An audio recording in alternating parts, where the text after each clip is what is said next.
Good afternoon, Hazel. Good afternoon, everyone. The big question is, can Stephen Hendry win his 6th UK title 10 years after his 5th?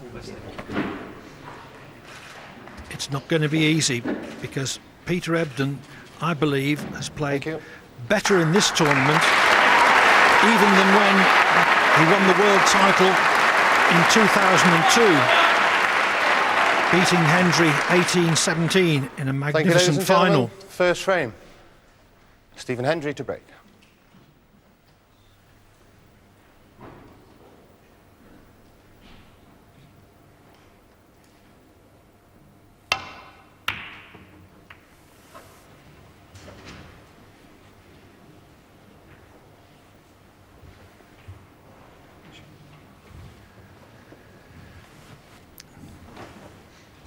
Hendry didn't leave the cue ball where he intended to from the break-off shot.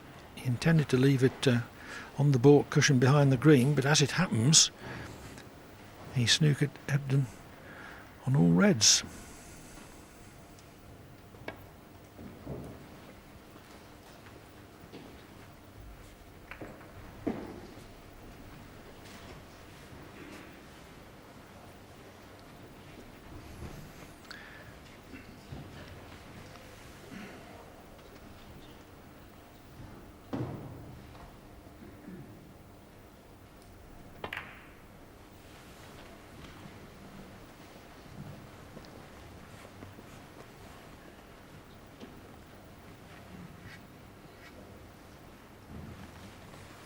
In his 15-year professional career, Peter Ebdon has won 6 world ranking titles.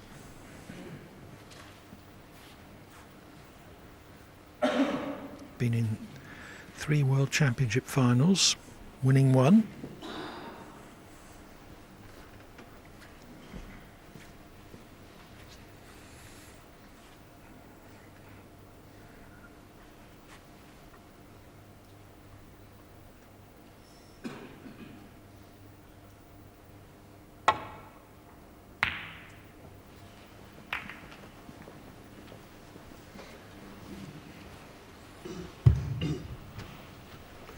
Interesting there that Peter decided not to play a safety shot off the main bunch of reds, but play the containing safety. So maybe early on in the match he's prepared to keep it tight and not leave any long pots for Stephen to go at.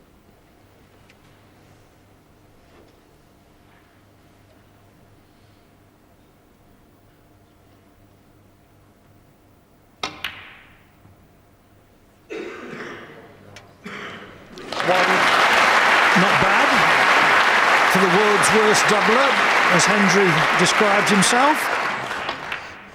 Yes, and very well picked out. He thought it was a good chance of the double and he wouldn't leave anything if he missed it, but now it's gone in. Good opportunity to get your hand on the table, always important in the first frame of any match. Get that cue arm going.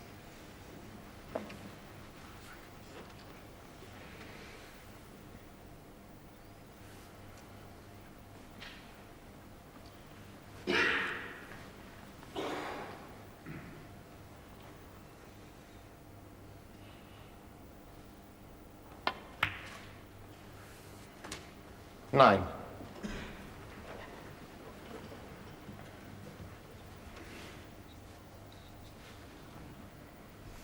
Hendry produced 4 stunning frames to come from 7-5 down to beat Graham Dott 9-7 in a great semi-final last evening.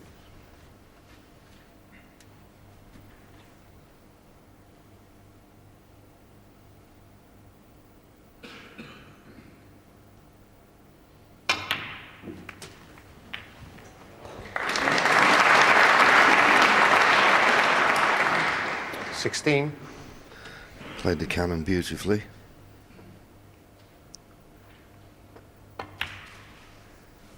But now I think he'll be going into the reds. I can't see, well, there's one loose red, but I think this time he'll be going into the main cluster with lots of pace here, trying to bring more reds into play.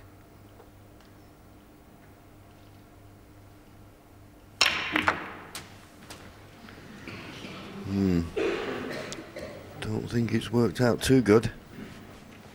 24.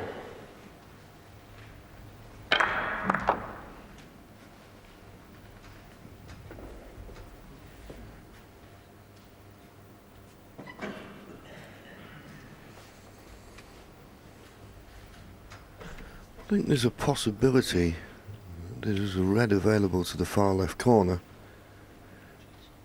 but very, very dangerous and not easy cueing, hampered as he is.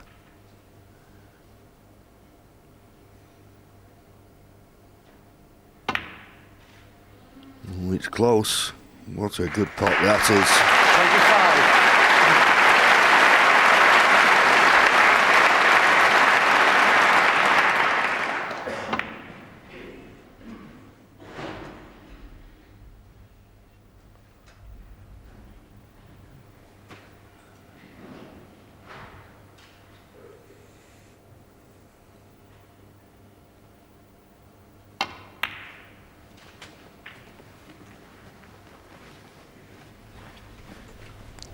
Couldn't do a lot with a cue ball, but I 30. think there's a red just below the pink available into the right centre pocket.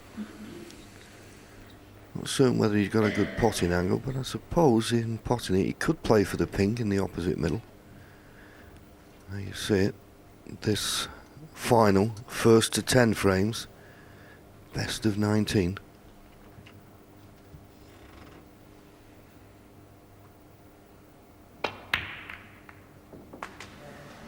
$31.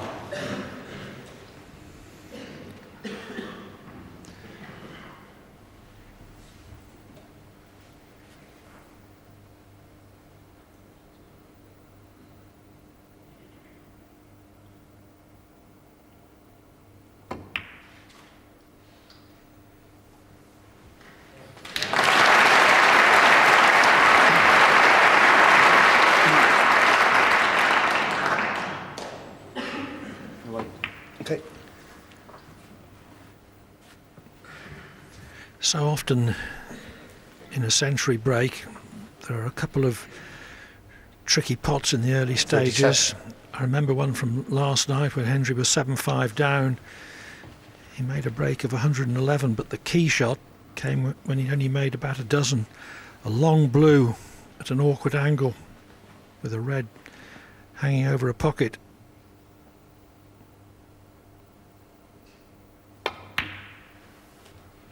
$38.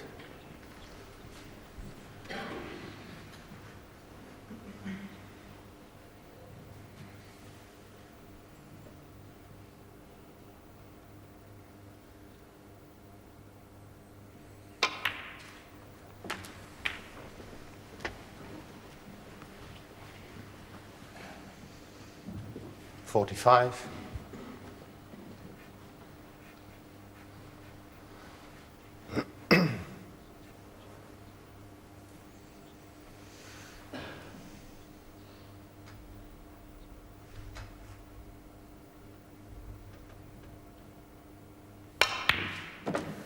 $46.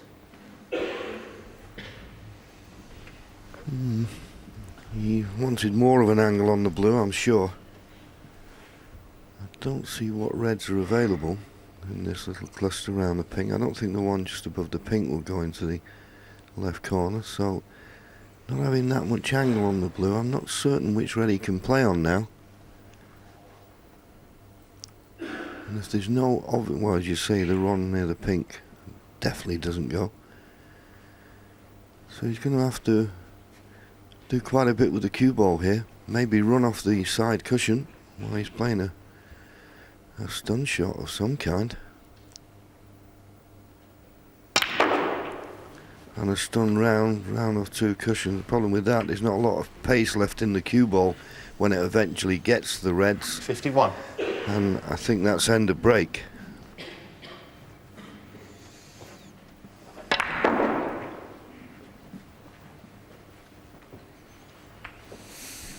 Yes, cue ball running out of speed as it reached that cluster.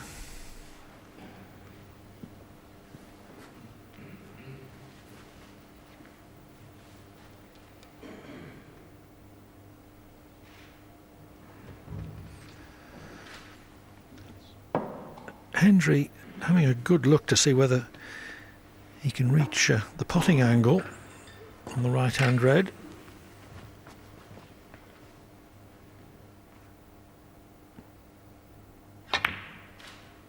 Stephen Hendry, 51. But in the end, it's a safety after that well-constructed 51 from his first chance of the afternoon.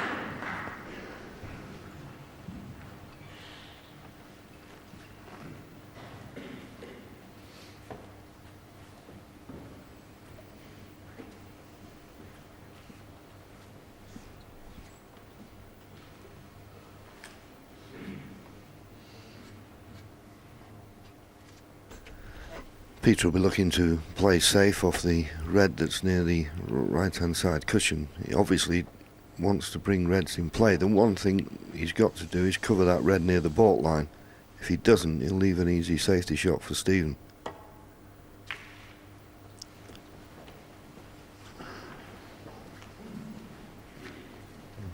Well, has he covered it? I doubt it.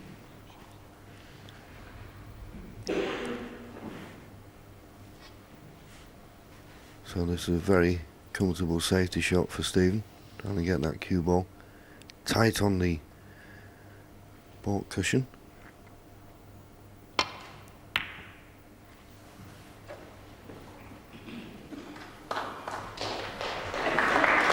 And now a tester for Peter Ebdon, 51 points in the rear. Peter knows that one more mistake and that would be end of frame.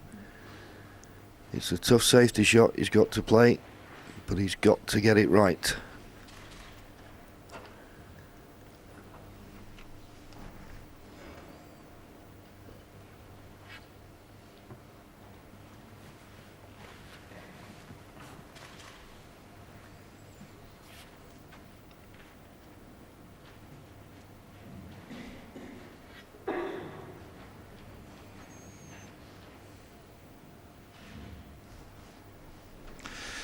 That's the trophy.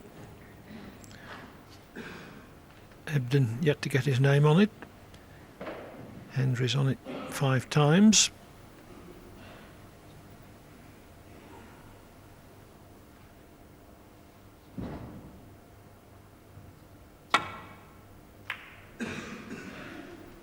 A little bit too thin. Now, what's he left? Certainly one red available into the left corner. I'm sure Stephen will take it on. Stun across to the right hand side of the table. The only red you feel he would leave is the one he's playing, and if it goes in, a frame winner.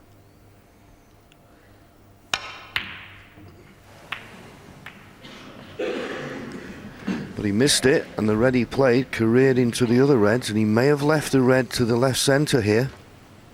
So Peter Ebdon's first opportunity.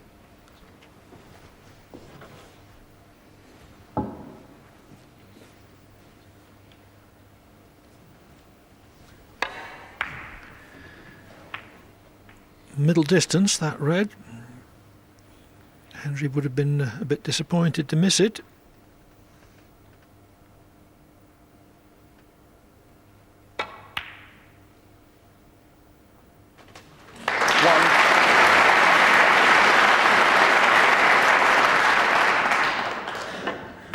We talk about the pace on a pot. A little bit harder, that wouldn't have gone in. But he just played at just the perfect weight to give the ball every chance to drop into the pocket.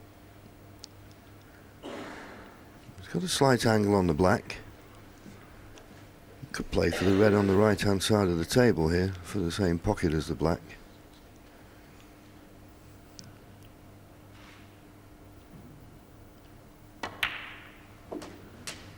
Well, he obviously thinks he could get on this red to the left corner. 8.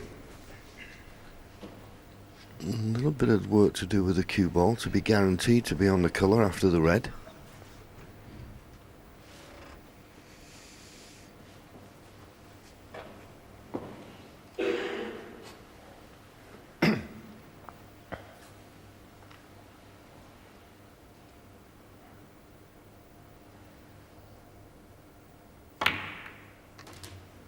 9. He'll settle for that, and he looks like he's got the perfect angle now to pot this pink. And just play a little cannon, bring those 2 reds into play. He'll still be on the red in the open.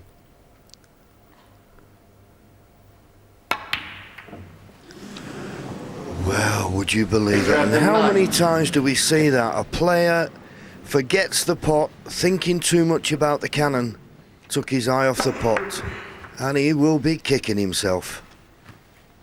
Careless.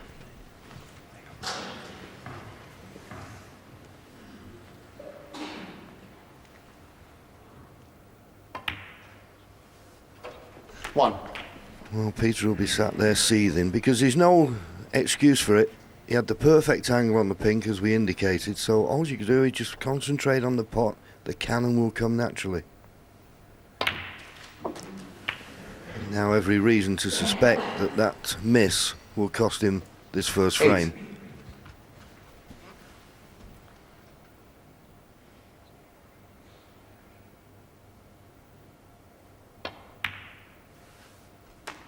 9.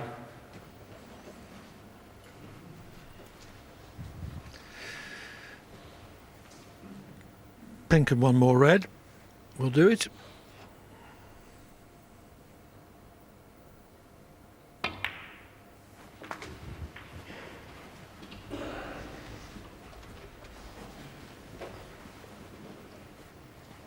$15.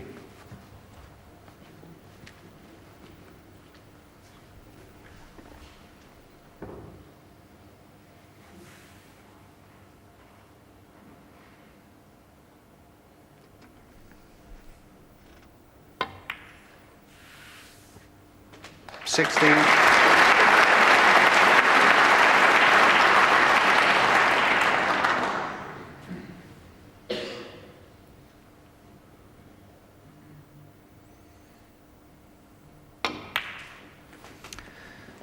So we can say for sure that Hendry has 21. taken this opening frame.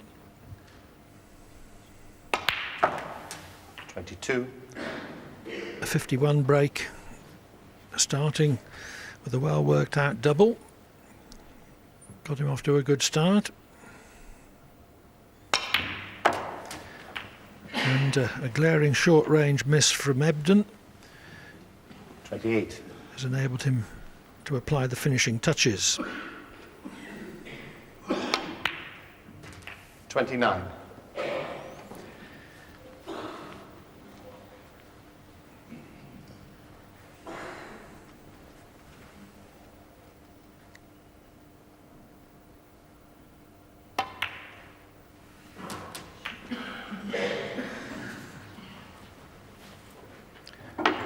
$36. Played with strong right hand side that.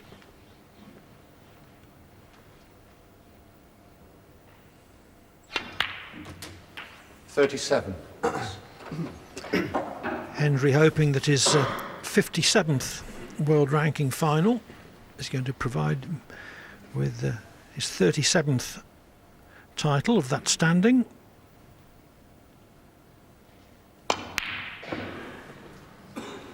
$37 and the first frame. Breaks of 51 and 37 from Hendry then. Give him the opening frame. Of that.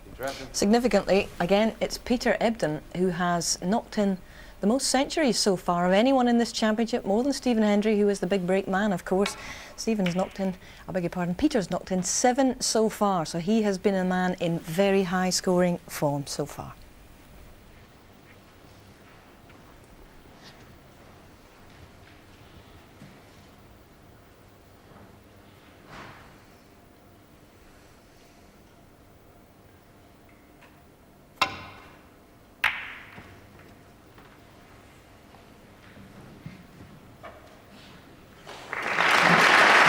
From tight on the board cushion to almost tight on the board cushion.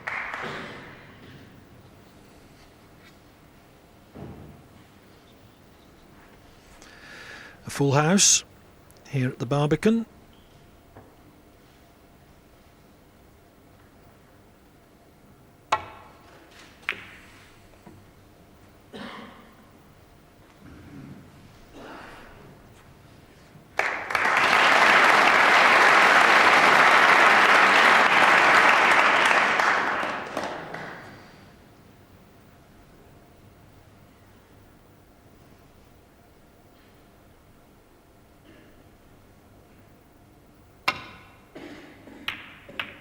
Foul. Needed to be Ebdon thinner four. than that, but having gone in off, it's not the worst thing that could have happened to him. No red apparently available from the D. There well could have been if the cue ball had wobbled in the jaws of the corner pocket.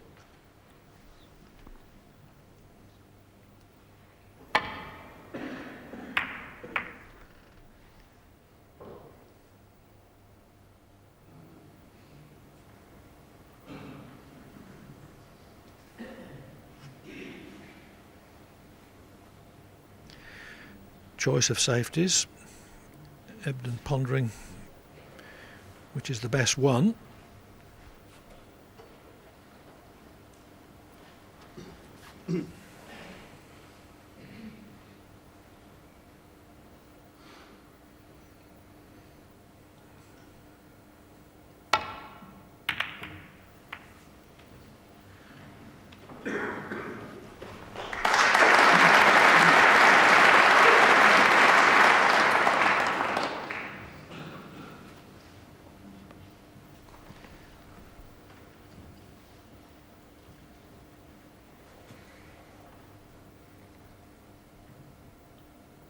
Ultra thin contact required.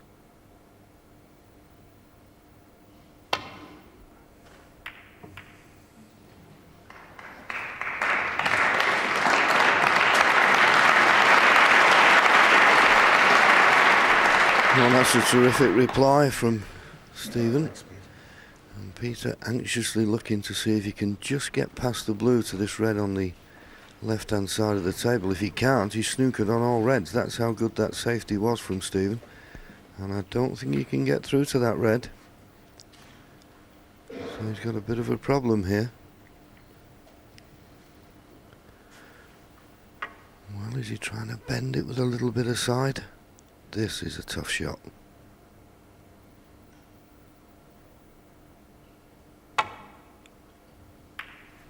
Well played. Very well played. I'm certain he put a trace of left-hand side, and going behind the green, well, nearly would have been a bonus, but an excellent shot from Peter.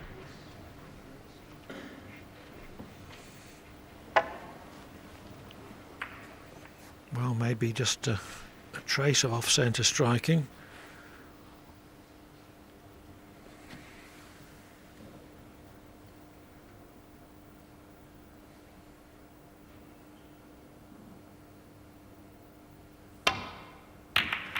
Foul. Too thick, Peter Ebdon, 4. too much left-hand side. That's the problem, Clive. You've hit the nail right on the head there. The other safety shots, we've been playing ball and hitting them well, but when you put side on these superfine cloths, in that instance, left-hand side, it's a little bit too hard, pushed the cue ball over to the right, never had chance to come back. That's why he caught it too thick, went in off. Chance for Peter Ebdon.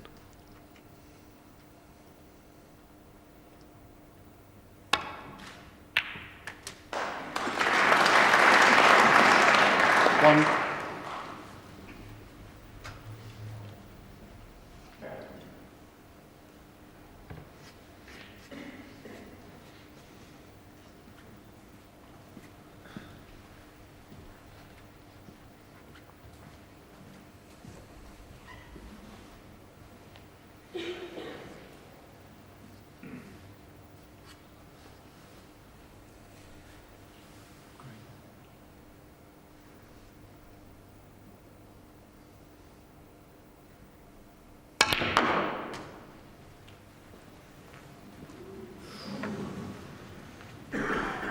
Well, I don't think that's a bad bump. 4.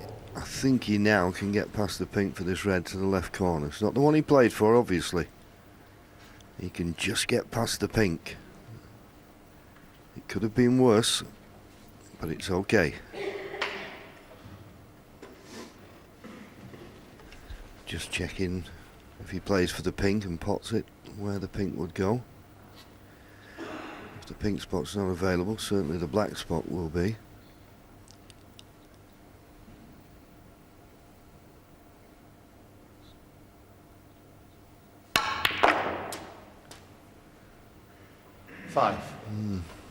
Good shot. I'm surprised it didn't run through. Well, it looks as though the pink will go on its own spot, but he's not on the pink good anyway. I think if he's going to have to keep this break going, you think he's going to have to play the blue to the far left corner and possibly have to screw back for a red that's near the black spot. So nothing easy here. Looking once again at the pink, but to stay at this end he'd have to play a thin cut into the left middle. This is missable.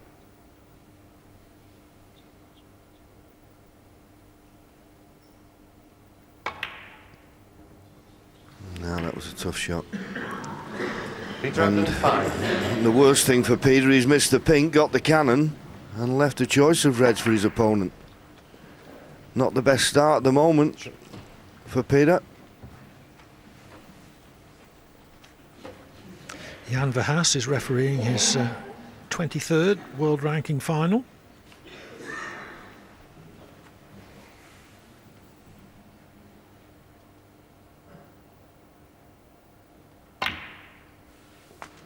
One.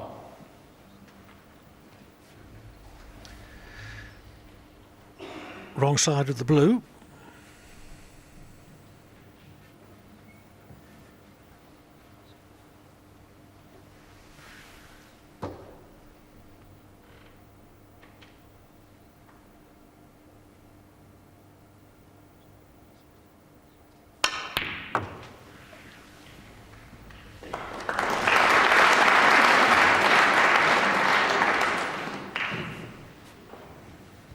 Seven.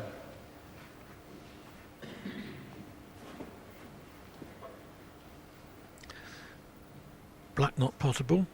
Pink may not be potable. Certainly not to one corner.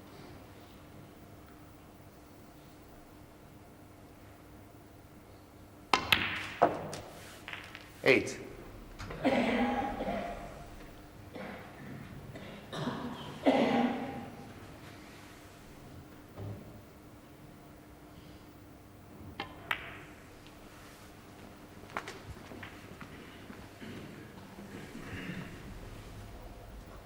13.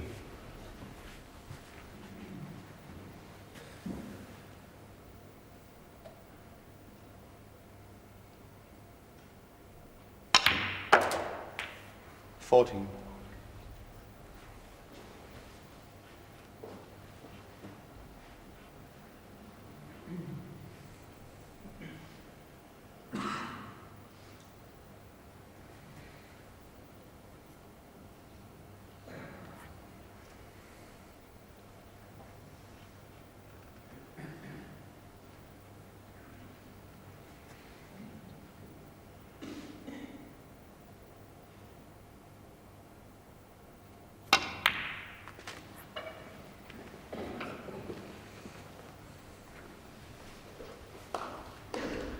Well, he's managed to get on this red along the top cushion, but he's going to be striking down on the cue ball. I don't think he can afford to play this with too much pace. If he does, he'll miss the red, so I think he'll just roll this in and then play safe. No value in playing it any other way.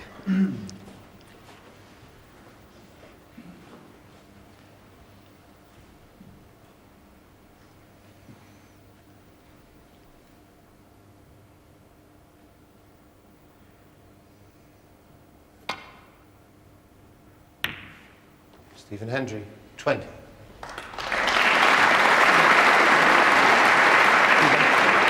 And a good safety to cover the right-hand edge of the right-hand reds.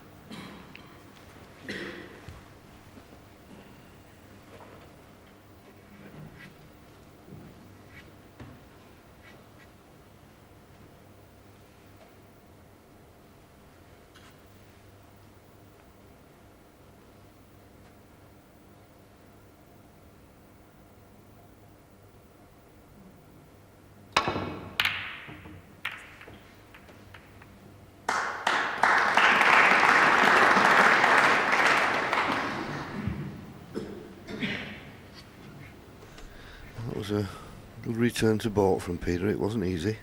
But I think there may be a red that Stephen can just get past the brown to play the pot to the right corner.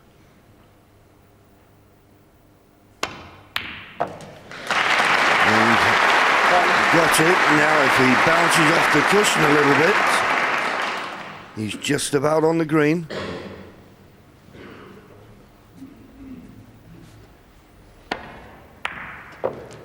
Hendry's long potting has certainly been more successful in this tournament than it's been for a year or two. In fact, just about every aspect of his game has more edge to it. The product of 5 to 6 hours daily practice on his own.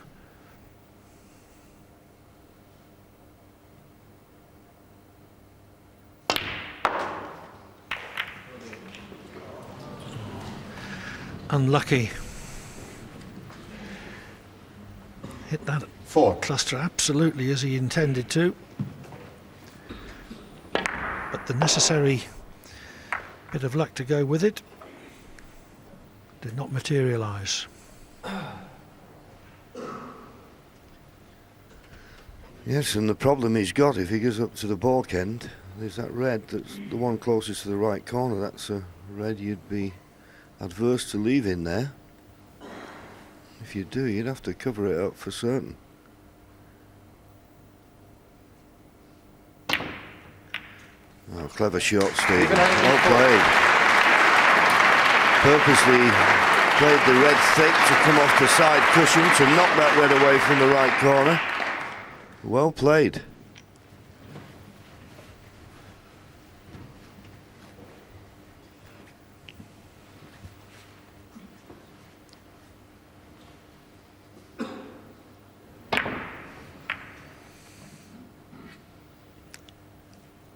I'm certain also that Hendry's tactical game has acquired a few new features. Certainly been very sound this week. He's battled out the scrappy frames in a manner that he hasn't always, and he's won quite a few of them.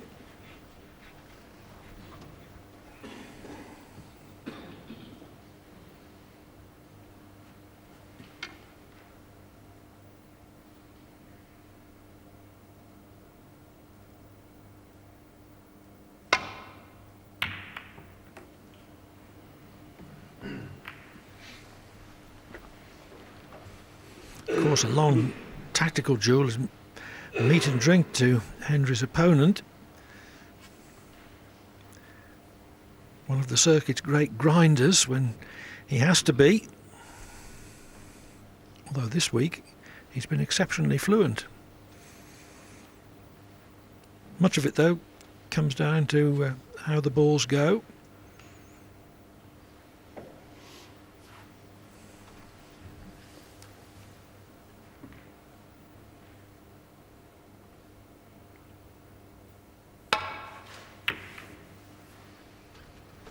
Always a difficult shot there, and well, if he's not left this red, he's been a bit fortunate, but he has.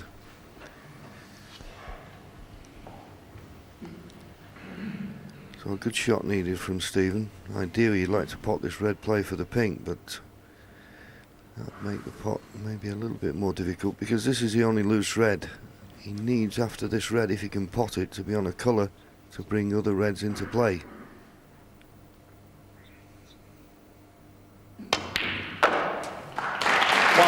He played the stun run through.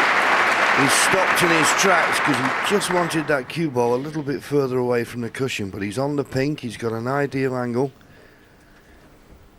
It was a good pot, and now it's a natural angle, so just concentrate on the pot on the pink. Automatically will run into the reds.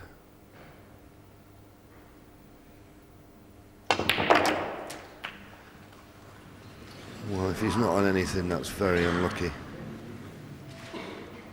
7. Not having much joy opening clusters.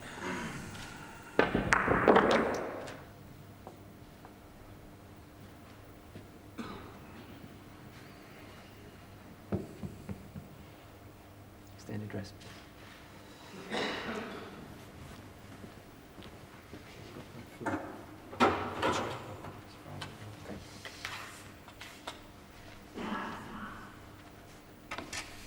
I think as Hendry prepares to play this safety, what has been outstanding in the form that he's shown this week, he's regained all his old intensity of desire. Stephen Hendry, 7. He always wants to win, but for a year or two he's been doing, say, an hour on his own, playing a lot of practice frames, and if he's played disappointingly in a tournament, then he's thought, well, it'll come right the next time, but he did eventually realise that perhaps it wouldn't unless he changed something.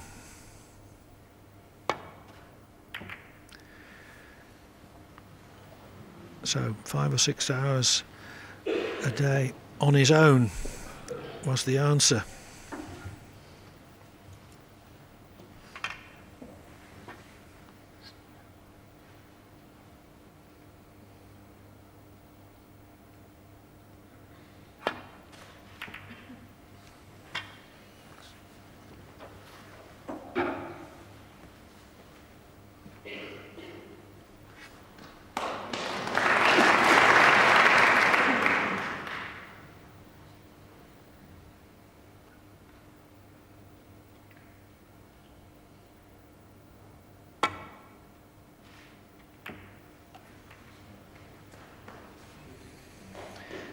Ebdon, a very hard man to crack in a safety exchange like this.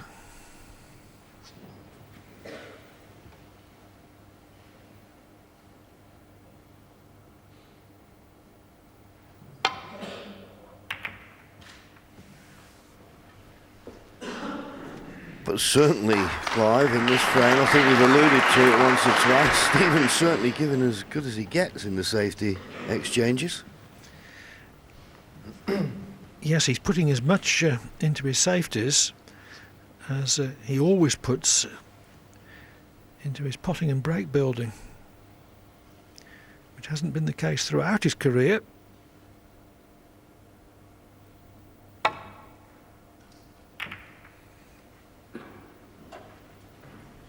Good reply though from Peter.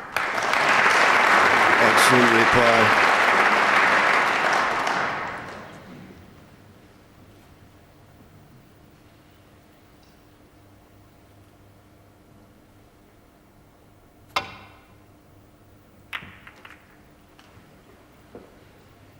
Catching the green this time, so that will make it a little bit easier for Peter to get the good safety. He could either play behind green and brown, that's a bigger target. Behind the blue, there's always a chance you could go in off.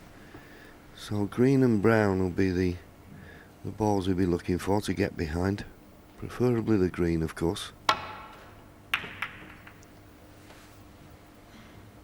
This looks pretty tasty.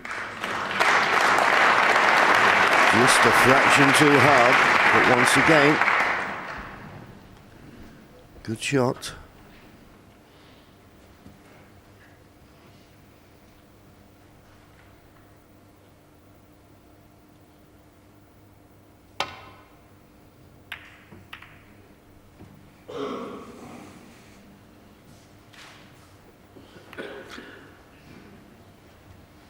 And that, this safety duel has already been going 4.5 minutes.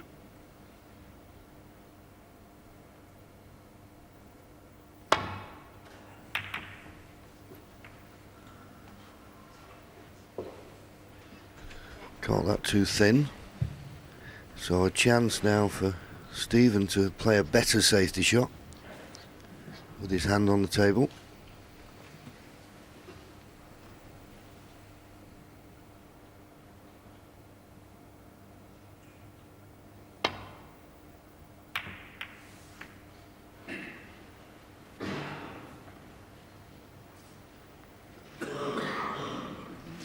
Good but not perfect. Yes, well, he can't complain because he was the one who put the green there. But just a fraction off, just slipping behind it. This could open the reds up a bit here if Peter catches this a little bit too full, trying to get behind the green again. Once again, too thin. Now, clearly this red is potable into the right corner, but he might be a brave man to take it on, because if he does, he'd be running into other reds, so you would need to get the pot if you went for it. It's risky. And that's why he's deciding to play safe, but there's a bit of pressure on this, because if he doesn't get it a good safety, he'll leave that pot on for Peter.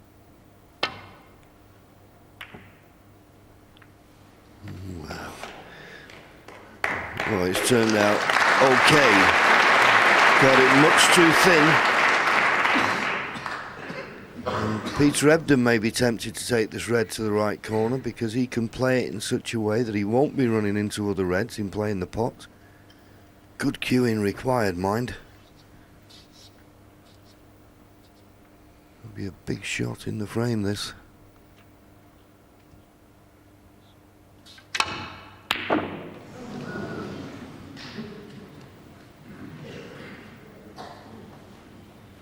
Very close.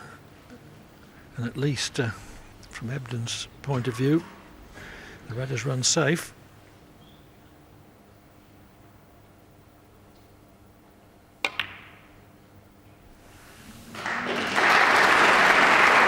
But it was simple for Hendry to tuck the cue ball in behind the blue there.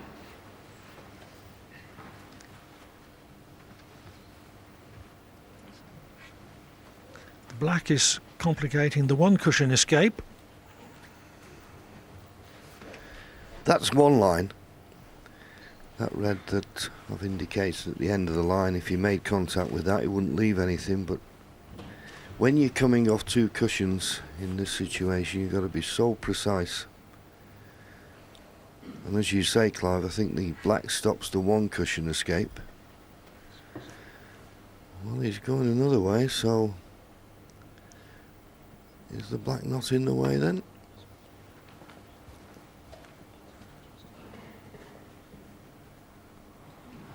Foul. And a miss. Well, the two reds he played to hit there, as you so rightly said, I'm certain the black's in the way of that escape.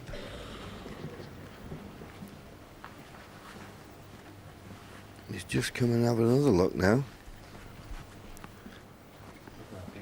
Yeah, Stephen? That's why I'm suggesting this one. If the black is in the way, well, he's going this way again. Can he miss the black and hit these two reds? And he's done it. He just could get enough of those reds. That was an excellent shot from Peter. I thought the black was in the way, but it wasn't.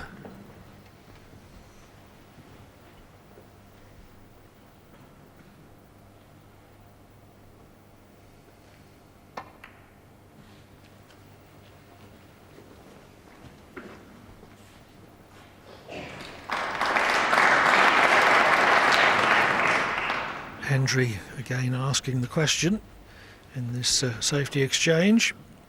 Yes, and this is one of the most difficult safety shots you can play. If he's playing the red near the top cushion, well, maybe he's playing the one just above the pink, but the one near the top cushion, he's got to catch this right. That's why he played the one near the pink. There's more margin of error, and that's a good shot. Well played. Real long tactical battle here, but it's of great interest. Some wonderful snicks being played.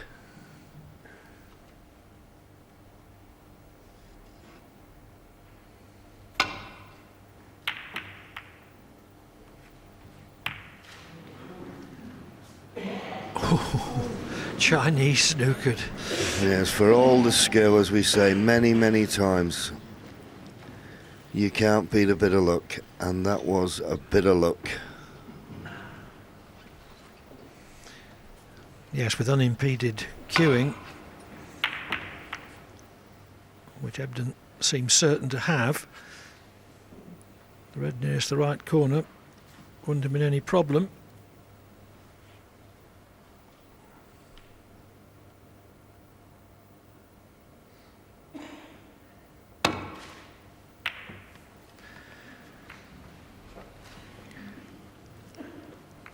think he deliberately attempted to hit that thin, because if he'd gone for the potting angle and just missed it, cue ball was going into other reds. Yes, and as Stephen was coming to the table, you may have just caught him saying shot, because that was an excellent shot from Peter. Once again, a bit too thick on the safety. Stephen, not left anything easy. But these reds now beginning to spread out, so the next mistake could be costly. That wasn't so much the case when the reds were tied up near this top cushion.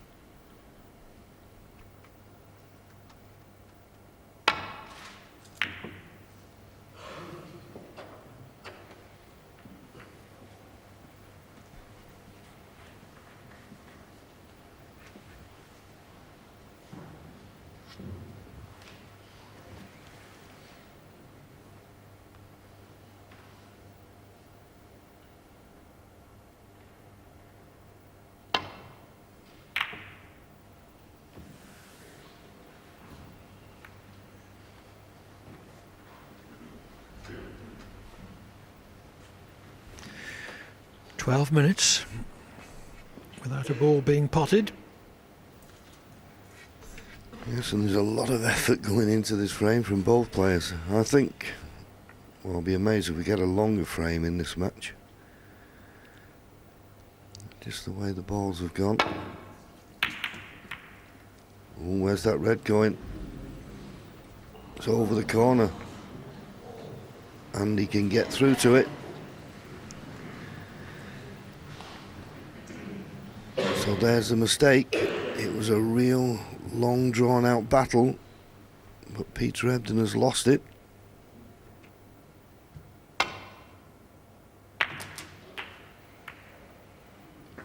One.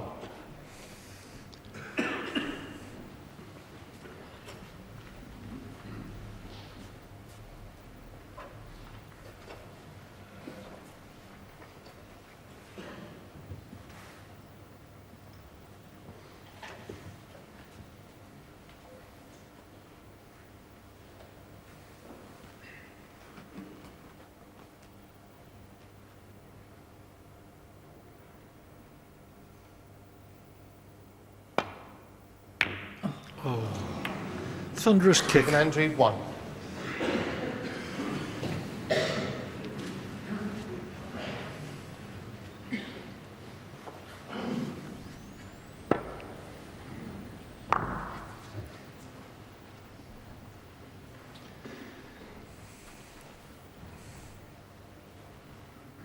Would have been even worse, of course, if Hendry had got his position.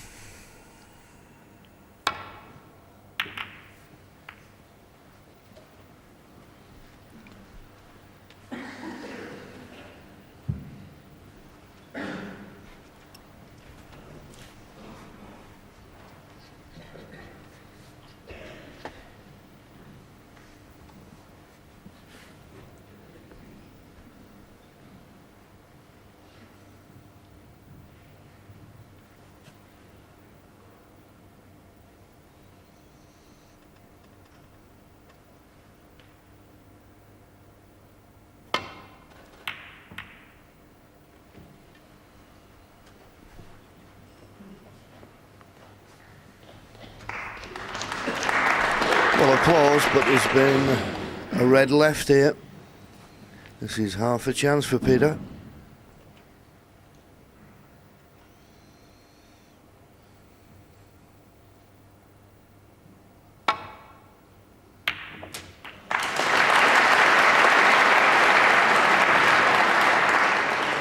One. It's one time he would have liked a kiss on the brown, would have been preferable. So if you're going to get the best out of this, you need to be tight up behind this blue here. Played it well. Peter Ebdon, 1.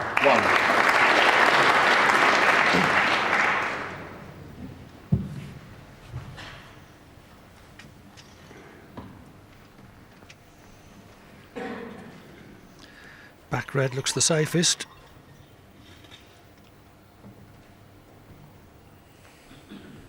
That's one way.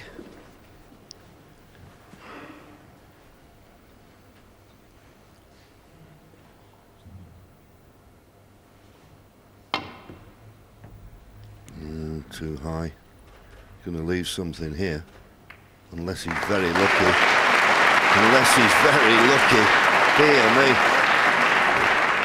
How fortunate was that? Hendry permitting himself a wry smile.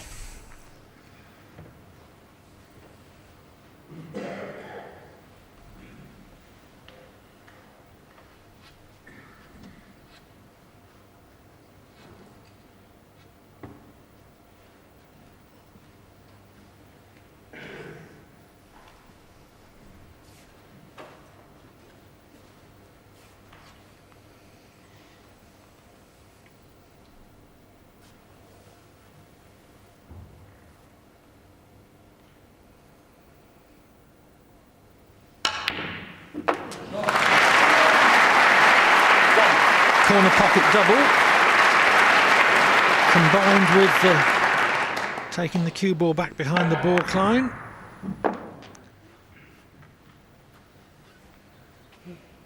Blue.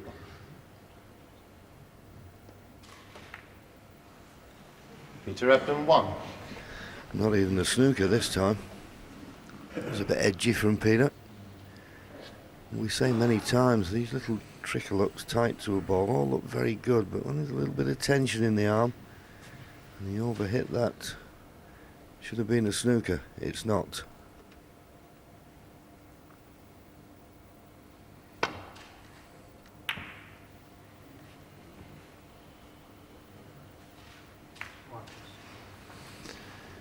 Well, again, Hendry has left a red.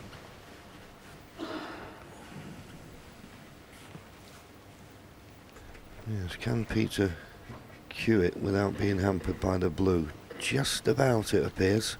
As long as you can get to the middle of the cue ball, then you're okay. You don't have to lift the bridge up and strike down. He can just get to the middle of the cue ball there. So it makes the pot a lot easier.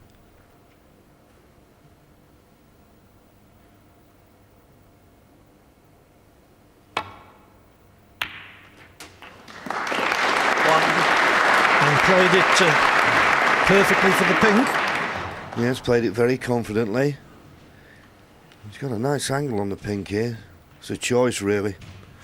Do you play the run through, move the two reds that are together, or do you just play for the open red? He's played for the open red.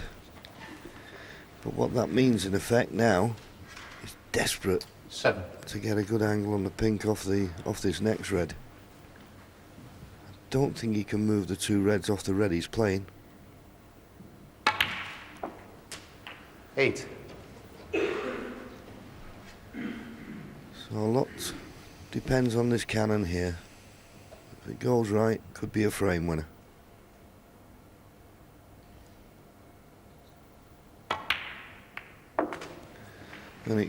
Well, I was going to say it couldn't have worked out much better. He's a little bit square on this red that's closest to the cue ball. If it had just flicked that red fractionally first, straighter would have been better. You still pot it, but got to control the cue ball.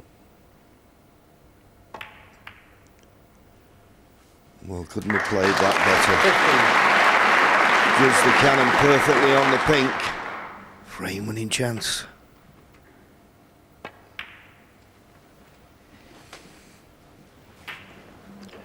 It is, but I've seen more straightforward chances than this. 21.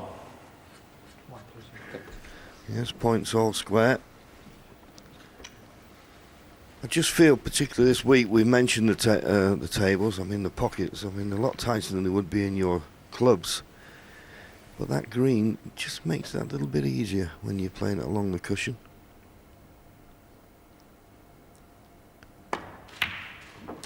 And as 22.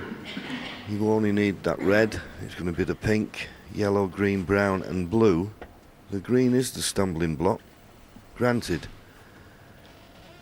But if he gets a nice angle on it, you'd fancy him to get it. This is the key shot though. Pink needs a good angle on the yellow. Doesn't want to be too straight on this yellow. That looks good. 28.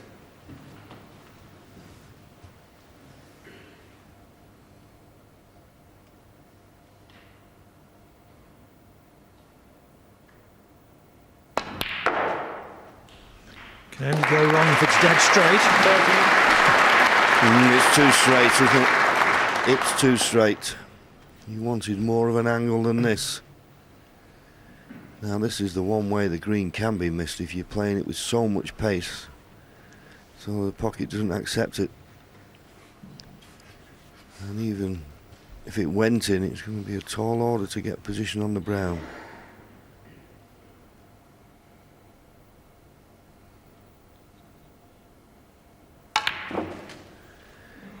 So didn't try to do too much with the green.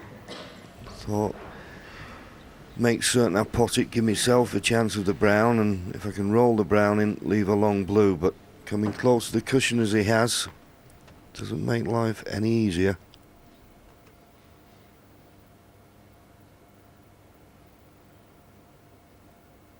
Oh, from tight on the rail. That was a great power shot. Well, you will not see many better pots than that. Tight against the side cushion, into the middle pocket. Played it beautifully, and he's on the blue, and just the blue needed to take a frame, Clive, which has really taken a lot of energy from both players. We're nearly coming up to the 39-minute mark in this frame. Big frame for Peter to win. Yes, having lost the first frame and having trailed for most of this one.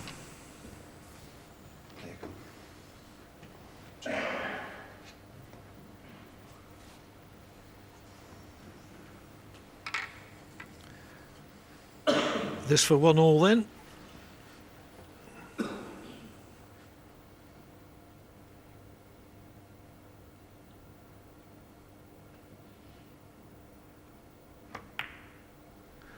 Overcut. Wow. I thought that Normal one. just being able to Stephen play the Hendry. pot Sorry, Peter Ebdon, and not having to 37. play position, he wouldn't miss that. Well, that's amazing. Obviously, as you say, he rolled it in. In fact, if anything, he played it too slow. Should have played it a little bit more pace than that, but it was never in. Didn't roll off, it was never in.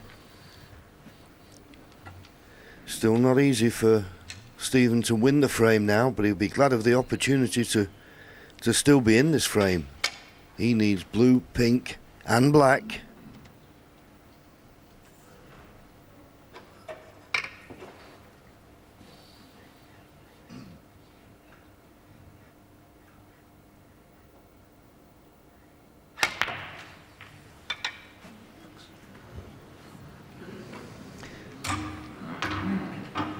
It was pretty difficult to play good position from that blue.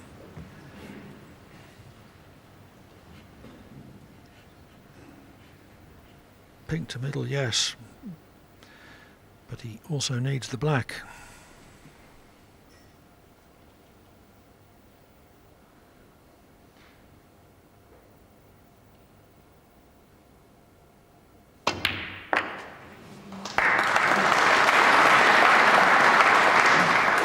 Played to cannon it, 11.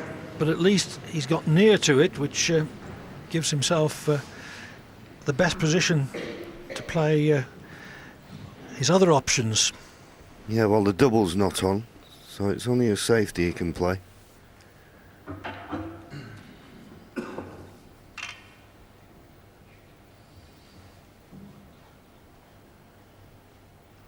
Well, I didn't think the double was on.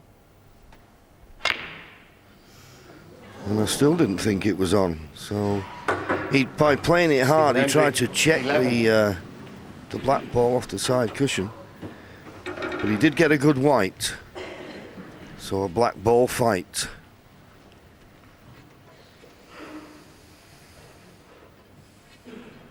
after Ebdon a couple of minutes ago missed frame ball blue.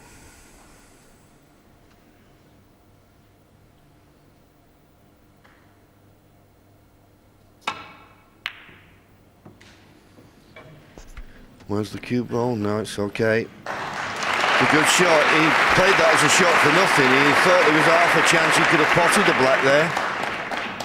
And as long as he didn't hit it too thick, if he didn't pot it, it would finish up near the baulk cushion. So it was a pretty good shot. Good choice anyway.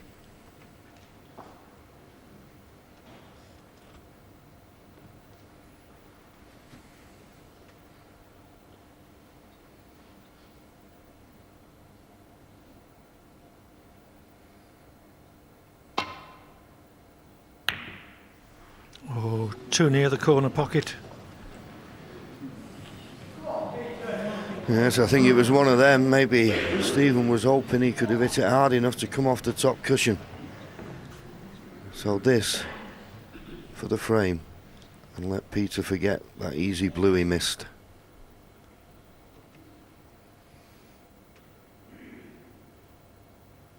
A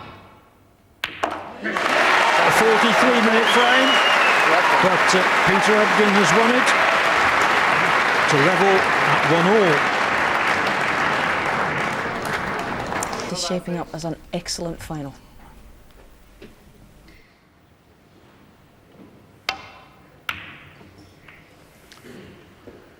One all after 61 minutes play.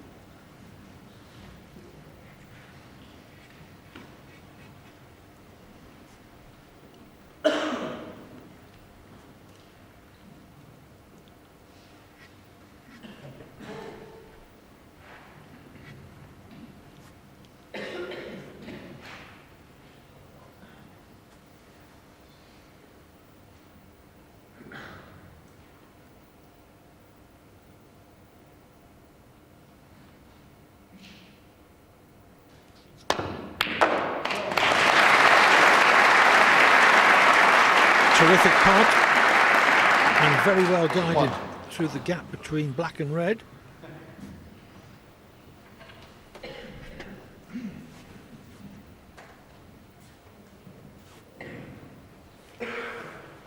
Green ball. Peter Ebdon 1.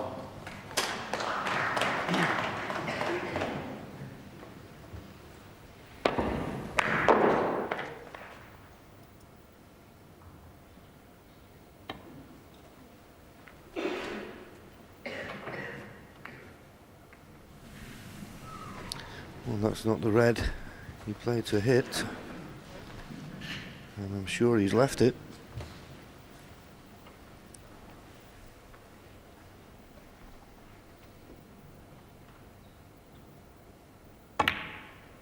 There's a long way to go in this match. Well, that's bounced off a bit.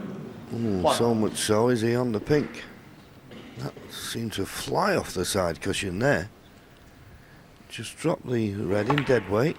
Well, maybe he didn't drop it in dead weight. Maybe it was a little bit harder than he expected. But is he on this pink? Well, I think he is, because he's having a look where the pink's going to go if he pots it. So he's just about on it. And I was just going to say, even though it's a long match, this Clive, I think that last frame in Peter Ebdon's mind was a real big one. We say many times that you don't really settle into a match until you get your first frame on the scoreboard. And I think if he'd have lost that frame, that missed blue would have really preyed on his mind. Yes, and although 2-0 isn't a big deficit in a long match, but it's still got to be recovered. There was Ebdon. Trying to pot that frame ball blue.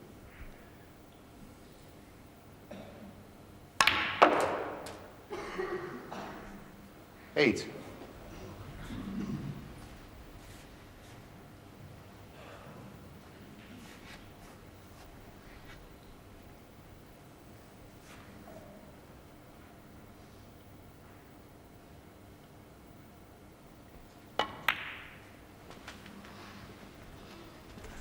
play for the red that just below the cluster, but I don't think he's hit it hard enough.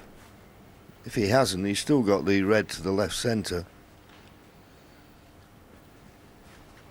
Oh, nearly there, but not quite.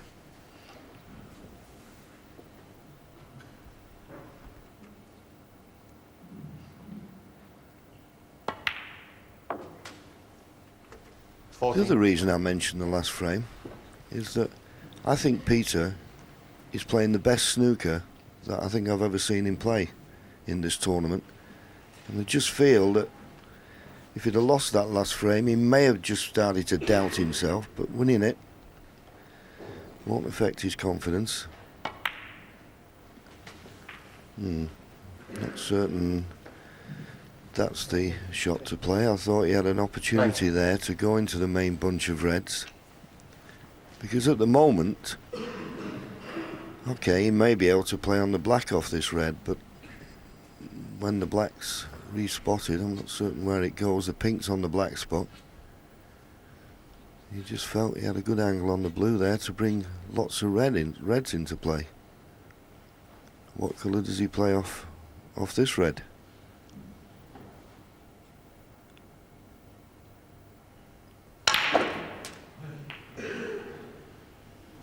You know, why play for that one red when he had the perfect angle on the blue to break into them? Gid did everything he could to get the screw back. Watch him, knees bend and trying to push it off the cushion, but he's on nothing. Blue ball.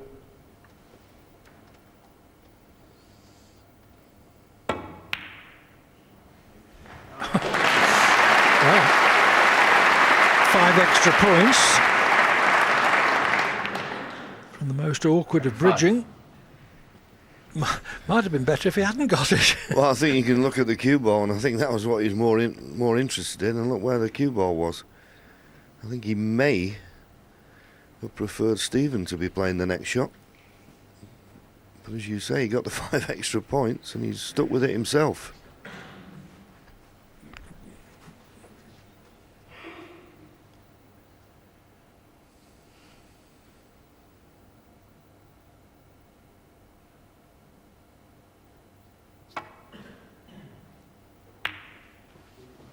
Peter Ebdon, 25.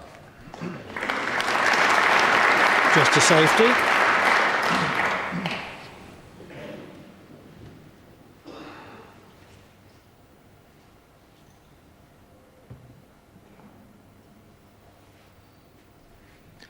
Obviously, the red that Hendry's got to think most about is the one nearest the balk line.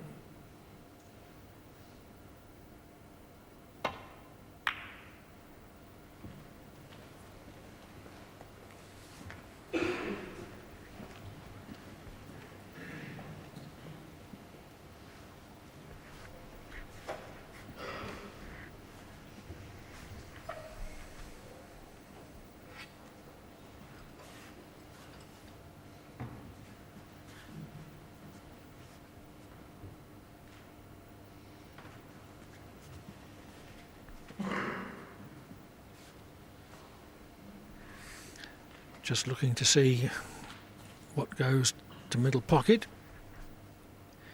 If he takes the cue ball down towards the right hand corner, I don't know whether he's quite got the angle to do it, but one possibility would be red to left corner,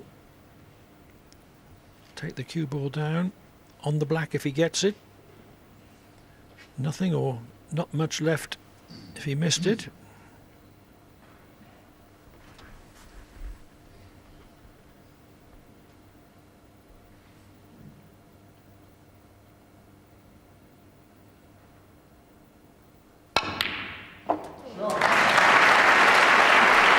Played it the other way, forcing pot, brought the cue ball back to ball.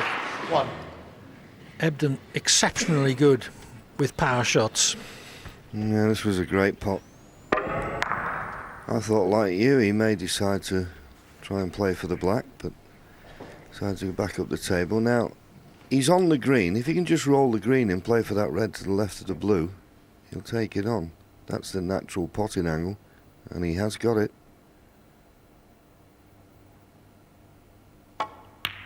No. Peter Ebdon 1. And no by quite a way, really. There's a bit of pressure on that, and he'd be disappointed to have missed it.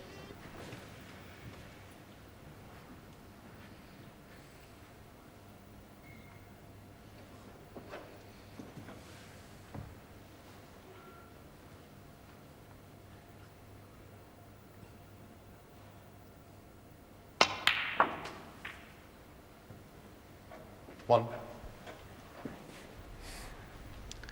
Not one of those gilt-edged chances, this, because pink and black are not ideally placed, but nevertheless a reasonable opportunity for Hendry.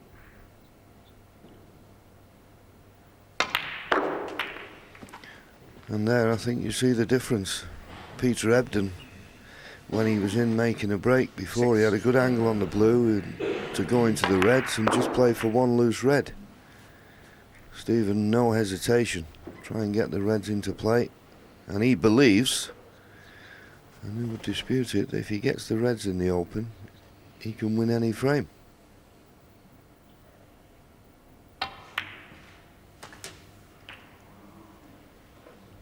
Seven.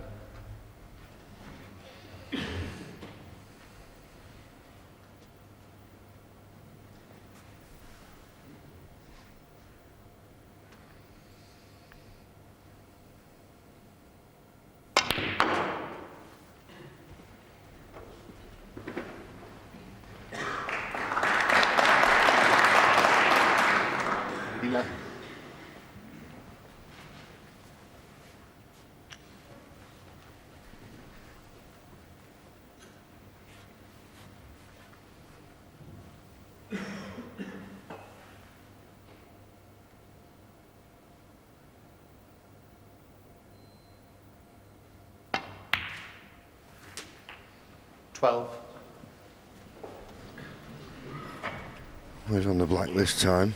I think you play a little cannon on those two reds in the middle of the table here, and if it goes right, you'd still be on a red to the left corner. That's the line I'm thinking, and it could also clear the pink spot, and the black could go on there. Depends how he sees it.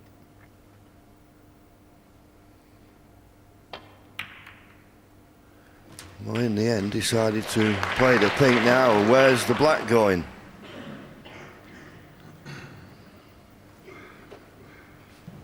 Well, he's certainly not in the red to the left corner. Maybe got one to the left middle. Well, you see, you can't get the one to the left corner. I never question Stephen's choice of positional play, but a little doubt in my mind if that was the right one there. 20. Good pot. And just about on the green.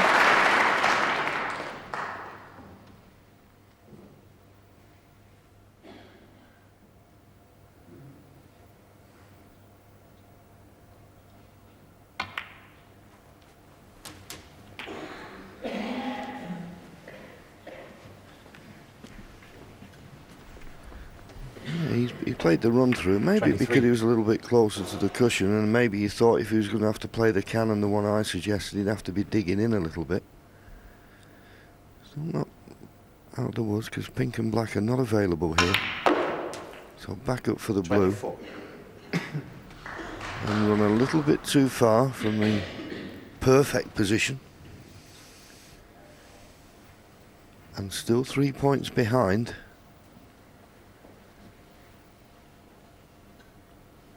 Not in a position where you say he's a certainty to win the frame, by any means.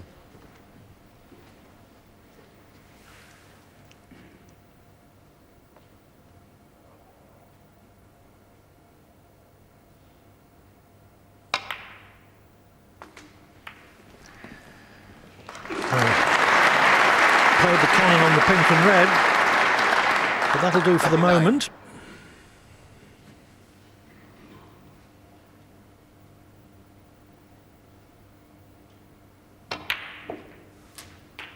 30.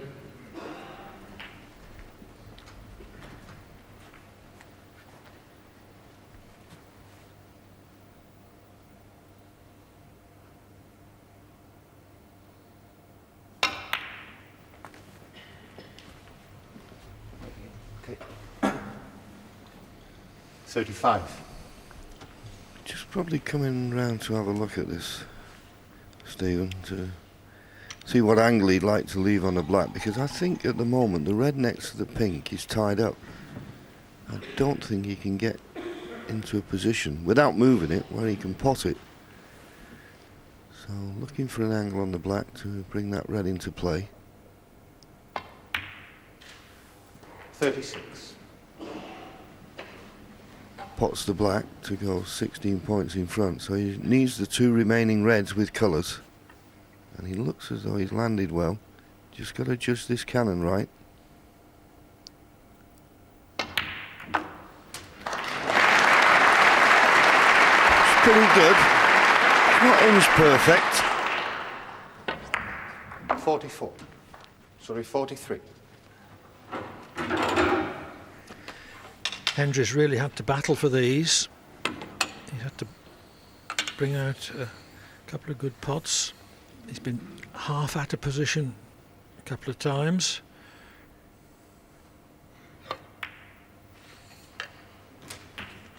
$44.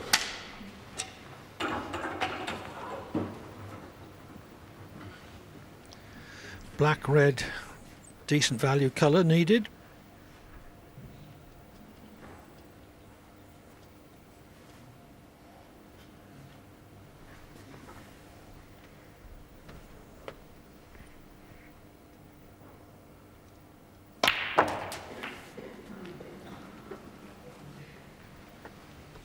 Not one of his best. 51. He's not good on this red. Good pot needed.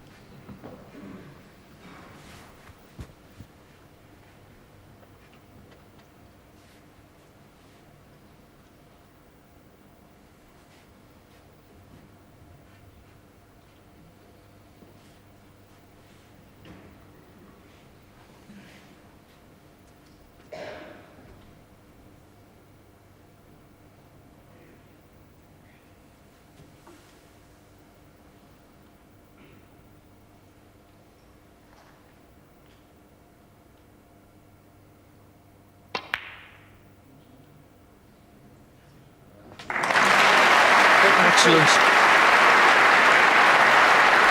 And once again, look at the pace he played the pot. Give it every chance to go in the pocket. You might see a lot of players play that shot and think, well, I'll hit it a little bit more pace, so if I miss it, it'll come away from the pocket. But fully committed, give it every chance. It looked a little bit wide, but just went in. And of course now with the blue, he's 30 points in front. There's just 27 left. You wouldn't expect him to lose this frame now.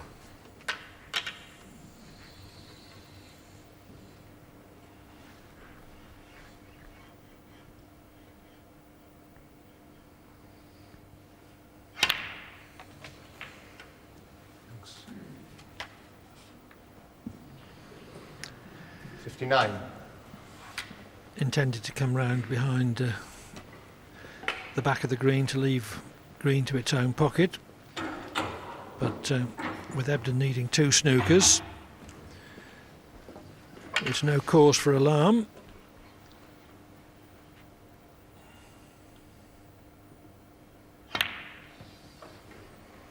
Stephen Hendry, 59.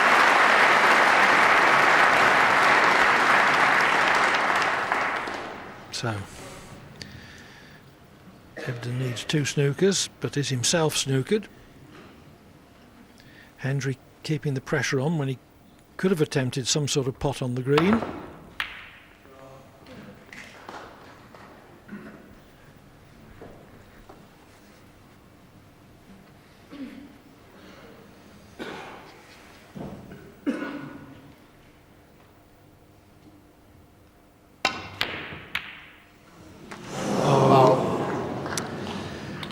Ebdon 4. Well, that's just what you don't do when your opponent needs snookers. Give him one of them by going in off. Oh, how careless was that? That's the one thing you must avoid. Lots of top spinning, went off the cushion, came back, bananaed round, but he should have been aware of that. And now, Peter Ebdon, it's not beyond the realms of possibility he could win this frame. One snooker. Nice balls to snooker behind. The pink particularly is a good one. Any ball that's near a cushion is nice to snooker behind. You just judge the weight to that cushion and then you drop behind it. It looks as though he's going to try and get one behind the brown here.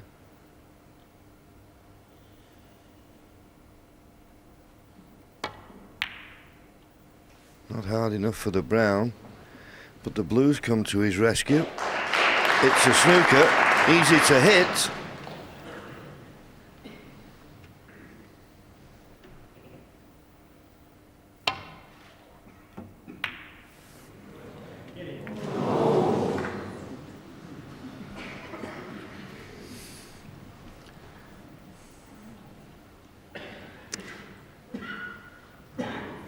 If Ebdon could somehow win this frame, it would be a huge psychological turnaround, I feel. It would give him a tremendous boost. He pots the green and leaves himself with one fewer ball to snooker with. Yes, that's the problem. He obviously felt that he couldn't get the green safe. He doesn't really want to be potting the brown because that means you only have 2 balls to snooker behind. But I'm looking at the situation. It's not that easy to play a safety shot on the brown, a good one anyway. So maybe he will pot the brown, but he's leaving it late to play that snooker he needs.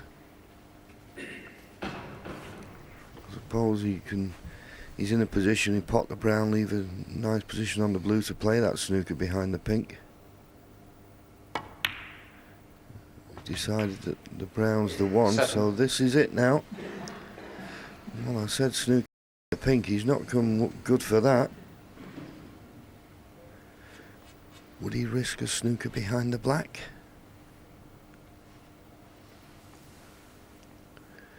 No, behind the pink he's trying.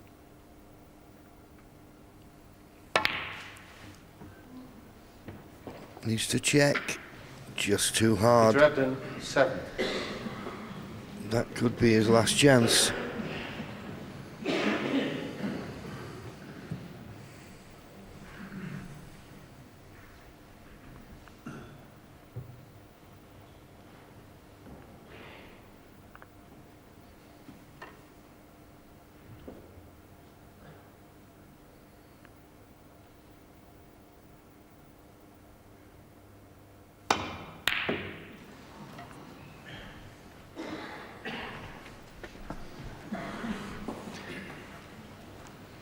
There was never any chance that Hendry would roll that blue and leave it over the pocket, because Ebdon can then have potted it and got best position on the pink to lay the snooker behind the black. Well, I was drawing a line. That's the way I'd have preferred to maybe get the snooker, but Peter decided to play another way, and I'll tell you what, it wasn't far away. He certainly had a good speed on the cue ball, but just didn't get the right side of the pink.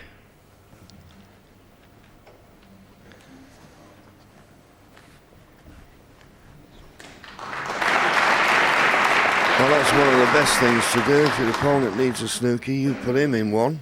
It'd be tough to get a snooker from here for Peter Ebdon.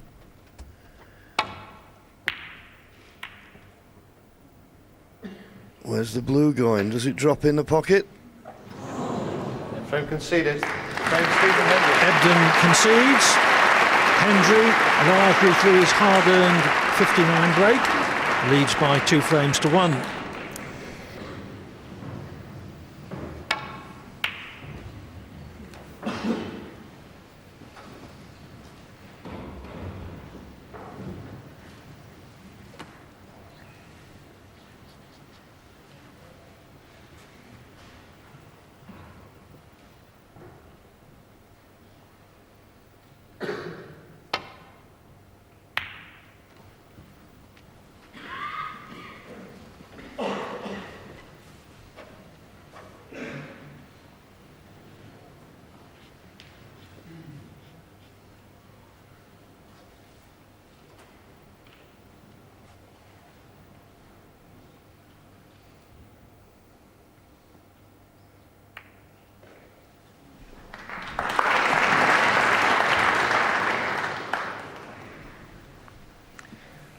No danger with the pack so tight.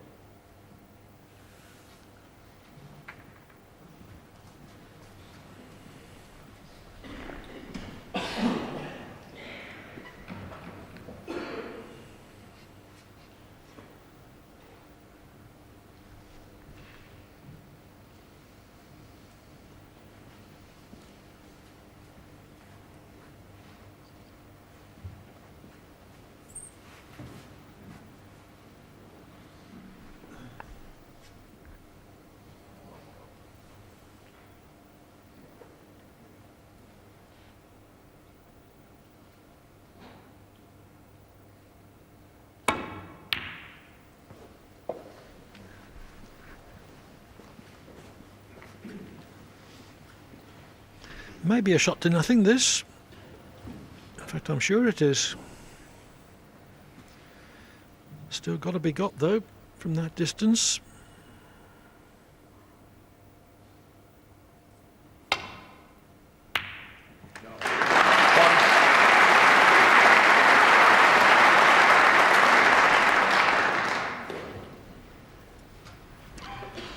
In and out of baulk and into the bunch.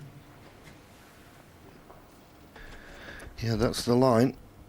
Plenty of pace on it here. Nope. The problem is when you play it at that pace, 6. you know, you've got to really put probably a little bit more side on it, and he just threw a little bit wide. He got closer to the brown than he needed to, and that's why he just didn't get the target. It was a big target, but with that pace, he just pushed it over. And a little lucky to going off, but it's only 4 points away. I suppose if it had stayed in the jaws, it would have been a slightly more difficult safety shot for Peter.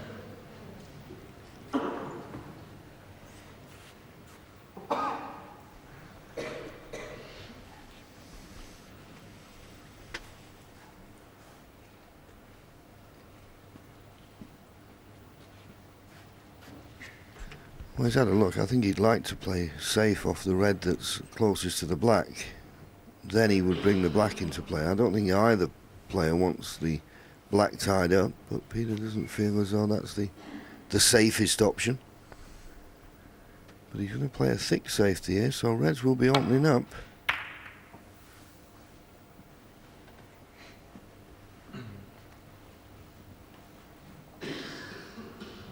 Well, not his best safety shot, really. But Stephen under any pressure with this one.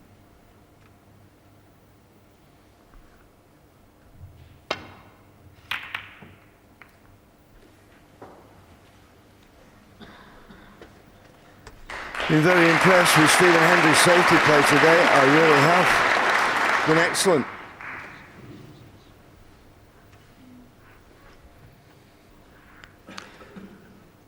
%87% of Hendry's safety shots have prevented Ebdon potting a ball.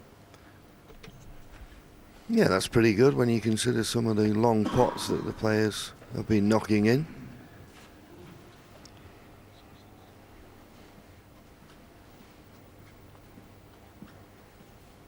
See, long pot success. Peter Ebdon nearly at 90%. That's very good. And Stephen not far behind him. So that adds more credence to those safety success averages.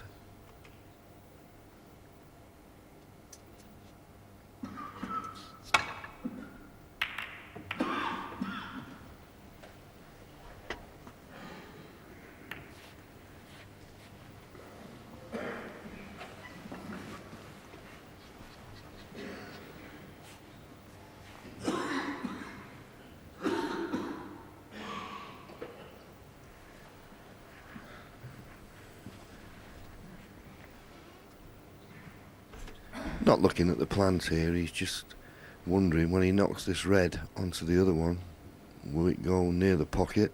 How hard he has to hit it to get it in towards the pocket and away. He caught that wrong. Much too thick. And left a choice of reds.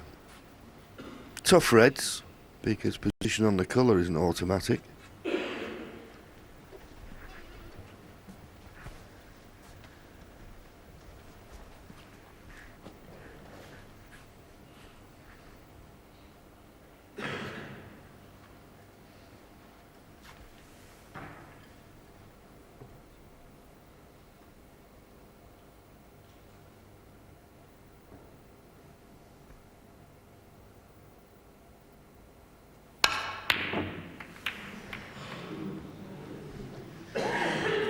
Well, as soon as he knew he'd missed it, Ebdon's heart would have been in his mouth, wondering what he was going to leave.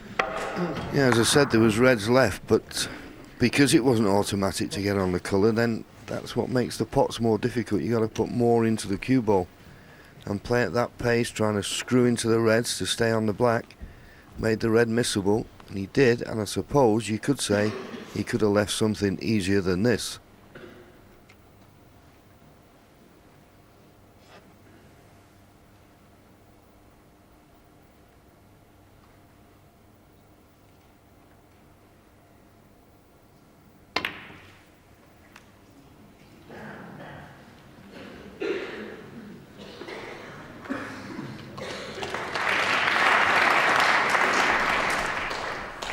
Was always running away to the baulk cushion.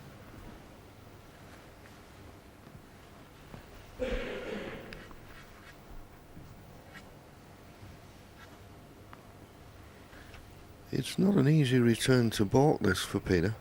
Not down the left-hand side of the table. That red on or near the left-hand cushion is a potential obstacle.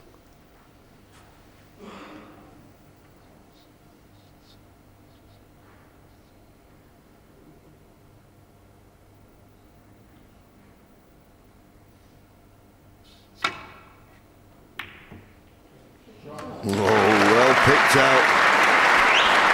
Well picked out. What a tremendous shot that was. To pick out a shot from that position that you think, well, there's a chance I could pot it, and there's also, if I hit it clean, I can get the cue ball back to the baulk end. Top draw.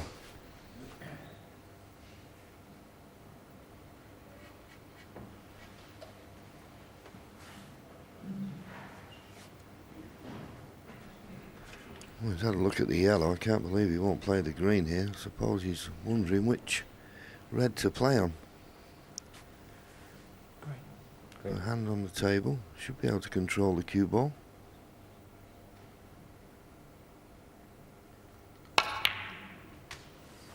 No, Peter. Well, you're lucky to have this red to the left corner. He's got a choice of reds to the left corner. 4. Got into that far too much. You know, I think he played for the red just below the pink into the left middle. As I say, having hit the jaw with the middle pocket, lucky not to go in off, and definitely lucky to have a choice of pots.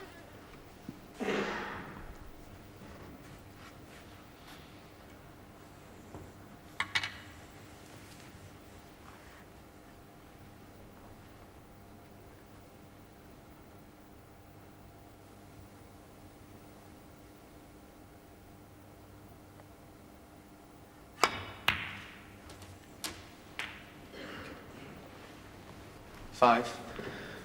Tried to hold for the black. Not quite. Blue's plan B.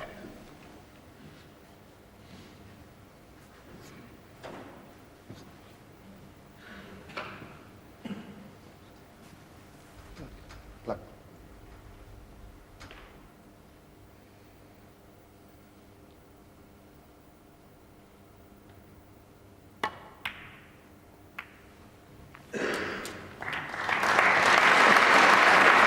He's on the red to the left corner. 12. So this break's starting to build up promisingly.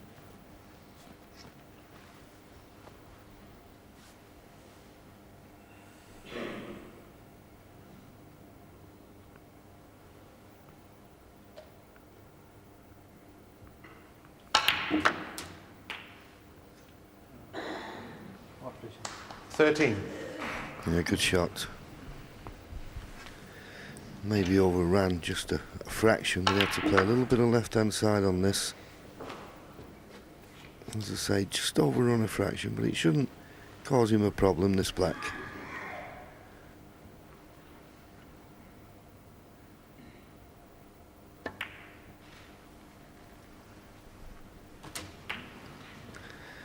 And play for a choice of reds there.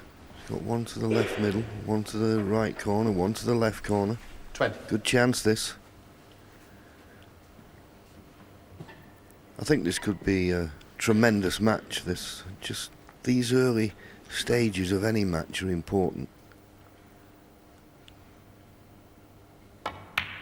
Because if one player did let the other one get 2 or 3 frames in front, then they might not show their best form. Always difficult to do that when you're playing catch-up. But the longer they stay nip and tuck, frame for frame, the more we'll build up into a real exciting climax this evening, I'm sure. Went into the cluster, it's worked out nicely. He's released the red and he's on one.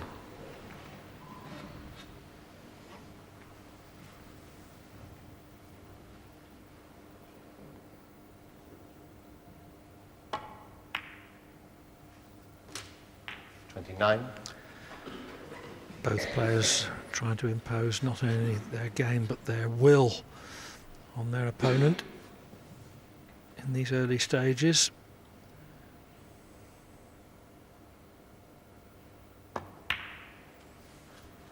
It's going to be second beaten.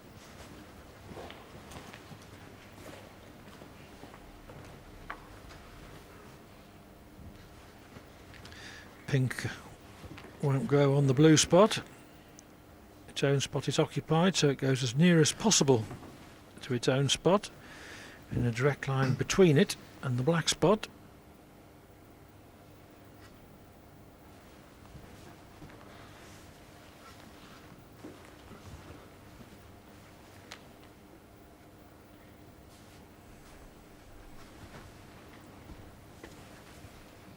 Thank you. 35.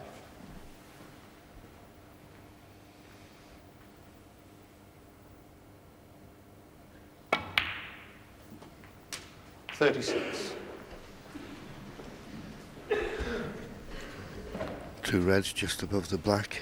Got a nice angle just to cannon into probably the left hand side, one of them, just to release those two reds. Played it well. 43.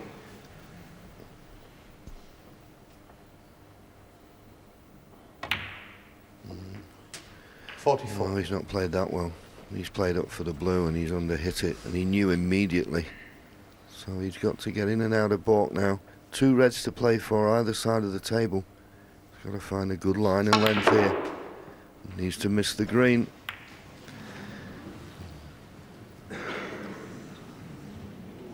On the green, unluckily, Peter Ebdon, 44. went in the pocket, but the big mistake was when he potted the red and he finished wrong side of the blue. And it's little mistakes like that that can cost you dear at this level.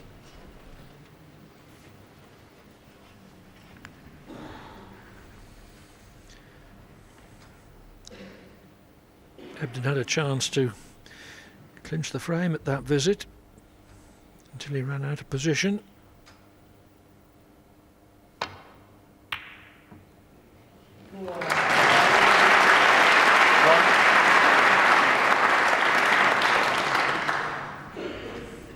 Not a bad kiss on the green for Hendry.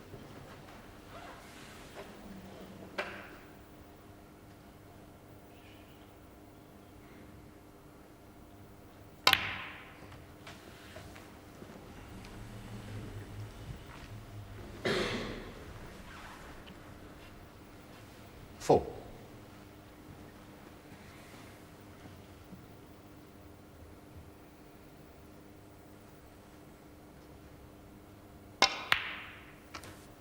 Five. Nicely on the blue to open the cluster. maybe another couple of inches would be ideal.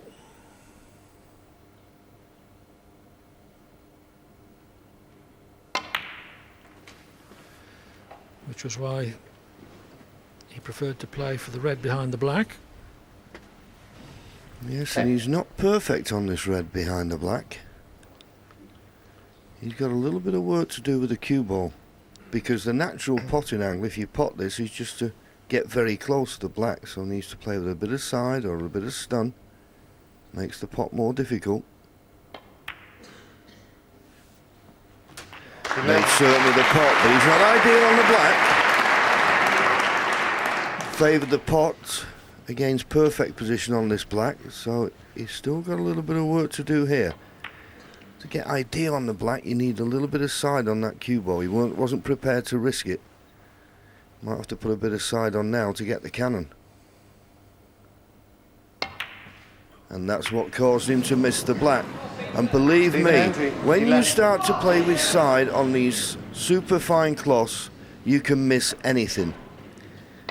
He opted out when he played the red. He couldn't refuse using side on that black, and that's why he missed it. How lucky he's been, though, to leave the cue ball frozen to the pink.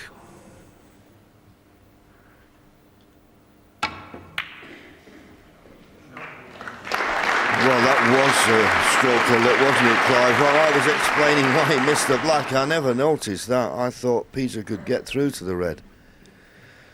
Well, Stephen, you could say he's just having that run of the ball at the moment. But, of course, best of 19, the longer the matches, it will even out, or should do.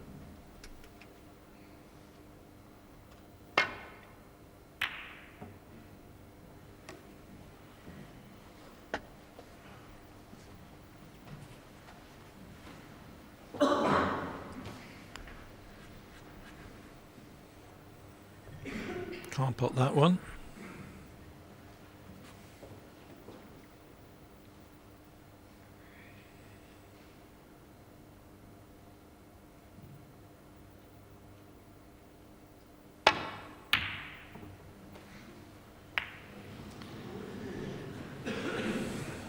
Well, he missed the pot by such a margin that the cue ball didn't take the intended route, which is why he cannoned the other one.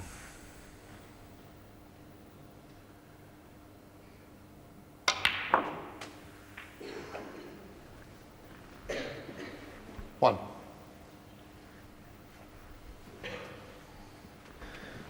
Well, it's not an easy run to the line. I mean, obviously the red near the left-hand cushion, the red that's near the yellow, that looks awkward. I don't think it passes the yellow. And if it doesn't pass the brown into the other corner pocket, so that's not ideally situated. So it's a big ask to win the frame at this visit, on the face of it.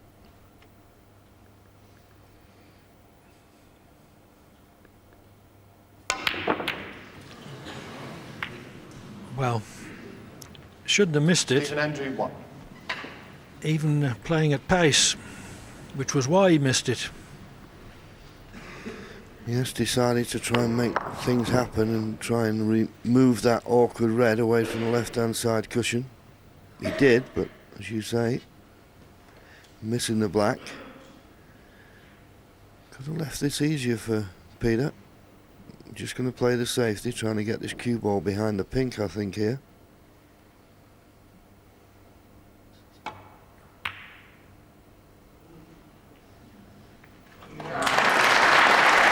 Pretty well. I'm not certain he's got the snooker. I've just seen a little shake of the head from Peter, so he's not got the snooker, but can Stephen hit enough of this red to pot it? I think he can. He's looking at the potting angle.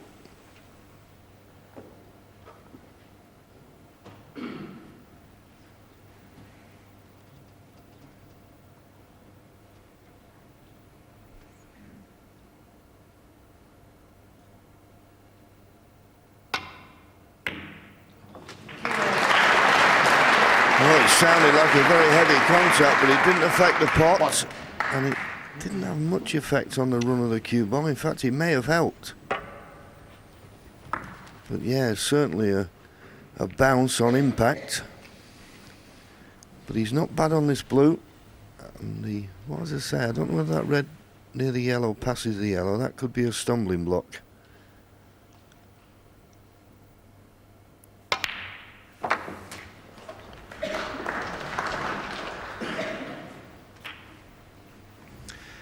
Red doesn't go past the yellow. 6.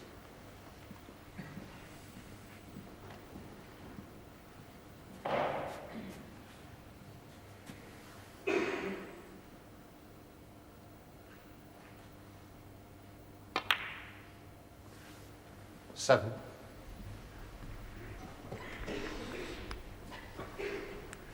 If it had been straight on the brown, it'd have been no problem just to play a little stun run through for the red in the left middle. He's not straight on the brown. It's a little bit awkward, this. It's not as straightforward as it looks.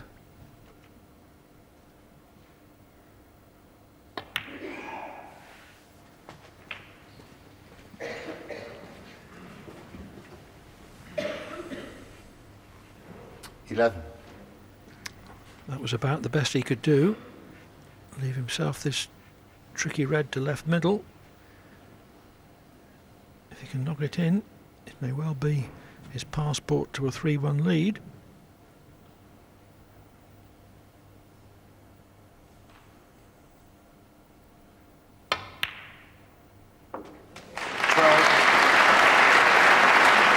Well, that was a tremendous shot, but with all those things you mentioned, Clive, and Stephen knew that. And once again, just totally committed to the pot.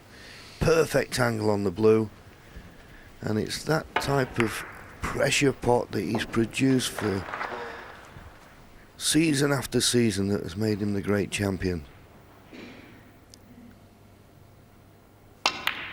Okay, I think it goes without saying he's had a very good run of the ball in this frame in particular. 17. But when you get the run, take advantage of it. 19. And Ebdon's woes all traceable to running out of position when he was going nicely on 44.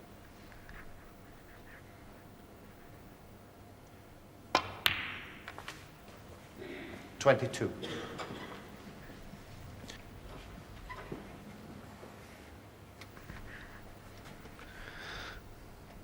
Brown, blue and pink needed.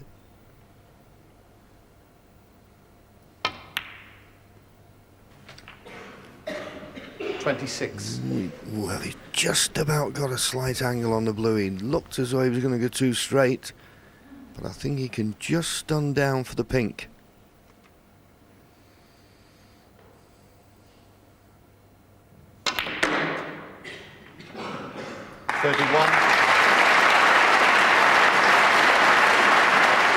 This for 3-1 then.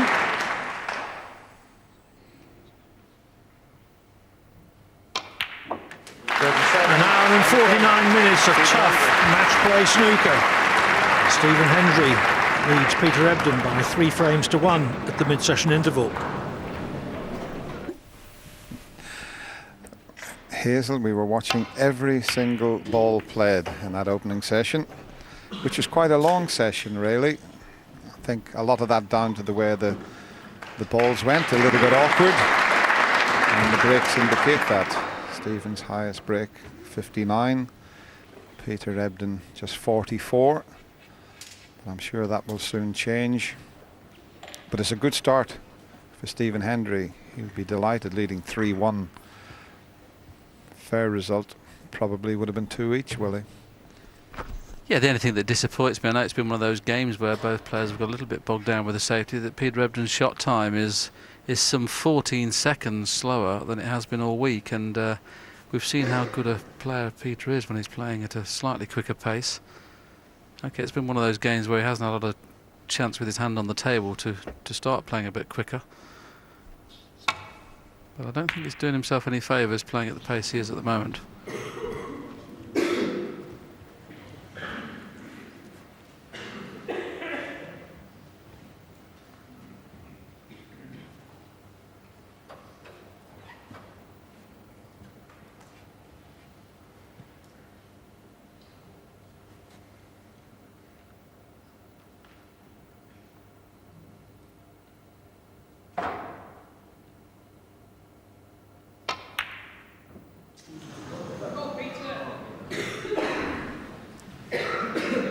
Touching Not ball. quite. Caught the near jaw there, and at that pace, it won't go in.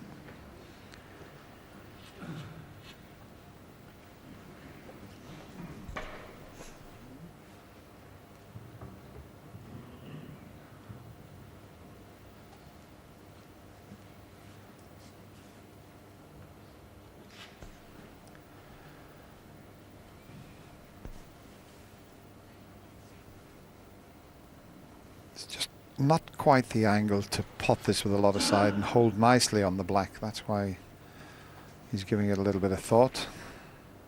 And he's having to put right hand side on it, so that won't throw the white up towards the blue. If you wanted to do that, you'd play it with left hand side, so that's why he's just giving this a little bit of thought. But he should be able to stun it up there and get onto the blue.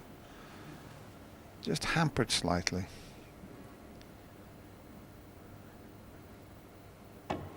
Well, you can clearly see the pink would just pot, so this will open the game up. If he pots the pink, he'll be disturbing the reds.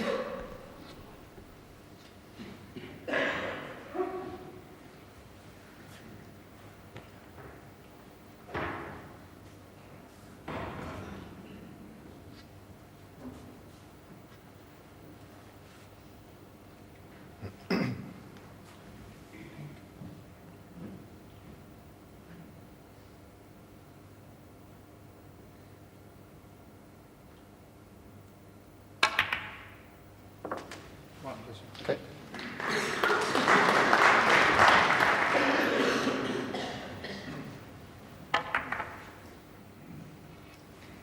Seven.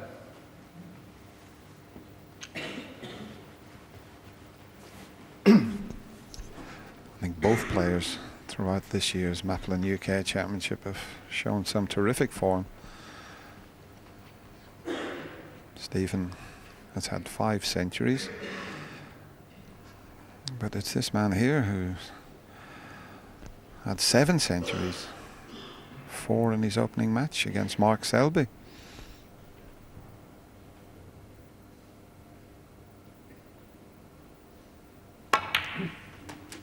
I think for standard, Dennis, this is possibly one of the best ever UK championships. The fact that we've had so many players playing so well up until the final stages. Joe Parry played really well. Obviously, both these two great players. Ronnie was playing okay until the walkout, and Ding Junhui was hitting the ball good as well. It's been a really good tournament. The final as yet has not taken off. I'm sure 13. it will do.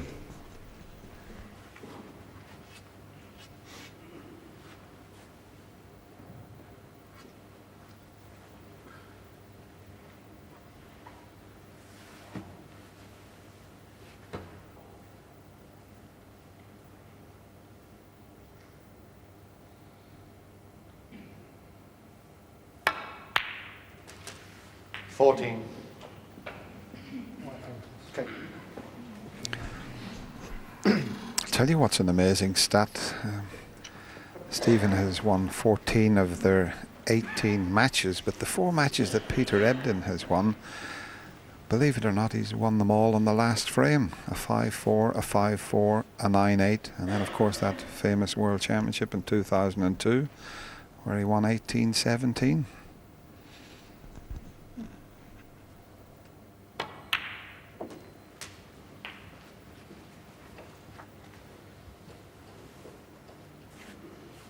$21.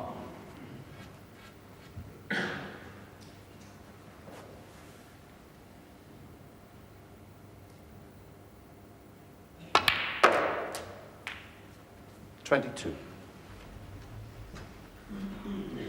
If he does decide to go into them here, he won't go into the pink, he'll just go into the outside of the bunch. But knowing the way Peter plays, he may decide to play for the loose one at the back of the bunch. That's what he's played for. He'd like to finish low on this so he can flick another red out, but I think he's virtually dead straight. 27. And he may be able to play a little stun run through and flick one out. There is a slight angle. Yeah, it's a good shot. 28. I like that.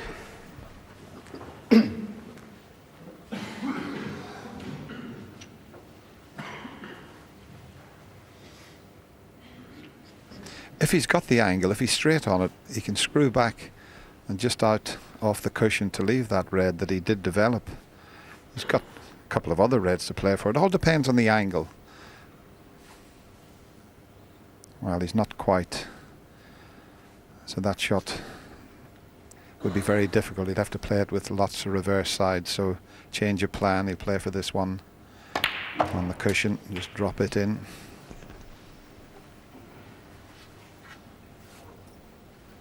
These are the kind of shots that the pockets have been taking very easily this week, but both players today don't appear to be cueing that well at the moment, so you've got to take your time with this kind of shot. See, that took it very easily, Dennis, didn't it? That, I mean, in fairness, that would have missed on a lot of tables we've played on this year.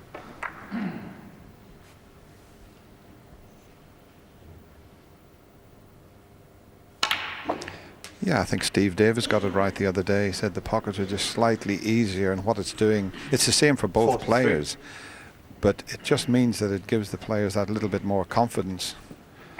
And the top players have got through.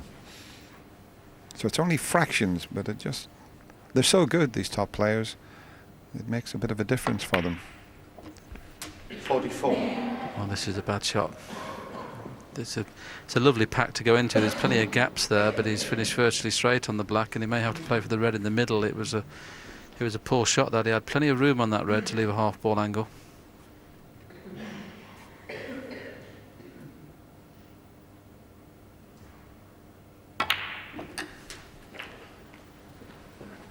So it's that tricky little one into the middle pocket. He will automatically get a good angle on the black to then go into the reds.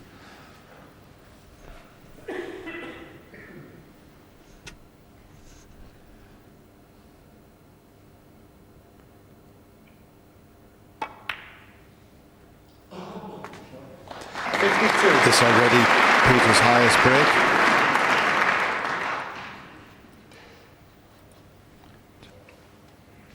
Now if he comes off the top cushion, if he goes into that red, it really will open them up. Any red will do, but that would be even better.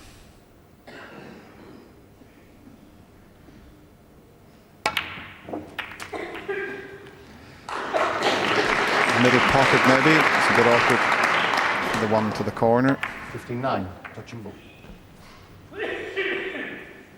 Yeah, it's just a fraction away from getting the gap that Dennis suggested, and as he rightly said, that would have opened every red into play. Still has choice of two reds, but the one in the middle, if the pink's not going to cause any problems, he could play for the pink here, but if it will cause problems by stopping other reds potting, he may not play for the pink. Oh, this is dived. That dived to the cushion. Thought he'd missed it. And that may have been a finger mark that went on, but we can see it here. It just seemed to go to the left-hand jaw. Good job we didn't hit any harder. It wouldn't have gone in.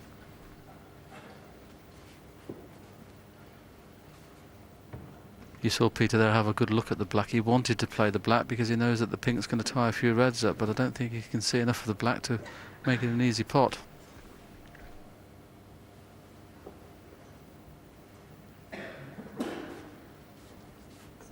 Well, he just needs the pink and one more red.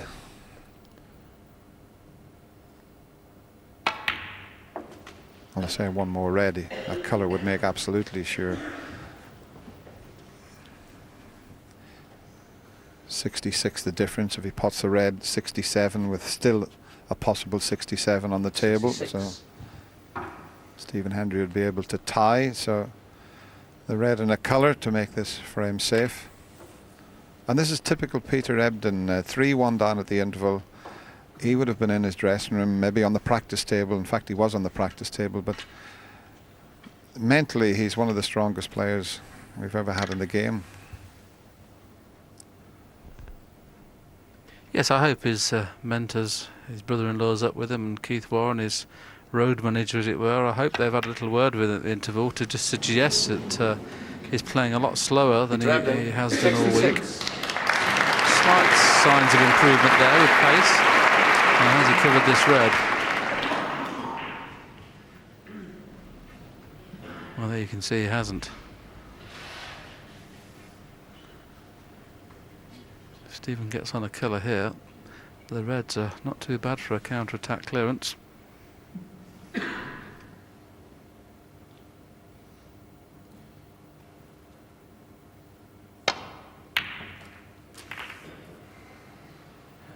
1.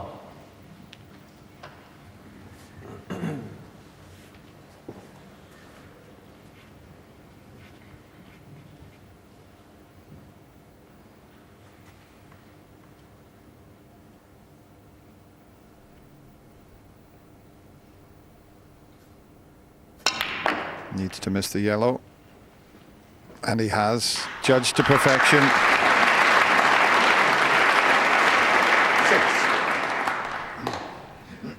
What a big turning point in this match this could be. I've got a long way to go, but the chance is there for him to pinch the frame. I'm sure it's a chance that 7. Stephen Hendry didn't think he was going to get. Peter Ebdon looked almost certain to clinch the frame. This went a little bit out of position, but I expected him to knock that in.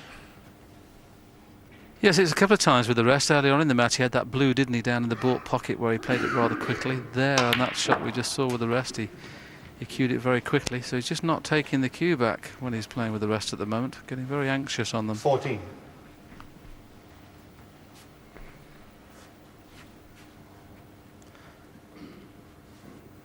Not many shots with the rest being potted from Peter Ebdon, as you can see from that stat there. He's missed 1 in every 3 with the rest.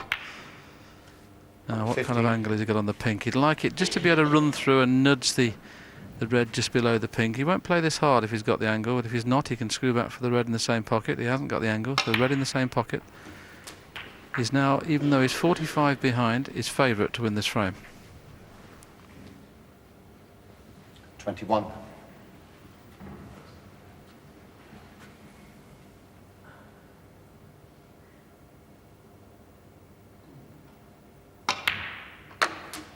$22.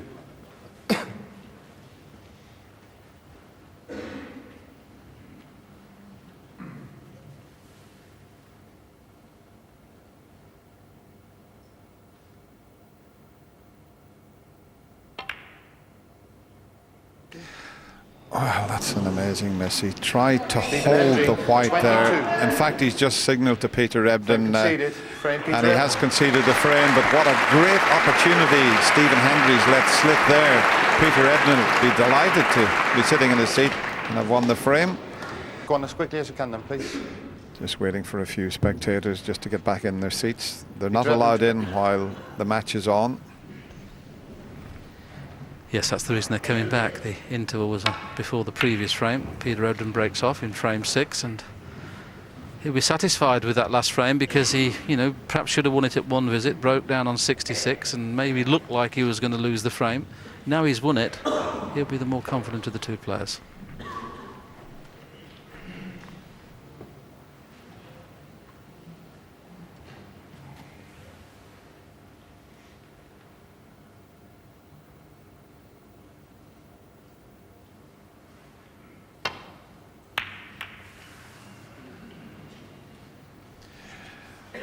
Well, that was a poor effort from Stephen, and maybe he's still thinking about that pink he missed in the middle because he didn't get anywhere near this. And he have potted the red, he would have went round the back of the black.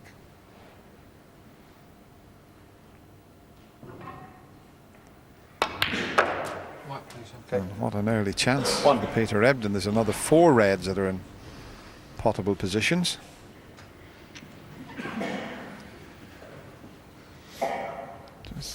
When you get a chance, just look at Peter Ebdon's face and have a look at the concentration and the determination.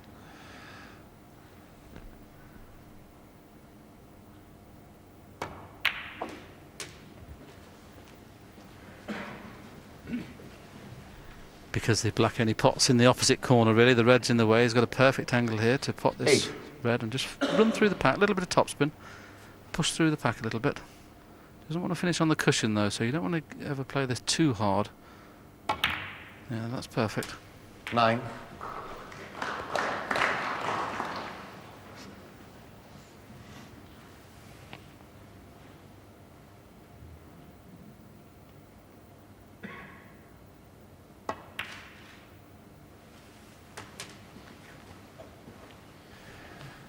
Just underdone it there, so he'll have to go up for the blue. 16. But no problem.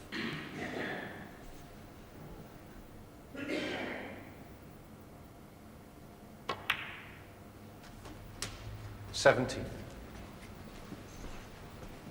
But it has to be said, the table seems to be playing beautifully. The pace of the cloth is nice and quick, the way the players like it. Just worries me slightly, Dan. We haven't seen a pulling on the middle pocket, have we, throughout the whole tournament? And whether when they put a new cloth on the semi-final stage, we've seen two balls pulling here. There's another one here. Look, this is the one that Stephen Hendry played. May have been a little kick, but it pulled a good inch tennis, that, didn't it? Yeah. That's the way it used to do years ago, Willie. The nap of the cloth was a lot thicker. It automatically would turn like that. But with these thin cloths, they go straight. 23. Already in the last frame and a half, Peter's shot time has come down a second, so I think this is the kind of pace he wants to be playing at. He's probably gone down to, in the last frame and a half, probably about 16, 17 seconds, where obviously before it was up to 32. 30.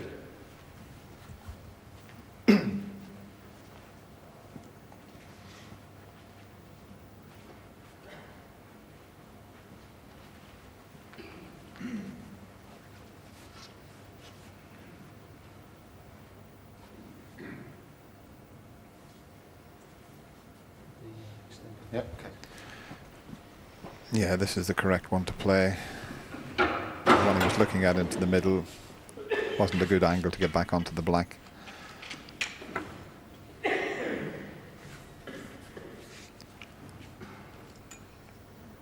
long as he doesn't leave himself straight on the black, he'll be fine. Let's just see if he does play a power shot, whether he gets the cue back here with the rest. He's been jabbing at the last 2 or 3 shots with the rest. Well, still jabby, but managed to get a bit of cue ball movement there. Came back about 2 inches, Dennis, and followed through about a foot. Got it around the angles. It was a bit jabby. Is that anywhere near Dubai, jabby? No? Yes, Peter Ebdon residing in Dubai now and travelling over for each tournament a week or so before.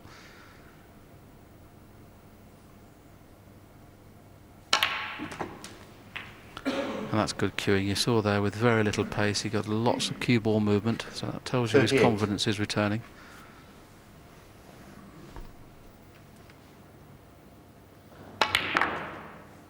$39.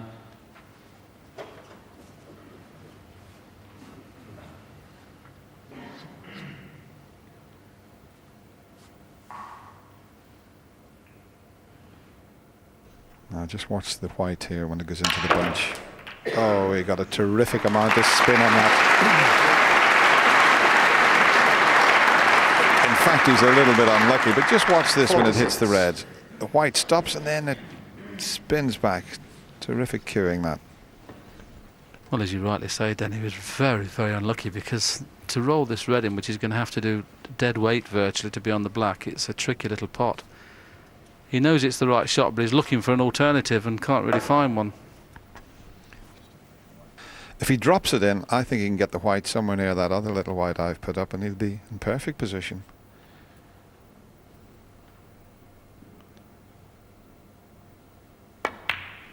Well, he's stunned round the other side, but that'll do just as good.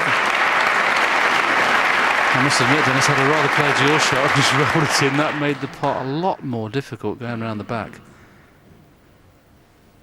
So he made his highest break of the match in the previous frame, a break of 66. He's already on 47 and counting here, and this is a great chance to win a frame at one visit, which neither player has done so far in the match.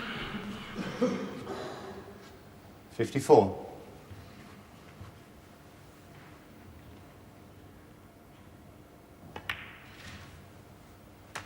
$55.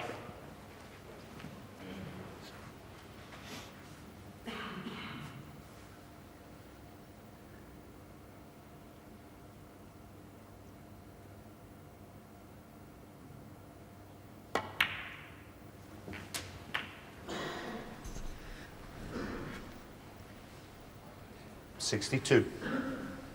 Well, when we play this game, we always say you try and put out of your mind if you miss an easy shot and then get on with it. But I think the shot that Stephen played at the start of this frame, he was still thinking about the pink he missed, because he hit this pretty poorly, the cannon in the black, and it's cost him the frame, I think. Yeah, they can make you look so silly, those shot to nothings. He was playing it as a shot to nothing, Stephen, around the back of the black, and the fact that he completely mishit it, canned into the black, and this is the result. Colour of red for a frame winner.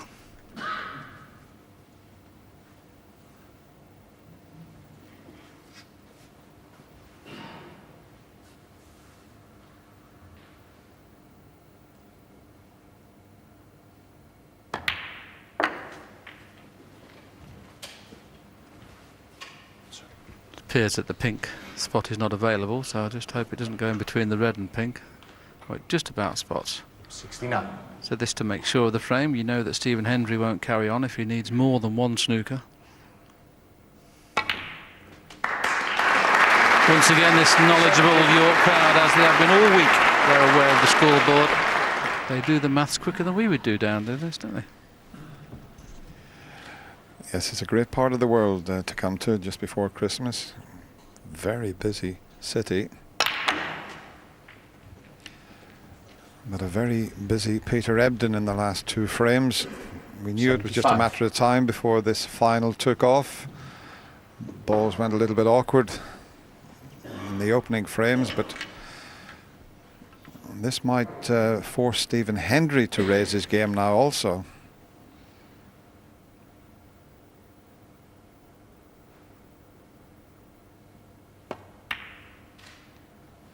76. But it is typical Peter Ebdon.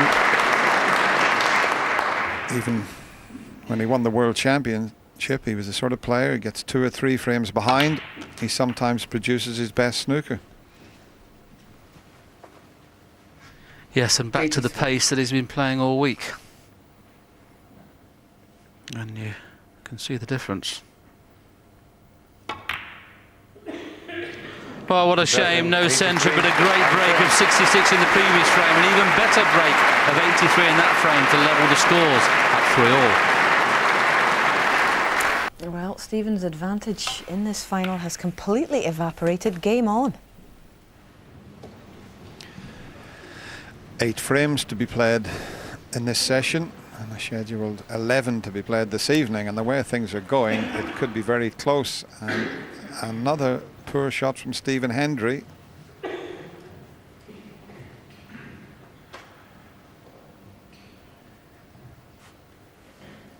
Should never have brought the red down.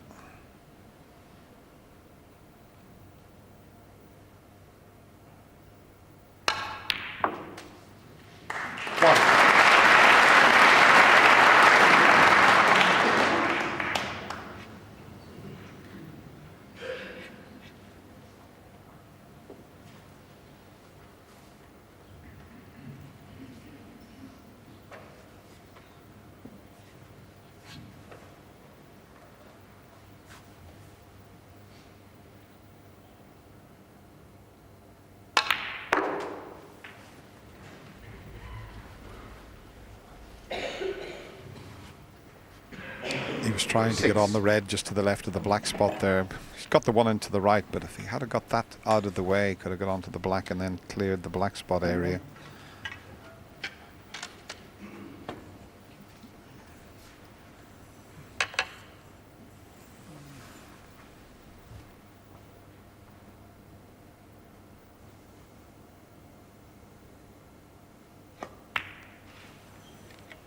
Although just glancing at it, the red might not be tied up, but depends on the angle. If he's got a good angle on the black, he'll pot the black, run through and just push the red on for the same pocket.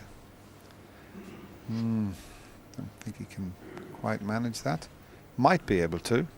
He'd like to just nudge the other red. Yeah, he could do it. And there's still a red available at the back of the bunch. 14. So that poor break-off shot has given Peter this chance.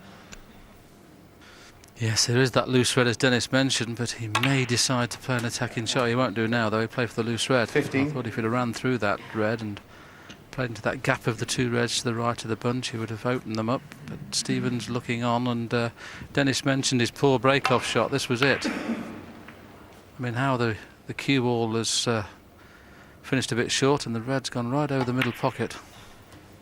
Meantime, Peter Ebdon purposely playing low for this red, bringing other reds into play after potting it. 22.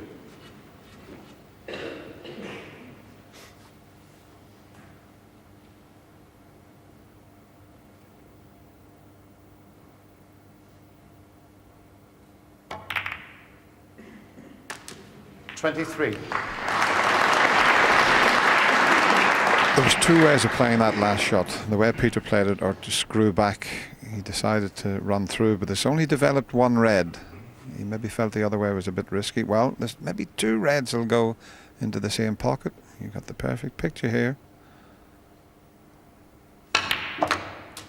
Watch the white.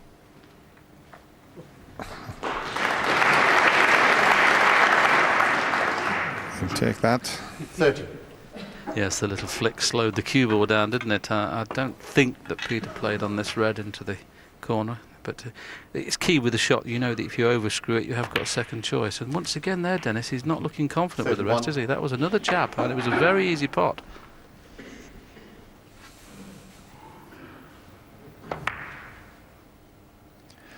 Still one red available.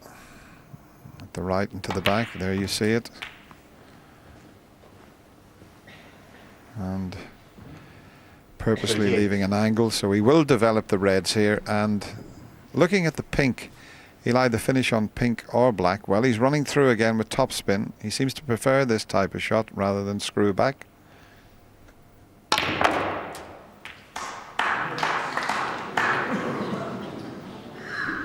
You know, I think he's 39. okay. You can see enough of the pink to cut it in, so he was I suppose a little bit fortunate to come right through the reds there.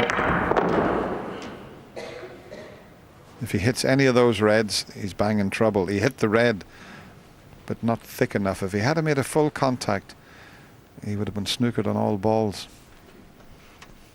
I suppose on the negative side, you could say that if he hadn't made contact, it'd have been perfect. But I totally agree with you, Dennis. This is a cuttable pink, but I always call a shot up out of 10. I think this is probably about 7.5 times out of 10 he'd pot this. The half you can ask me, aren't you? I know you're going to ask me about the half. All right, 7 out of 10. That's better. Pink.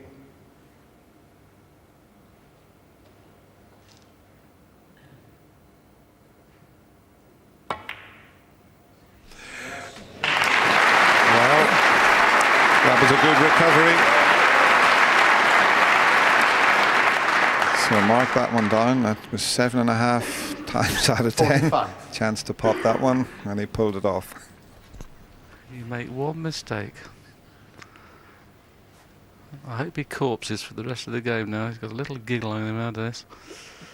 But he's going to play one red onto another, and obviously this will free the pink as well. So once again, this has now become another frame-winning opportunity. Got the double kiss there. For a second, he'd missed it. Luckily for him, it caught the jaw and the double kiss arrived. Just keep an eye on this red. So he's missed it, then the double kiss.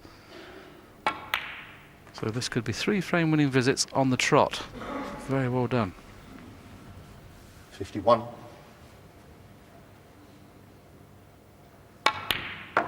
52.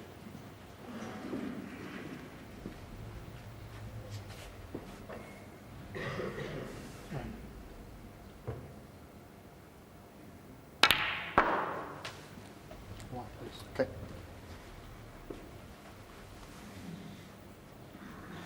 56.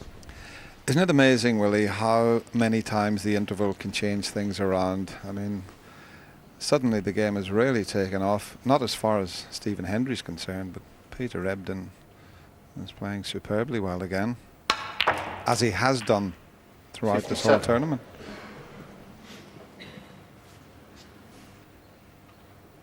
His pot success rate has just climbed dramatically, 85% going into the interval. Obviously, only in one of the 4 frames, that's why it was so poor. But all of a sudden, not only his pot success rate has improved, his shot time 64. is now down to 28 seconds a shot. That's gone down 4 seconds since the interval. And this is the speed he was playing at throughout the early part of this tournament. 65. And boy, doesn't he look a better player playing at this speed.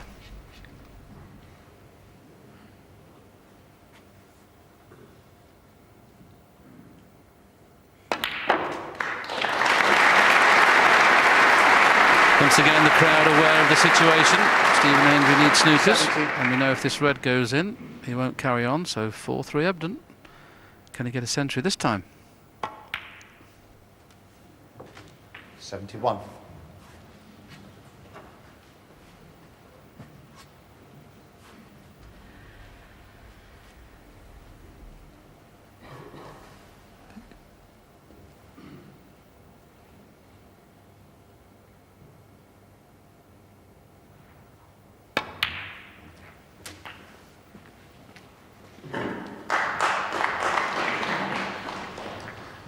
And there's the sequence of balls that he's potted 77. for this frame-winning effort.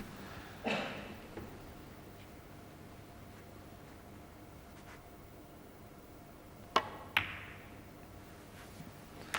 just looking 78. at last season's stats.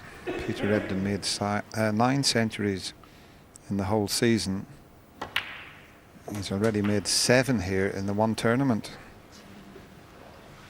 So it shows you how good his form is. 85.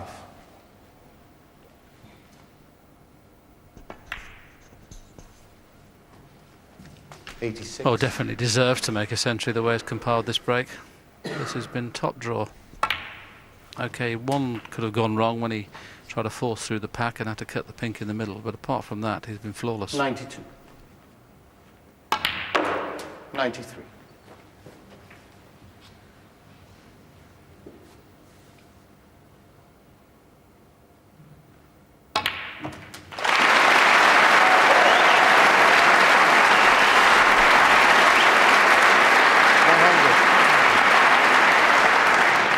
Terrific round of applause. Century 239 from Peter Ebdon.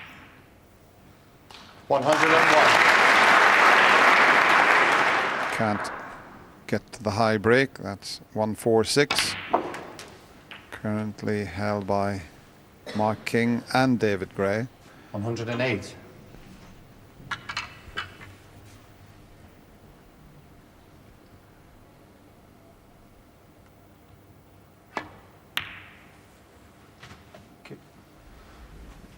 110.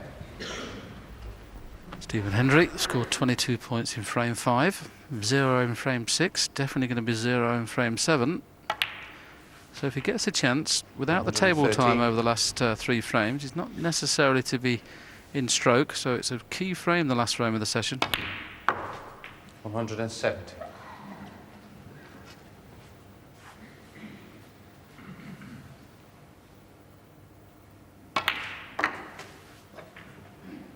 122.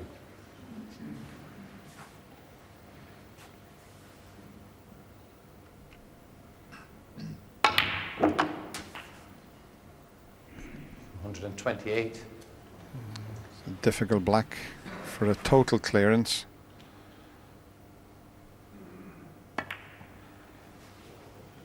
It's there. It's there. That's a magnificent total clearance from Peter Ebdon. One bad break-off shot from Stephen Hendry, and he sat in the seat and had to watch Peter Ebdon make that superb 135. And didn't this crowd at the Barbican enjoy that?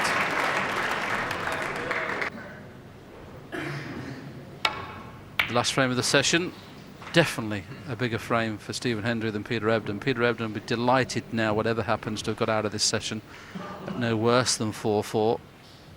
Stephen Hendry, having led 3-1, will feel that this would be a bad result for him, 4-4, but you know he's going to take this one on.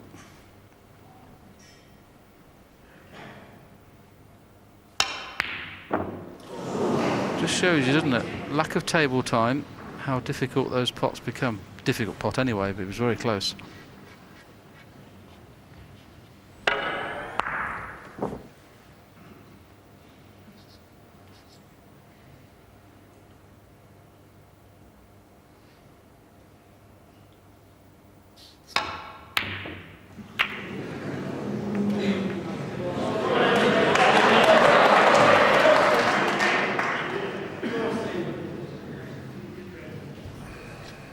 Potting so well, Peter.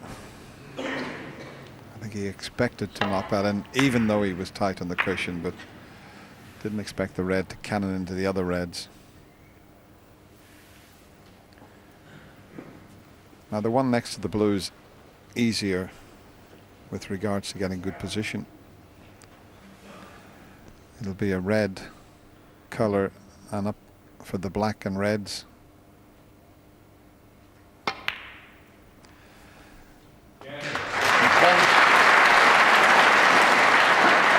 You can be sure Stephen Hendry will get up to the black spot area as quickly as possible.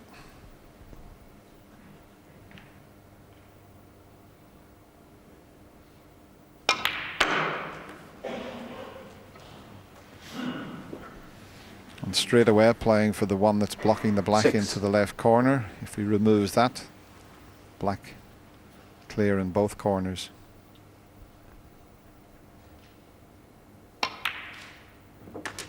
7. And as you mentioned, Willie, he's been kept off the table for a couple of frames, 3 frames. But this is a sign of a true champion. Let's see how many he can make after being frozen out. 14.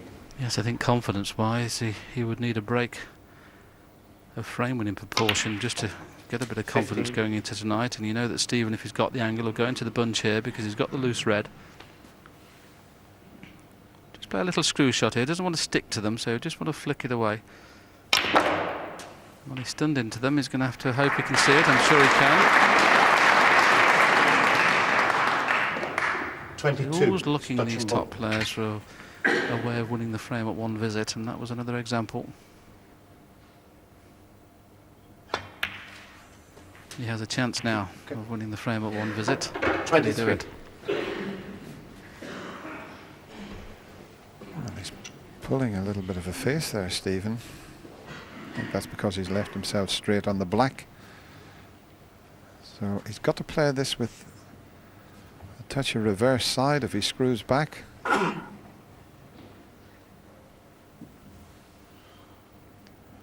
And there he's striking right down on the white, hitting it on the left-hand side. Watch the white.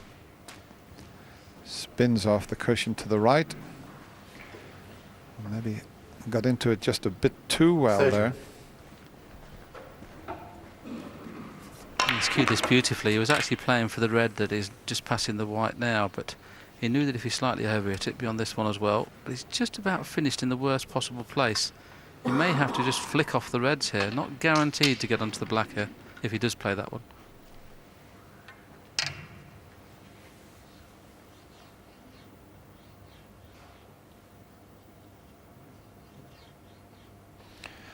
Yeah, you might have to try and hold it for the pink here. Don't think there's a gap to get through for the black. There is the gap, and he's got through it nicely.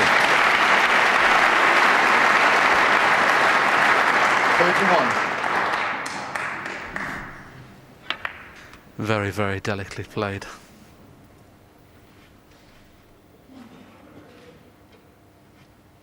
He's still not out of the woods yet, though. He may have to play for the one up near the blue, because I can't at first glance see the angle he has on the black where he can get onto anything in the corner.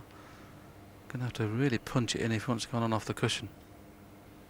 That's what he's tried, and that's just about as good as he could have played. Did well there. 38.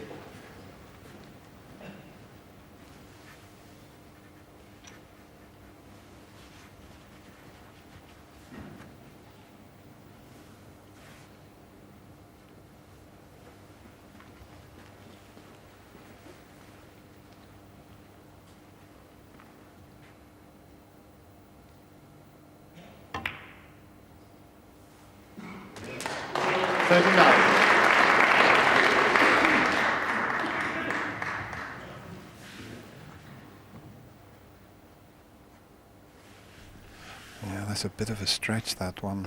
Just getting the chalk out of his pocket, because that was leaning on the table and the chalk was catching. I think, being a neutral, this York crowd deserve a close match, because we've had some fantastic snooker this week.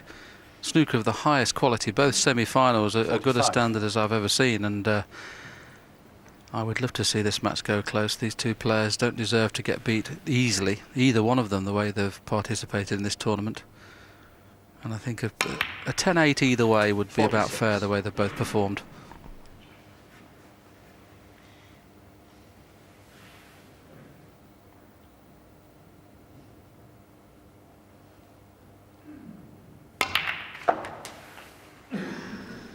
I think he's unlucky the way Stevens reacted there. He didn't seem to get enough topspin.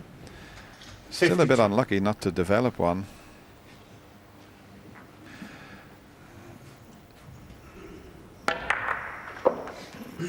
Yeah, he didn't quite get as much topspin as he was looking for there, and the white just stuck.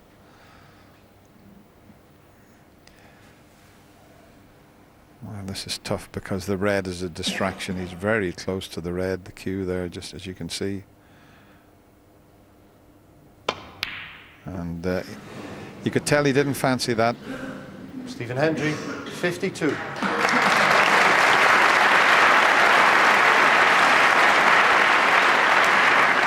Well, he played it in such a way as the only red he could leave was the one he tried to pot. Missed it by a long way, and that red is potable because it's finished just to the left of the 4 reds and will go. When was the last time we could say that Stephen Hendry had not won a frame in one visit in a session? That's going to be the equation today, because he's going to need a second chance in this frame.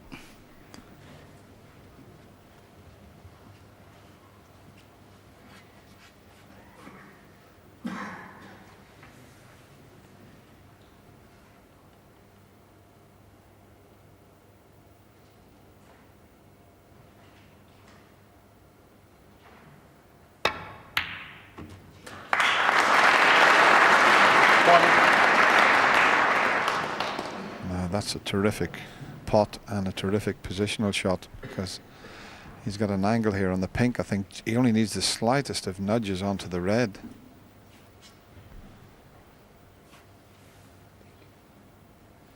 Just a little cannon there will develop all those reds. Well, he didn't even have to play the cannon, but he's going to have to play one now. It looked unnatural just to stun onto the 2 reds.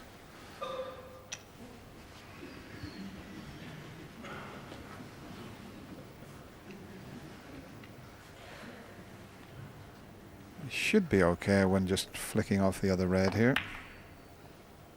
And those 3 reds perfectly placed. The 2 to the right, they're going to be the key balls.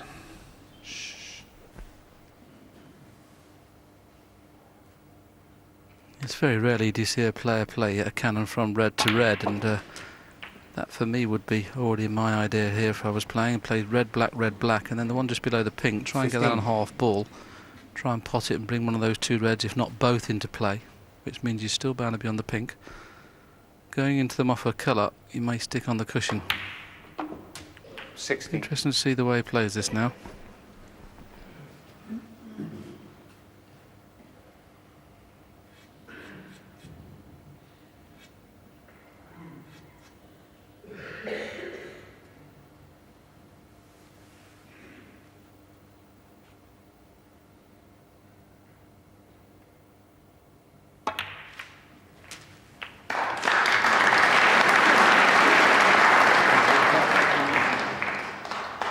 $23.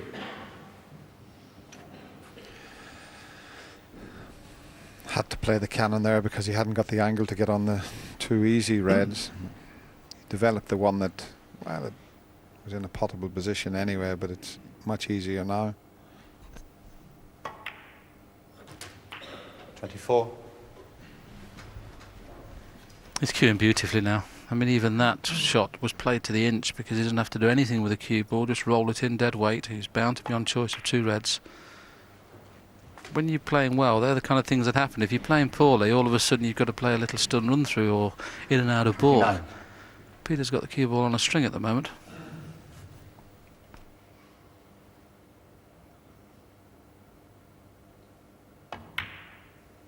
Now I just wonder now whether he's going to play on this red, the one I suggested quite a little while ago, whether this is the shot I would definitely get on this red and try and move both reds into play. Let's just see whether Peter just thinks that's the right way around of playing this shot. Yeah, that's what he's going to do. He's got the perfect angle now to possibly bring both reds out, and this is sometimes where you think of 4 or 5 shots in advance, and this is exactly what Peter's done.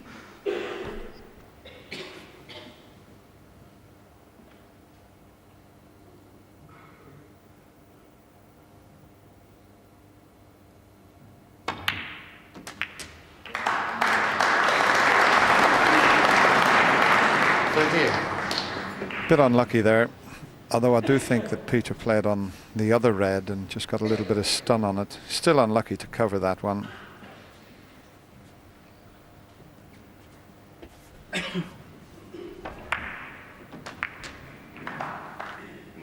Brown.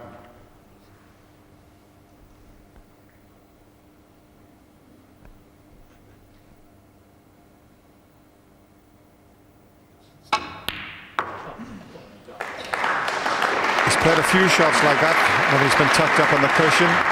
He potted a brown in the middle pocket earlier 42 in the match, and that's another good shot from the white, almost tight on the cushion.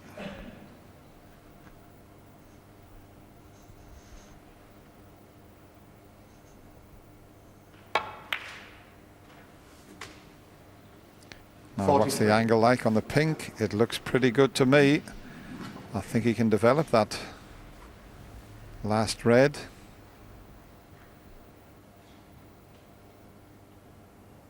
That was a good chance he had there, but he's right back in this last frame of this session. 49. A frame that would give him 4 in a row. Yes, apart from that last shot, this has been a masterclass, these 4 frames from Peter Ebdon. I can't think of a mistake he's made. OK, Stephen Hendry's made a couple of mistakes, but in this session I would think his pot success rate, I'm talking about this mini session of 4, would be about 98-99%. That's the overall of the 8 frames you're showing you there, 92%.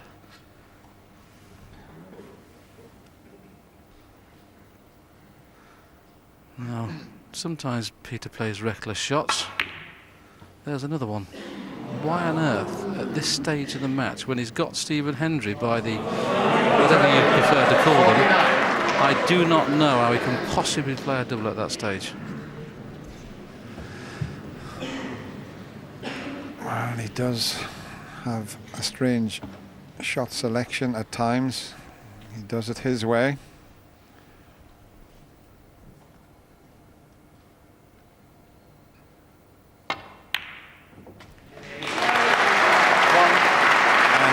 Just have let Stephen off the hook. Stephen was favoured in this frame. He got in early.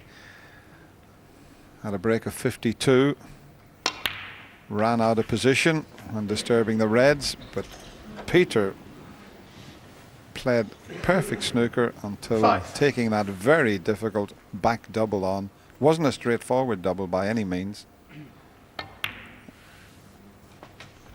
Yes, you can forgive him if he'd got a difficult safety shot, Dennis, but it was just red in behind the black, wasn't it? White up the table, and strong favourite to win all 4 of the mini-session. But whatever happens, we're going to be in for a cracking last evening. 10.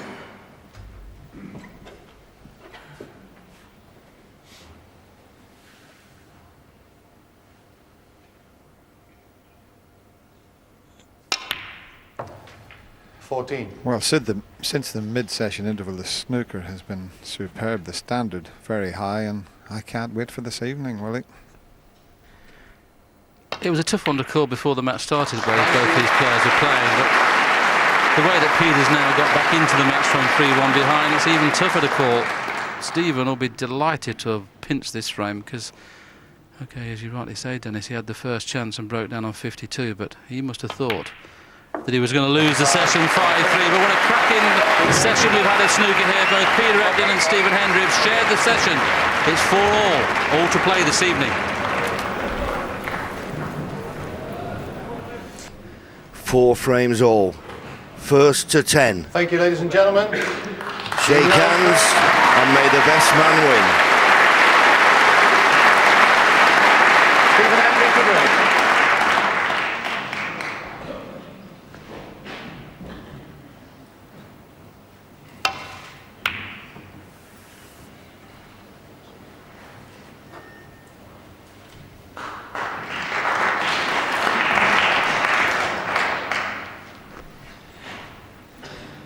Oh, this magnificent crowd as it has been all week, John. It's been very well watched this week. Absolutely packed, even in the balconies this evening. There's people there. And if the last 4 frames are anything to go by, and the 2 semi-finals, I think we could be in for a classic.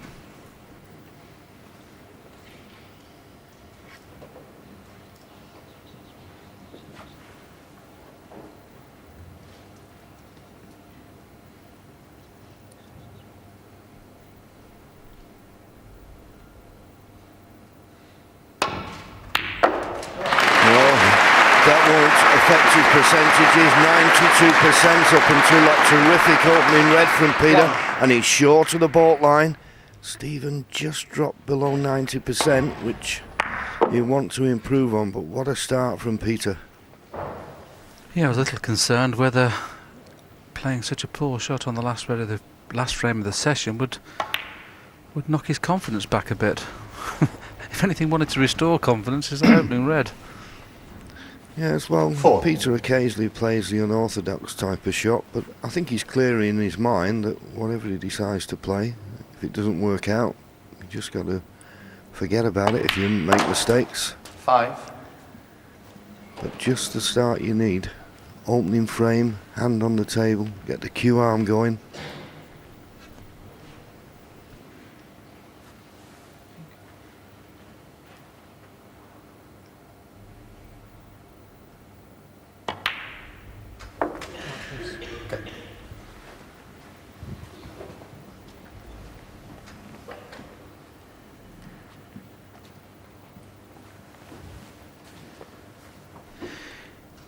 I think the first 4 frames of this session where both players were kind of just finding themselves out really, and it didn't really take off until after the interval. Every frame since the mid-session interval there's been a 50 or above. Amazingly enough, the stat on the left, that's low, isn't it? Stephen Hendry has yet to win a frame at one visit.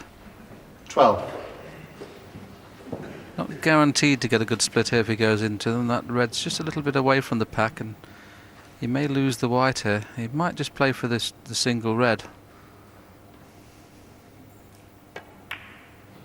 Plays with a single red.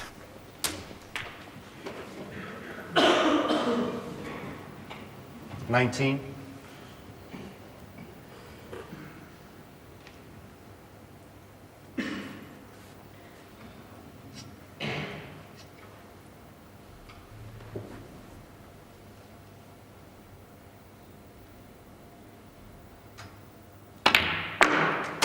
$20.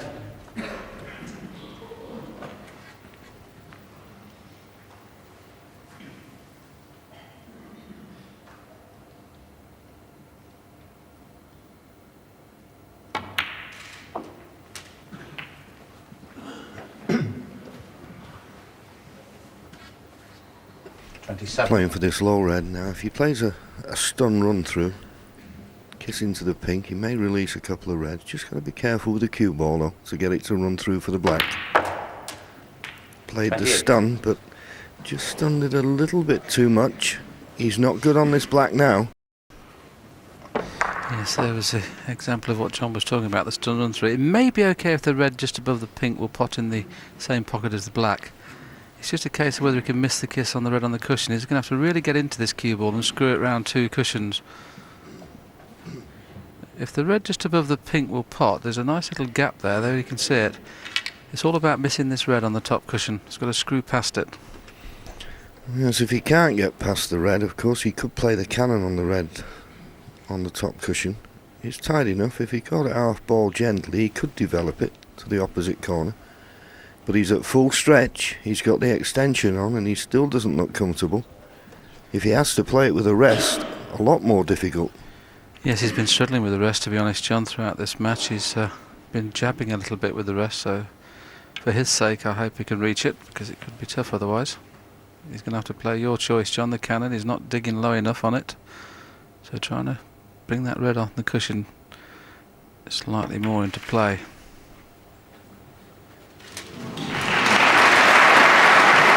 Good job the top pockets appear a little bigger this week, because once again that was one that I didn't think was in. 35.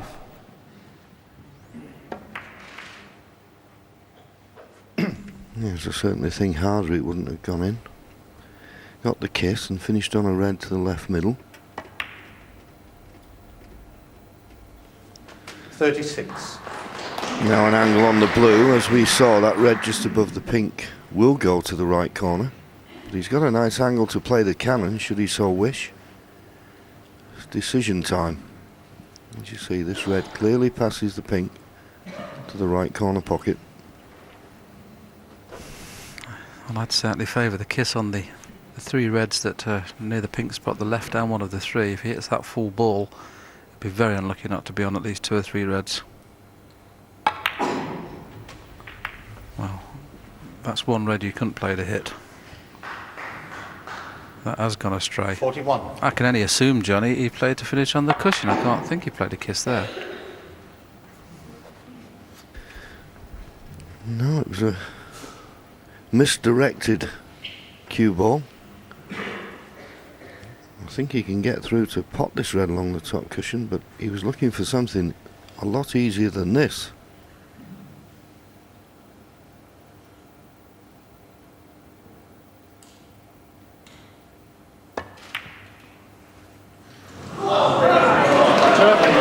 It's always disappointing when you do the hard work, when you look like you've got yourself in a position to possibly win the frame at one visit and you miss a ball like that. This will hurt Peter Ebdon if Hendry can get back into this frame and possibly win it.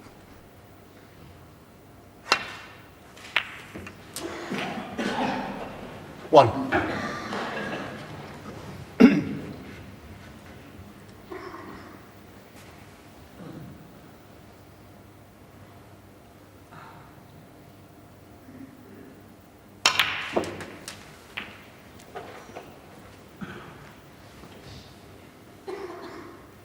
Eight.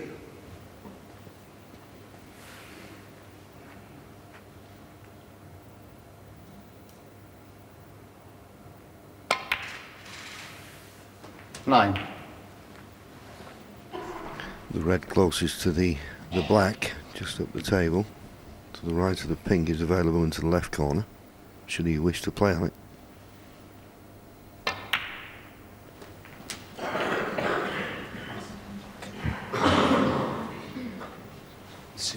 Not a bad chance, this. And this match could turn on frames like this when one player has got in and missed when he was in.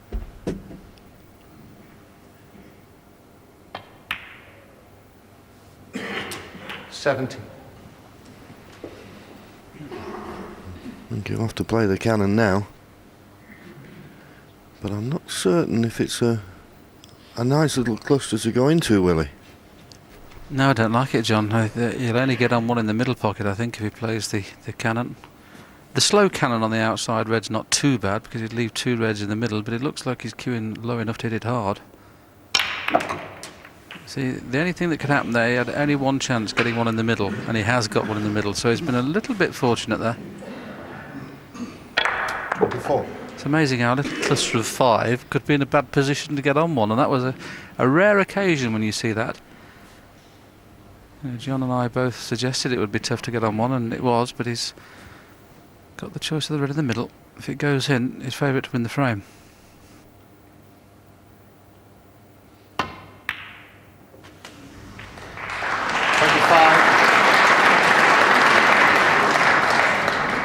Right. Clambered in, shall we say. And kissing the pink, I'm sorry, the green full in the face is not ideal.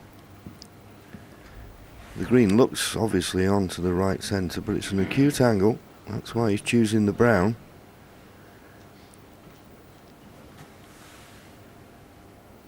Doesn't have have to do a lot with the cue ball. It'll help the pot.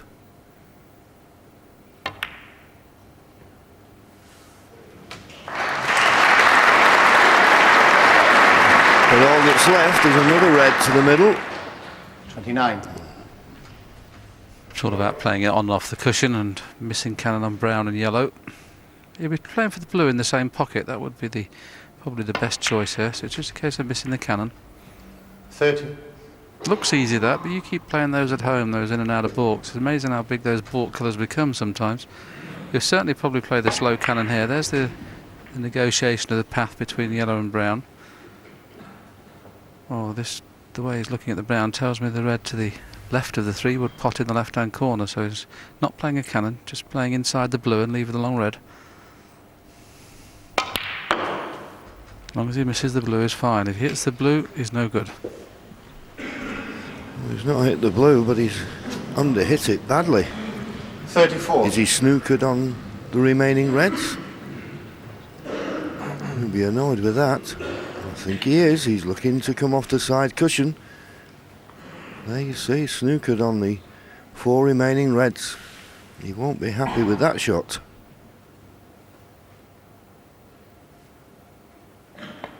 Yes, a disappointing thing really was he could afford to hit it about 2 or 3 foot harder. Stephen Hendry, 34. The white's just held up enough to make this not a pottle on the top cushion.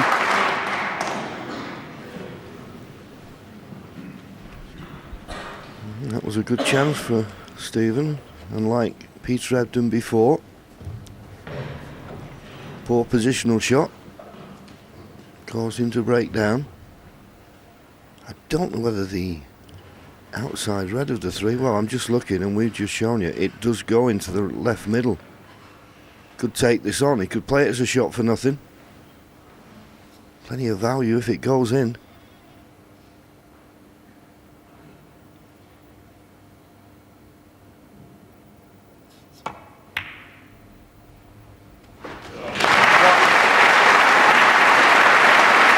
Played it at such a pace that he thought, if I miss it, the only red I'll leave is the one I'm playing. He's not good on the colour. You would think a roll-up snooker here. He's not a bad choice, but can he risk rolling up to the green? Or does he take the pot on? Green ball. I think he's rolling up to the green. Tighter the better.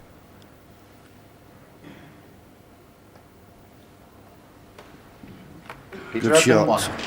They look easy those, but when you got a little bit of tension in your arm and the nerves in this first frame will be jangling just a little bit. Nice touch.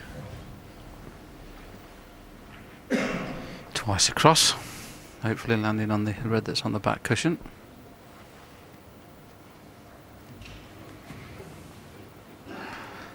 My colleagues put the line up for me. That's the way we both think will be attempted to hit.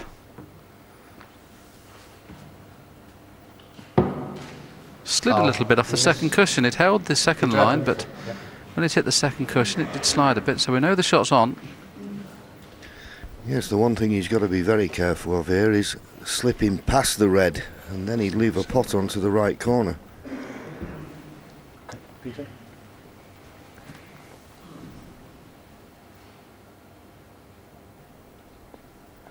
There's the line again. This looks better. Good shot. Well, he's unlucky. Whenever they call touching ball, you've got to consider yourself to be unlucky. Because now it's absolutely straightforward safety for Peter, whereas if it had been touching, not touching, it would be a tough shot. The red that's nearest the pink spot will cut in the corner, so Peter's got to be a little bit careful he covers that up. He can rest right in behind the brown here. Yes, I think that's what he's going to play, will it? Off the baulk cushion, trying to get the snooker behind the brown. It looks a good line. What's the pace like? Pretty good.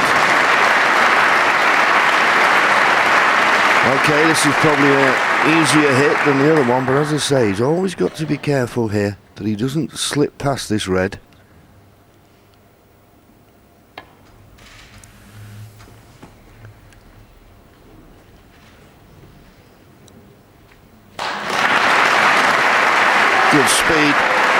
Well played again. And you can see now it's not touching, and you'll see the difference in the safety shot now from Peter Ebdon. Absolutely straightforward last time when it was touching ball. Now it's quite a difficult safety shot. He's not guaranteed to put Stephen in trouble here.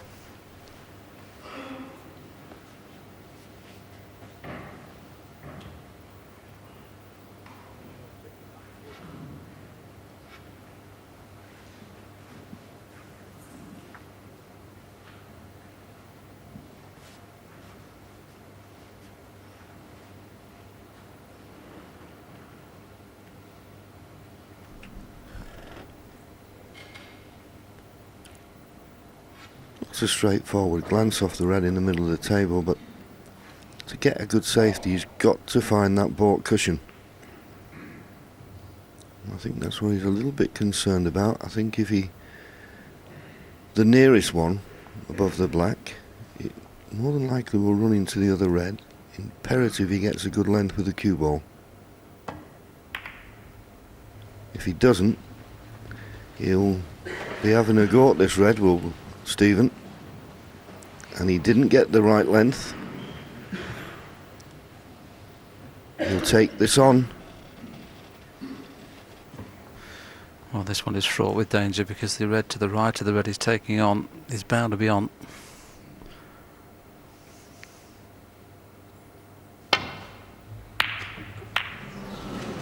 Sometimes he does push the boat out. I don't disagree with him going for the pot at all. I'm not saying that, but there's a lot more pressure on a shot there when you know you virtually have to guarantee to get the jaws at least, otherwise you're bound to leave something on. Yeah, but to be fair, Willie, you couldn't have expected him to be that far away with the pot.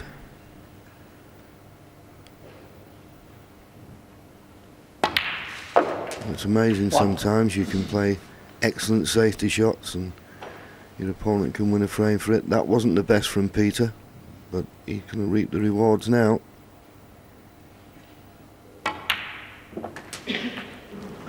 $20 points in front, so he needs the two remaining reds. Yes, the good thing, though, of course, he can play to get onto the last red and not worry about getting onto a colour. So he'll try and usually you would say don't finish on the cushion when you're playing for this red, but he will try and finish on the cushion this time just to make the red a certainty. Stephen Hendry's had a couple of half chances in this frame. He was disappointed not to have cleared when he had the chance.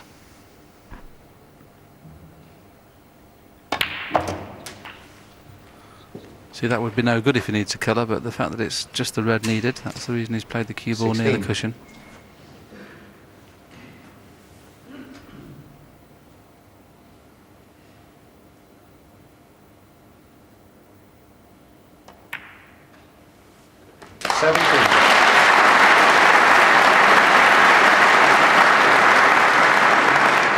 So that's the red. I wouldn't be surprised if he just rolls up to the black here and plays the snooker.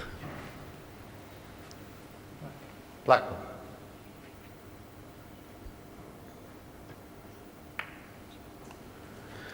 Peter Ebdon, 70. He's got the snooker. So Stephen Hendry will play on because it's just one snooker required, but he's got to get out of this snooker and get the yellow safe before he can even think of counter-attacking.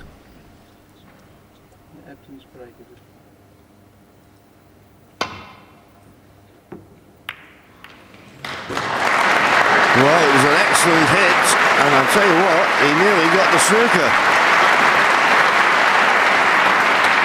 Couldn't have played that better, couldn't Stephen? It's not a snooker, but he's still in this frame. One snooker required, and particularly where the pink and black are, they're a perfect target for laying a snooker. Yeah, green and brown help, John, don't they, as well? There's a big target in behind those two, so... Well, obviously Ebdon's strong favourite to win the frame, the fact that Hendry needs a snooker, but you wouldn't want to bet too big odds on.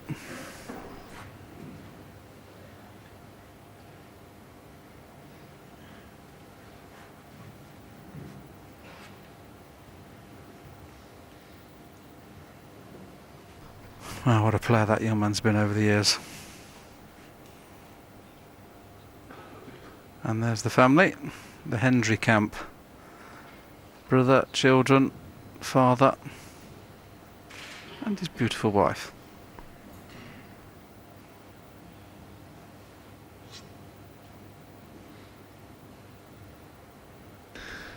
He's giving this plenty of thought, Peter.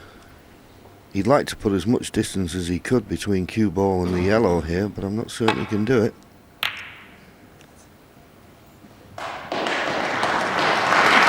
I think he'll settle for that. Or is there a gap in between green and brown?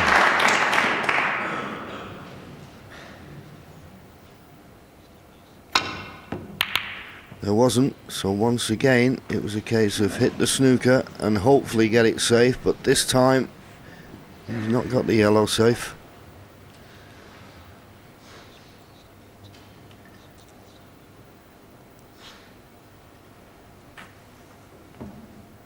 If he pots the yellow, Stephen Hendry will need 2 snookers.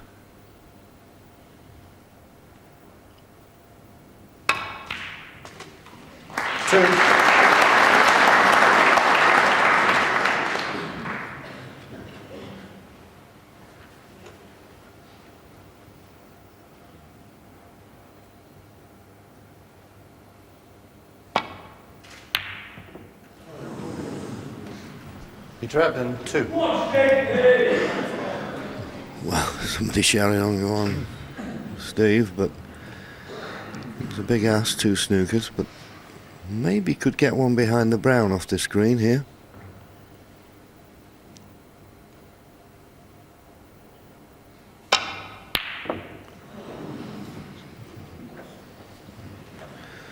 Well, that wasn't the best of attempts, and I don't think he'll get another chance now. He's left the green on, and if Peter pots the green, that will put the seal on this first frame of this evening's session.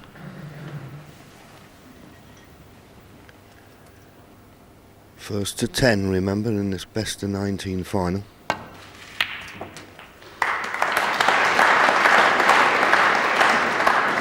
It's been a frame that both players have had chances.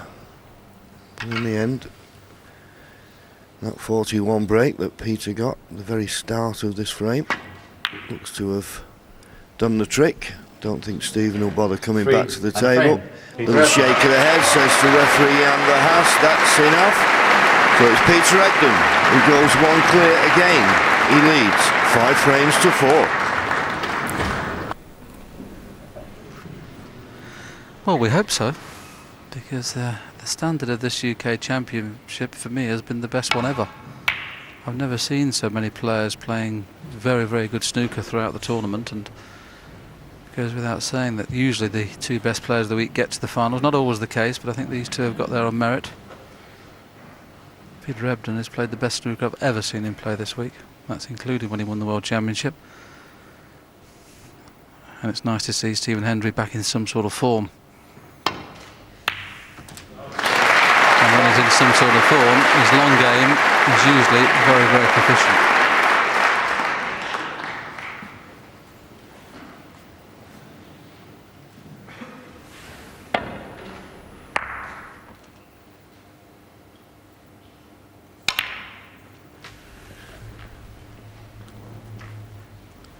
There was a telling stat we've shown you in the first frame of this match, which you remarked on at the time, Willie, which is quite unusual.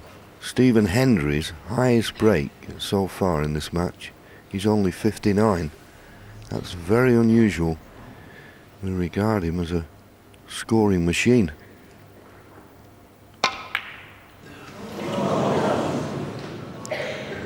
Stephen Hendry, Well, 3. that was unexpected, wasn't it? Didn't get the cue through on that one, just jabbed at it a little bit.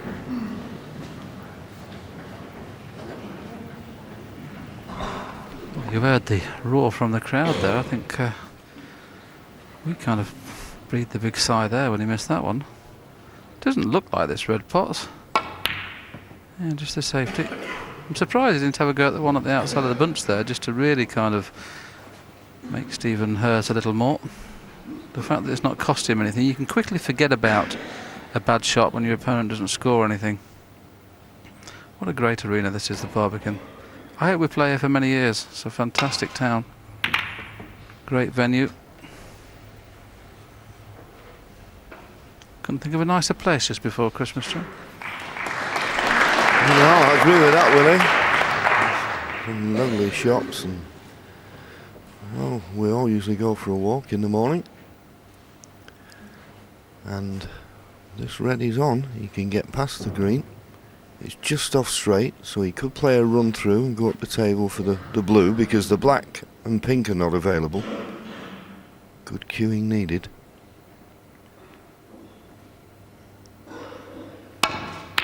And got.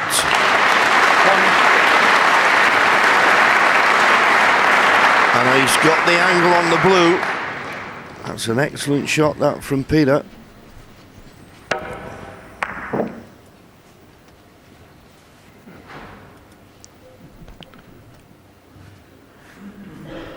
Well, we put the circle in. If he could stun down to that circle and play for that red just above the black.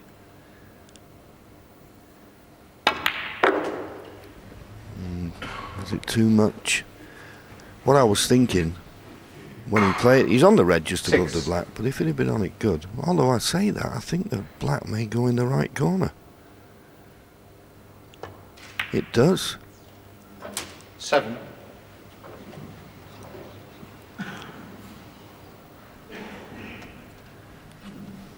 It's always an advantage, Willie, isn't it, if you can get in first in a frame. Stephen got in first, missed that easy red.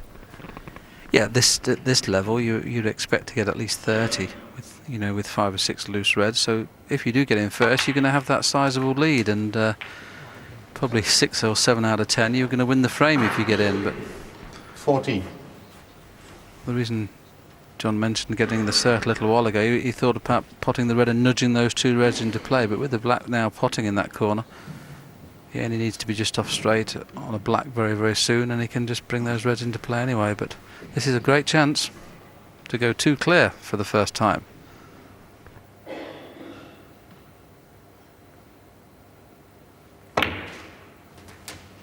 $15. Doesn't want to be too straight on this black. He is. Okay, there's the red he can play on into this same pocket as the black, the one at the bottom of the cluster, but whether that will give him good position on the black next shot, I don't know. He's overscrewed it. Is he on the other one that's closest to the right corner? 22.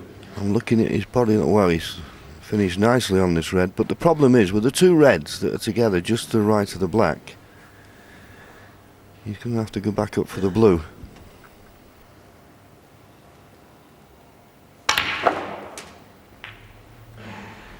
$23.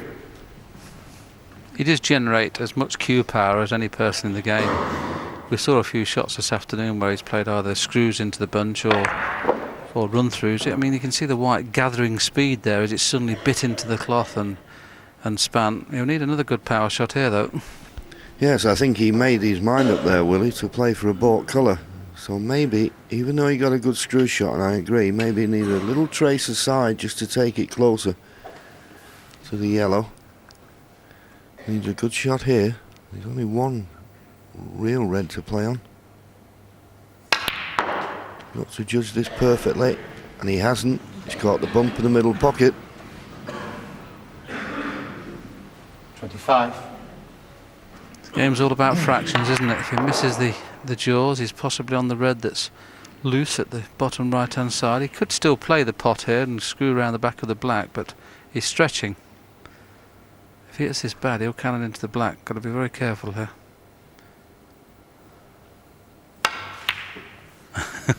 Do you think he was making sure he didn't hit the black there? Peter Ebdon, You betcha. 25. Oh, he jabbed at that, didn't he? And having hit that red so thick, he's been fortunate not to leave it. The brown came to his rescue. And what a horrible safety shot, because obviously any kiss on green or brown, if you play off the 2 reds to the right of the black going back into baulk, you can leave that red on. it may be a bit of advantage just playing to leave the white on this back cushion. He's got to be very, very careful. He's playing at the one, I think, he was going to line up at the one at the back of the pack. Yeah, I agree with you. If you try to get this cue ball back into the balk area, you're going to have to play an unbelievable shot not to leave the red that's in that half of the table. You've somehow got to try and stay at this end. The only problem with this shot, if you get a double kiss, you could leave the red on. Got to avoid the double kiss. And that's as good as he could have done. That's pretty good. That's all he could do. He couldn't risk going back into the balk end.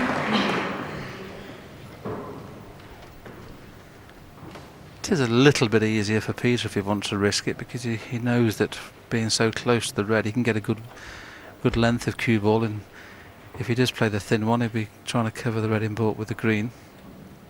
But I think he'll probably jack up in the air and try and screw back onto the back cushion. He'll be bringing a few more balls into play though. And you know that Stephen Hendry, if there's a sniff of a shot, he'll take it on. But there's certainly not a potable one here.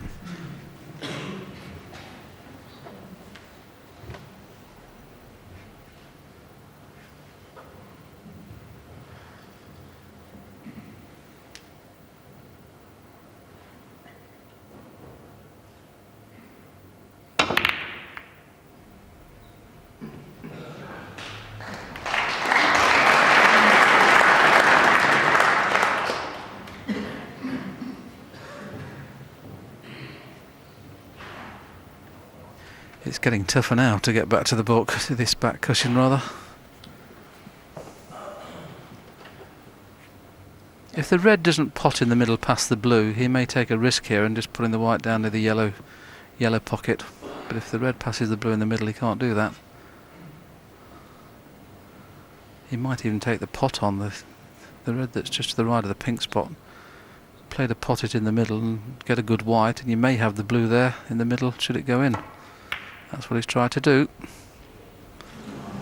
That's a clever shot, John, isn't it? Especially if he knows that red doesn't pot. Well, there was plenty of value, but well, as you see, it doesn't pass the blue, but it does go into this right corner. Risky, but you know, Stephen, his motto is attack. Great pot. And that's the problem, you see. If playing that red in the middle is fine, but the important thing for me was try and get the cue ball tight against the balk cushion. That red wouldn't have been a choice. But he's such a good potter, Stephen, and such a brave player. Five. You're asking for trouble if you're leaving him tempters like that. I love the word brave there, John, because it was, wasn't it? When he potted the one in the black pocket there, the cue ball had finished near the green, and look, he'd have been leaving the red in the middle. And it's so tough, John, isn't it, under pressure to be brave? But he's done it so many times over the years.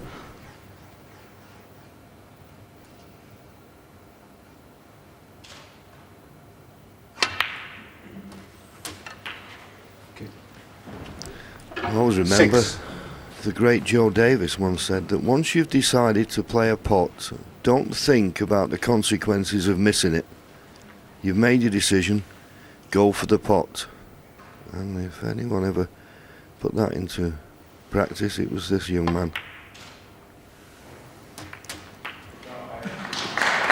This is a terrific chance now. 13.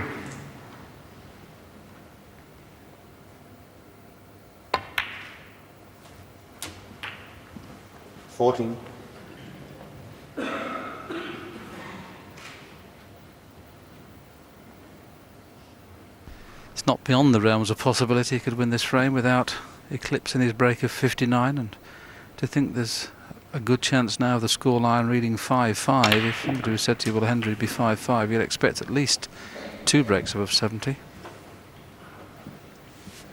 21. So he's not yet found the form that he's had up to and including the semi-finals.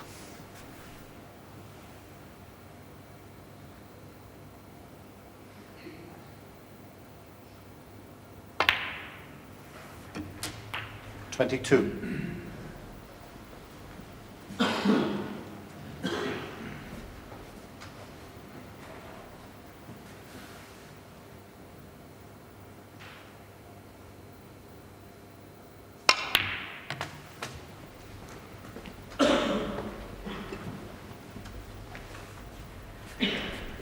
Four reds at this end of the table. He'll be looking for an angle now on a colour. Depends which one he feels. You would think maybe possibly the blue or green or brown. It doesn't matter. 26. Just as long as he's got an angle. Maybe the yellow. He's thinking of the green, but the yellow doesn't look too bad to me. But he's got a choice of three. It's not the blue, it's not the pink. He mishit the brown last time, John, didn't he, when he played around 2 cushions? I just wonder whether he'll get good position this time. He's probably going to play it off the 1 cushion to make sure. Needs the white somewhere near the pink spot. That's what he'd be thinking. When you get down and play a shot like that, I don't know, did you think the same, John? I used to have a target in my mind, think, well, once again, under-hit it by 2 or 3 feet. I'd have been thinking pink spot there for the white. 30. Well, yes, a couple of feet short of perfect position. So he's got a little bit to do here. What does that tell you, John, with him being short all the time? A little bit of tension in the arm, maybe? Well, yeah, he played the run through. Maybe he didn't get the top spin that he would normally do. Maybe he's just not getting the cue through smooth at the moment.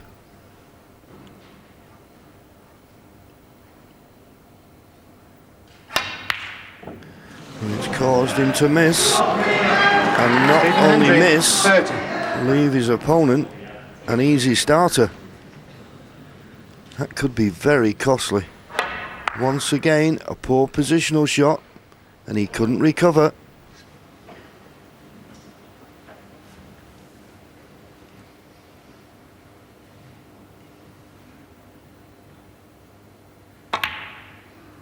One.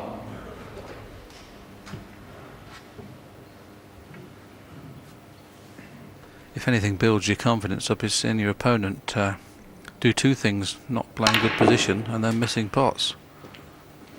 Okay. Well, he feels he had a bad contact there. Obviously he must have done, but he's got second prize because he didn't play for this red in the middle. Well, let's have a little look. I don't think he cued it that well, you know. I know he was putting a lot of left-hand side on the cue ball.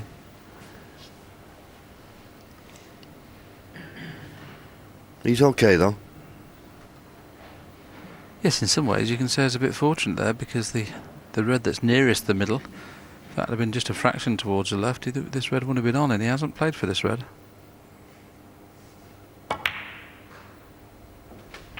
9. But he'll be disappointed now if he doesn't score enough points to leave Stephen Hendry needing a snooker. He will need that difficult red though, near the blue.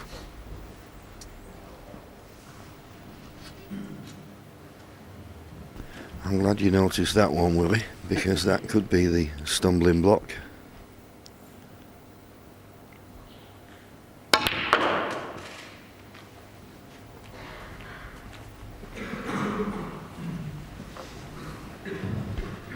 doesn't want to come 12. too straight on this red to the left middle. Well, he's getting down quick, so he must have a nice angle on it.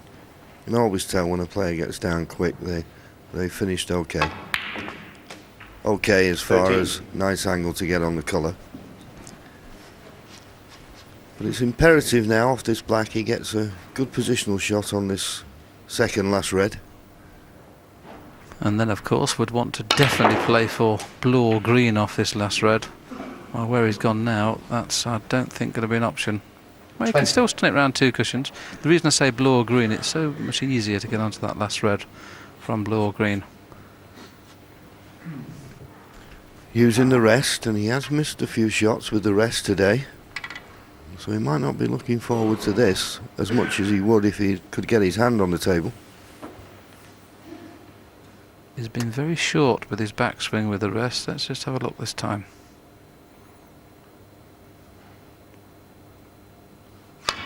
Still very jabby, but he's played it nicely. But this is going to be tough to get onto this red. The only way he can get onto the red is in the green pocket, and that's going around the back of the pink and yellow. and the white just passing the blue, trying to get on the red into the green pocket.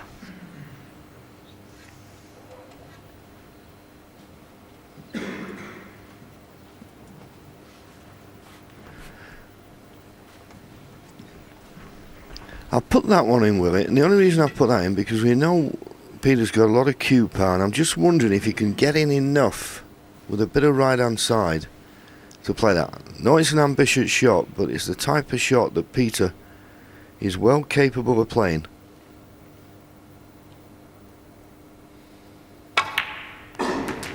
Well, in the end, I don't know what he's played. Has he snookered himself? Well, if you can get into it that much, can we go into it a bit more and follow the lines? Absolutely, and if he didn't want to play your shot, John, play the one I suggested around the back of pink and yellow. He's trying to leave himself a double, and we all know what happened in frame 8 when he tried to leave himself a double. It cost him the frame. Surprising, that choice. You can just about see it. I wouldn't be playing the double myself. Well, I don't think the double's on from where the cue ball's finished, so I'd just be playing the safety. He's 20 points in front, but there's still a bit of life left in this frame yet. Well, he's come round to look at the angle of the double, but I can't see this being on. If he does play the double, he can't get a good white. You only really should play a double when you know you're going to get a good white. It looks straightforward to put the red up towards the black and the white in behind brown and green, but you never know with Peter Ebdon.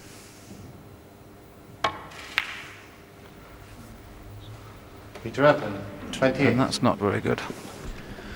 Well, his last two shots have baffled me a little bit. And Stephen will have a go at this red, and if he pots it and gets on a colour, I think we've got a new favourite for this frame.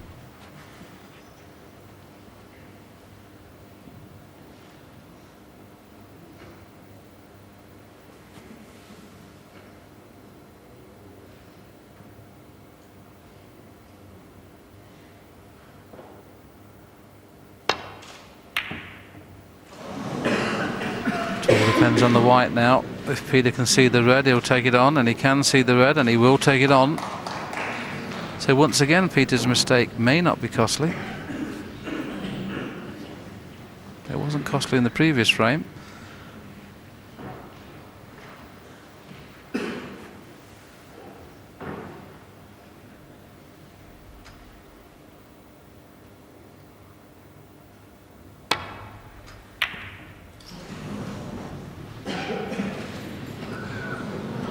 It's turning into a big frame now, this. It really is. I think whoever loses it will be disappointed. More so with the chances they've both had. Now I don't know whether Stephen can get in enough behind this red to catch it full enough. I don't think he can. And if he's playing it red first, he's got to be careful. He'll be pushing it towards the left corner pocket. Needs a good cue ball here. He tried to get in behind it, and he didn't. Well, I don't think that's how he played it, but he'll settle for it. He will settle for that. He's got the snooker. Easy hit. But you never know getting out of a snooker where the balls are going to finish.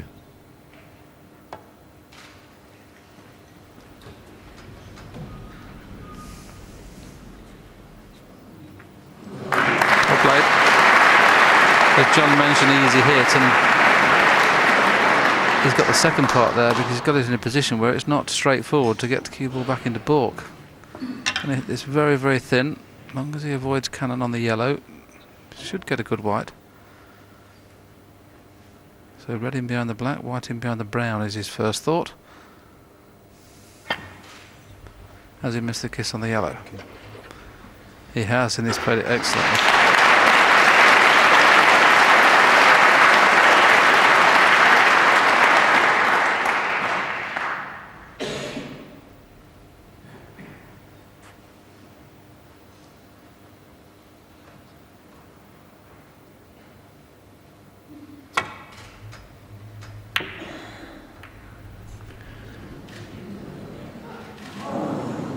Well, would you believe it?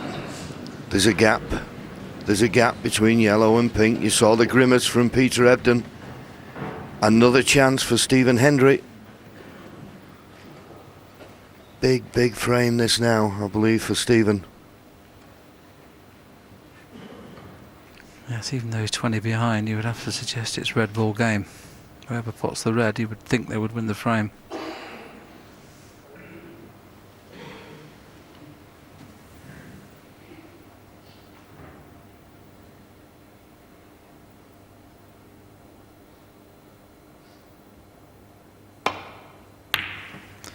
All of a sudden, he's not cueing at all well in this match, and that's one of the reasons, John. I think his high break is only 59. Well, nowhere near. Amazing.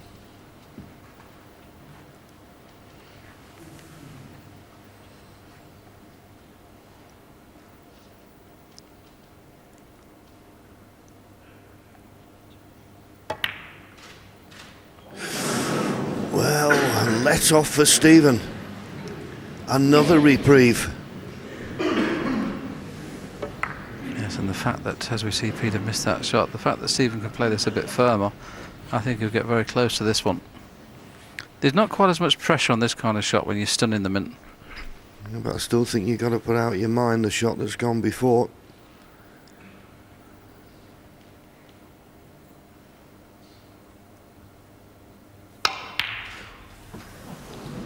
Long way away. And when a player misses the pot by that far, you just get the feeling he's just hitting across the ball at the moment. Well, in his career in a final, John, and he's been in many finals, as we know, I bet he's never missed 2 shots on the trot by that far. Yeah, it wouldn't be pressure with Stephen, it'd just be his technique at the moment.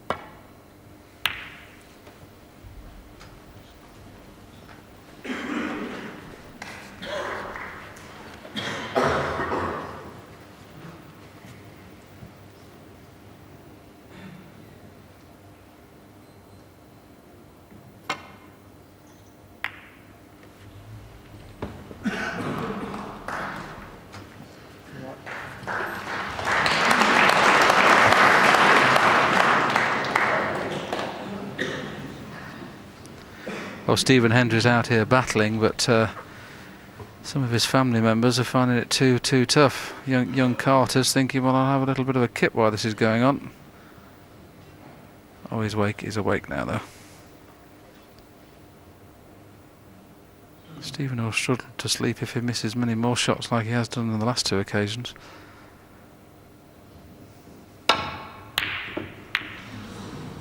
In-off's close, but so is the snooker. There's another gap. Well, this frame now, for me, taking on epic proportions. Stephen Hendry has, as you say, missed those 2 good chances. Well, before the missed pots, he had chances. If he could win this frame, well, that's not a bad double kiss, is it? That's a fortunate double kiss. If he could win this frame, Stephen, he could put all that memory of the bad shots and pots he's missed behind him. You forget them when you win a frame. When you lose it, they stick with you.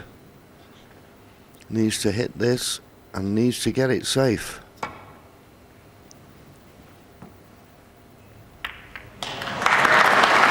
Good hit. He's left another long pot for Stephen.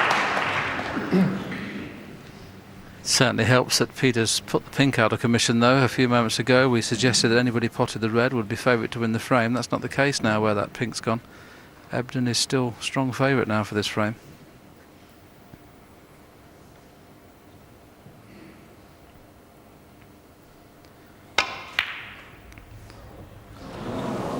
Well, he can't pot a ball at the minute. Can't pot a ball. Stephen was urging that red past the right middle, but I think it will cut back into the middle pocket. I have to say that was closer. It will cut.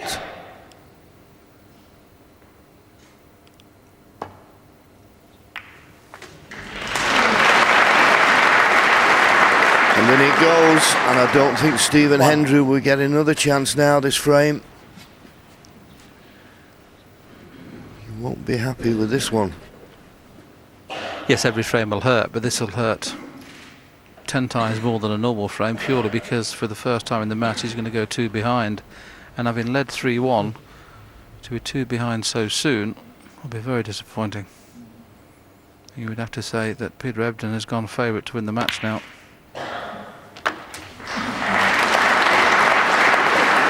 .26 in front, 27 on the table. 6. 1 shot away from 6-4.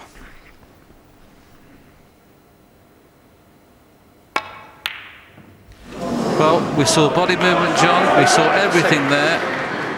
I can't believe both players have come under pressure so early in this final. I can understand it when I think John Parrott and Steve Davis was saying that when it gets to 7-7, 8-7, then you see some twitching. I didn't think we'd see it this early.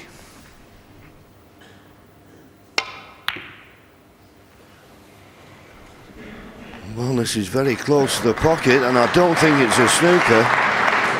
And if it isn't, he's left the yellow. Or has he? Just can get past the brown.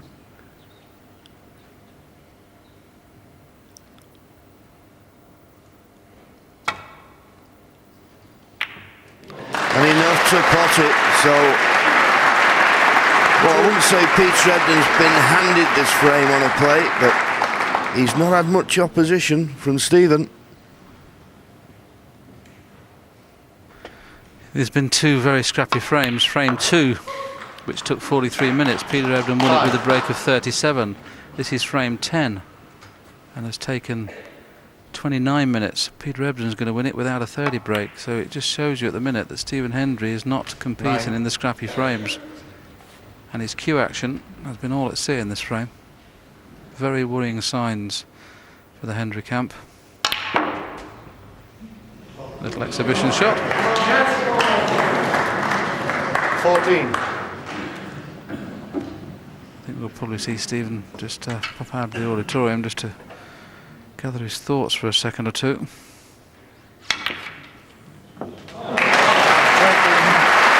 Well, fantastic pot to finish the frame from Peter Ebdon, but a very scrappy frame. Worrying times for Hendry, is not cueing good. Peter Ebdon goes 2 clear for the first time at 6-4. Thank you. Frame 11. Stephen Hendry to break. Left the arena to have a good strong word with himself. But he's not hit that well. Seems every time he plays with a little trace aside, because he's not getting the cue through smooth, he's just pushing the cue ball. It's happened with a few missed pots, and it certainly happened with that break off there. Caught the reds much too full and left Peter Ebdon a choice of reds.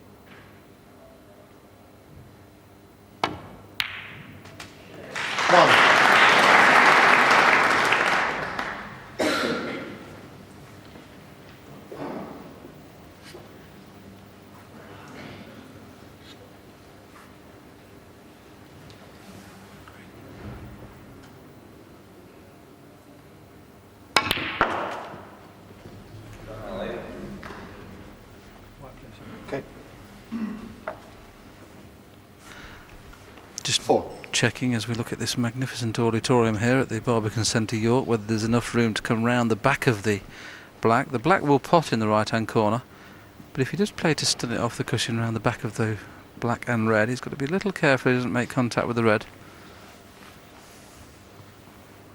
So it's loads aside. May play a little stun shot actually, not to risk playing with side. Well, he's done both, played the stun side, and that's the reason it's gone too wide. And I don't know whether he can pot this black and get on the red. No, he's not happy with that one.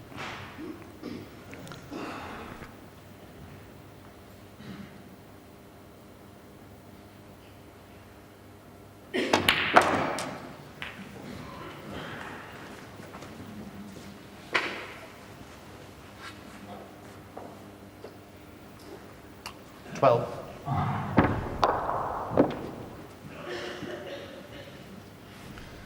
Just checking again, see whether black was available. It may well have not been on its spot the last time.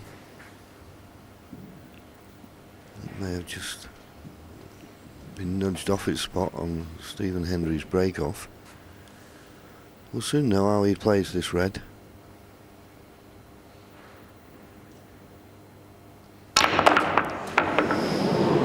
Where's the cue ball going? 13.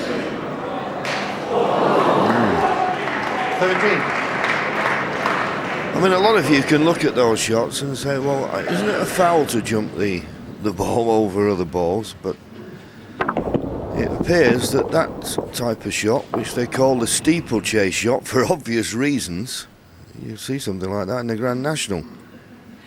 But it's not a foul. And yet if you miss cue and jump over a ball, they call it a foul. Yeah, I think it's just the ball you're playing, isn't it, John? If it overtakes that and jumps over that, it's a foul. But in hindsight, you can say it's a little bit unlucky not to have got on the colour there. Peter Ebdon, 13. Anyway, he didn't finish up on a colour, and he hasn't got the snooker, so he didn't make the most of it.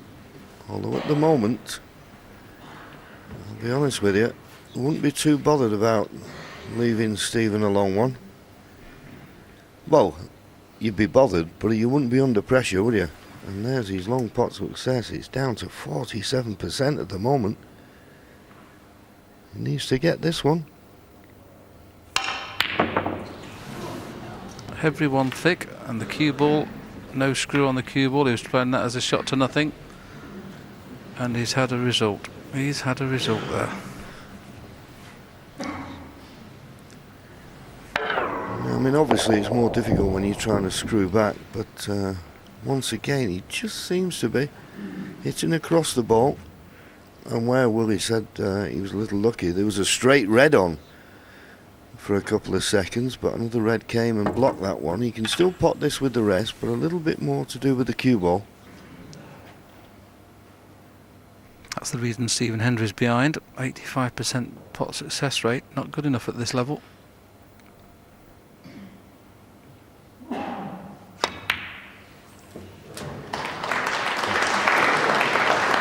might have only cost him 1 point though. It has, so Stephen Hendry's had 2 reprieves already in this frame.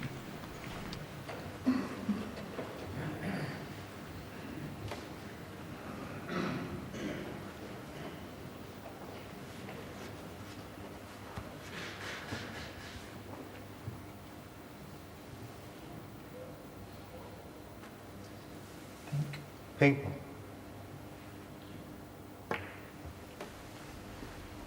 Peter Ebdon, 1.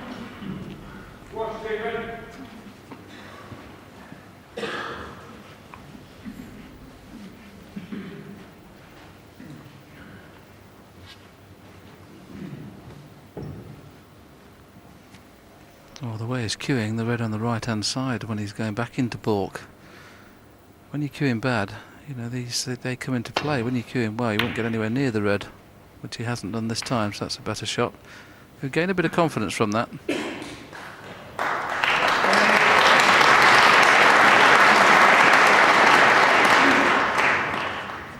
Yeah, it's a fair point. Even on a safety shot, you know, you still got to hit them right. And you play that with the tracer side. He's going to have to dig in. There's 2 frames before the mid-session interval, and as the lad said in the studio before this frame, if he doesn't do something in these next 2 frames, this match could have run away from him.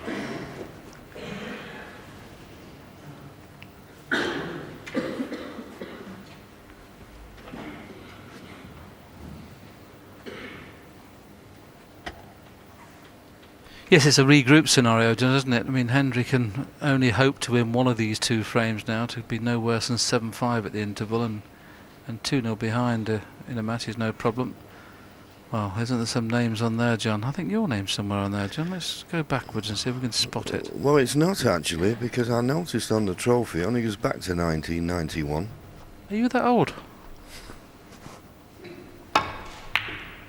And the trophy that when I won the UK Championship, Steve Davis has got that in his house because he won it 3 times, or he won it the last time it was sponsored by Corals, and they gave him the trophy.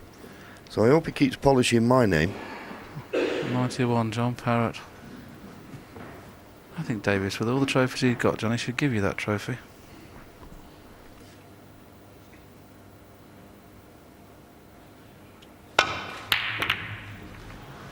Another long pot, missed by the proverbial mile, I'm afraid to say, and missing it by that far.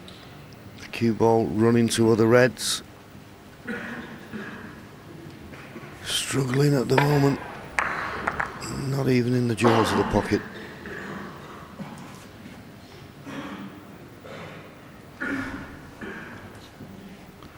Don't think I've ever, even when he's been playing poorly, and he mentioned in a couple of interviews we've done that he's had a couple of what he considers poor results, and he was so pleased to be playing well again going into this match.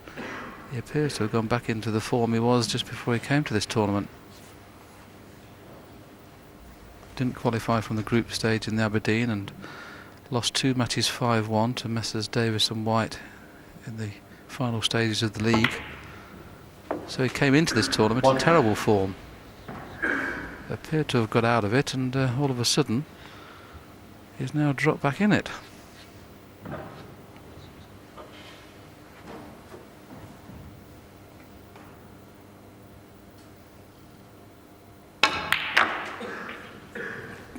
Well, there's a result again Stephen's had. What a result he's had there. Ebdon's played a very poor shot.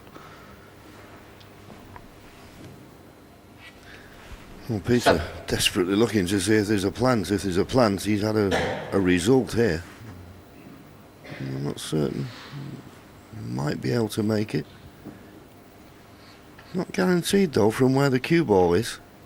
Obviously it'll be a lot easier than any pot he could play.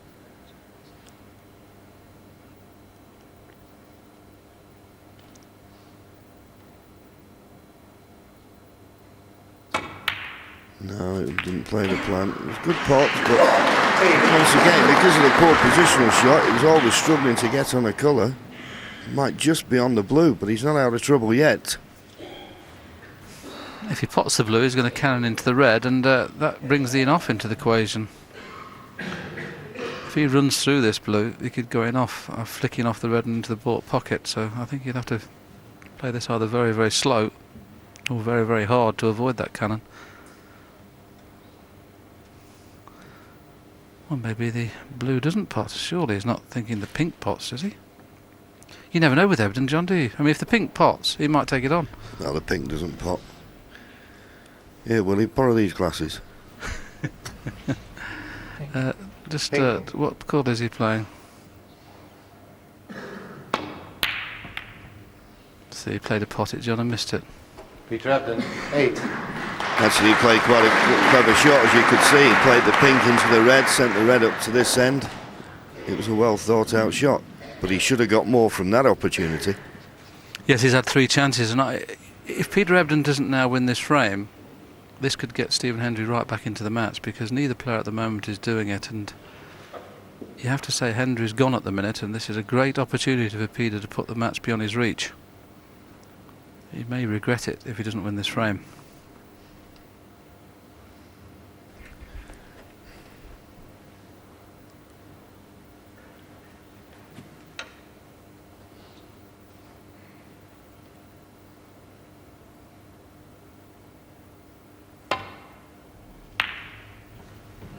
Played this in such a way, he thought if he leaves the cue ball near the top cushion, there's a red along the top cushion, but won't be able to pop that and get on a colour.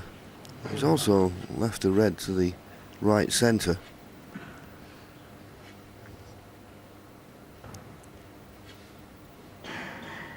Of course, it can always happen, Willie, in matches like this, doesn't it, where Peter Ebdon may be a little bit surprised at some of the balls that Stephen has missed. And it maybe just takes the edge off your game, because he'd have been surprised as anybody. Well, it certainly has done at the minute. And if you can avoid the cannon on the blue, he'll play down for probably pink or yellow and play it as a shot to nothing.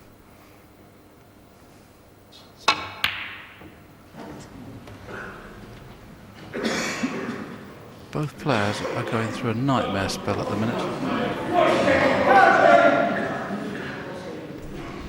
Well, there's reds onto the left middle, but Stephen can take nothing for granted at the moment. Every pot he plays, he's under enormous pressure.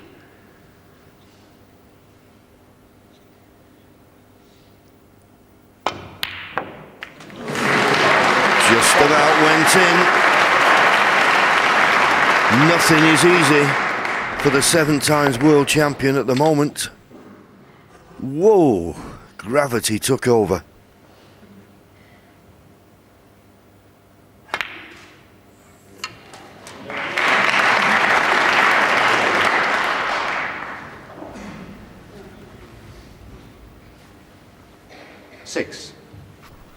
Well, if ever Stephen Hendry just needs a 30-plus break here just to get the nerves back and start believing himself again. He must be shell-shocked at the minute, Stephen, having missed so many balls.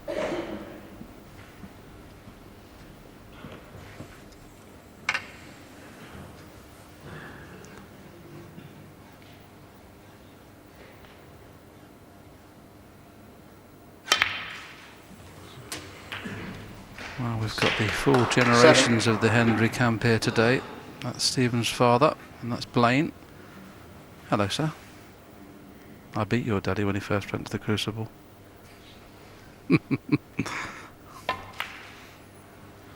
if I played him like he's playing today, I would beat him again. He is struggling. Stephen Hendry, 7. Unbelievable.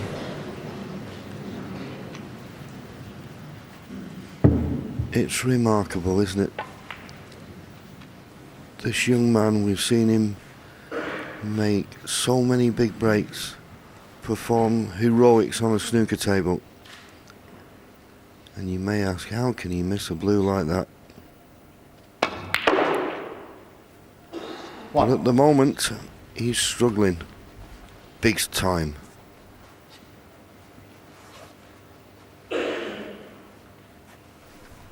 Having won all those tournaments, this is unknown territory for Stephen, because I've never seen him where I can honestly say he's gone in a match before.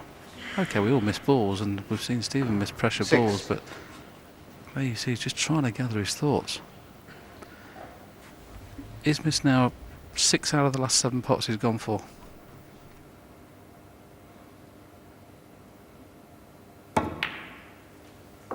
Seven.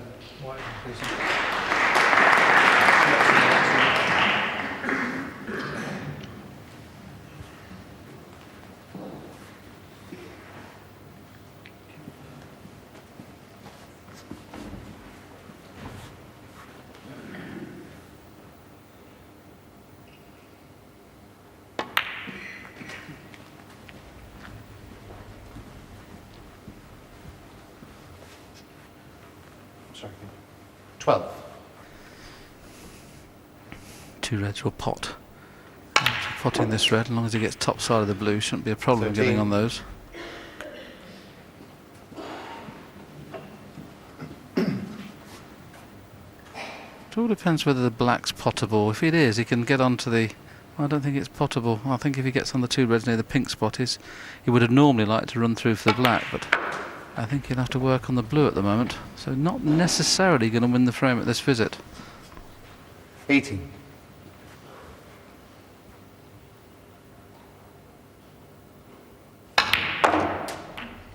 $19.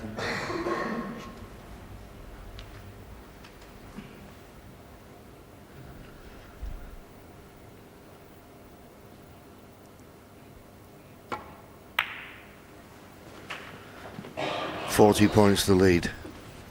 Well, 39, sorry. But it still 24. equates that he needs 1 more red and a blue. And Stephen Hendry will need a snooker.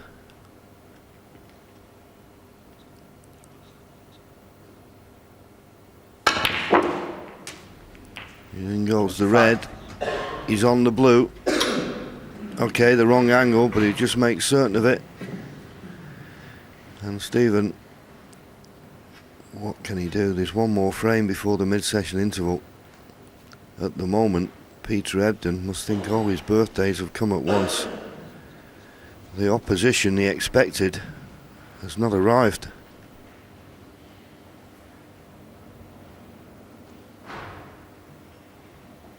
Started this session at 92% pot success rate. It's dropped down to 84. That's because of the number of pots he's missed. Peter shouldn't really risk playing the blue at pace in and out of baulk. He should just make sure of the blue and then play a good safety shot. The crowd applaud the fact that they know that now Stephen Hendry needs snookers. 30. Big target in behind brown and green. Normally you wouldn't move the red away from the black, but it's such a good target. It's a big target.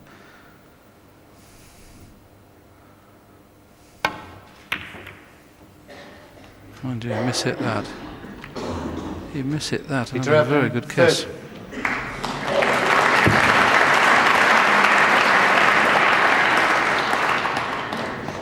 Frame conceded.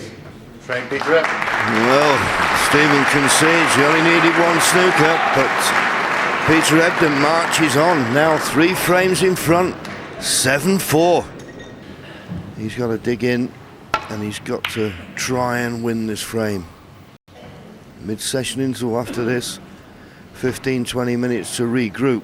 Go on the practice table. Try and get that cue going through. If he loses this one and drops 4 behind, it might be too late.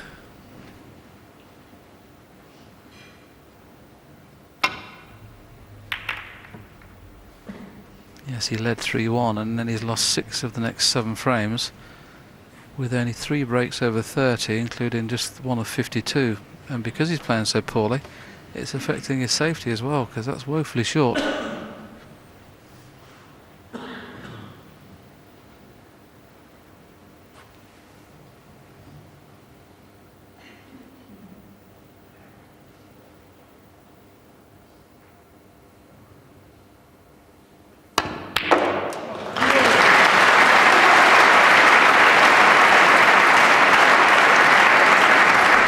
Terrific pot from Peter.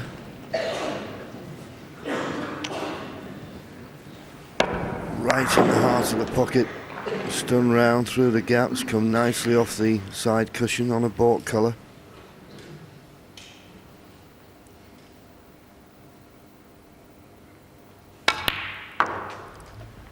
I mean, it'd be amazing if Peter wasn't growing in confidence, having seen what Stephen's been missing.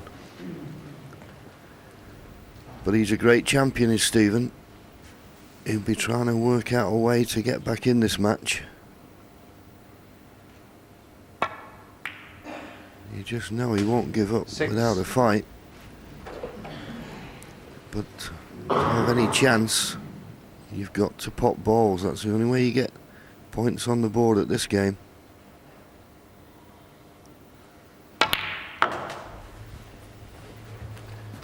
Yes, if ever a person needed an interval, it's Stephen Hendry. He's desperate for the interval just to try and find some cue action on the practice table. Peter Ebdon purposely playing for this red because it's covering the black spot. Obviously it won't be after this. 11. It's not the best shot he's ever played, especially if it's straight. Got a slight angle.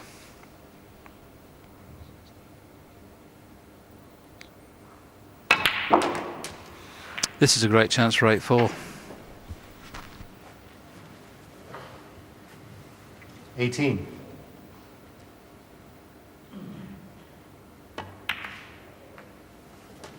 19.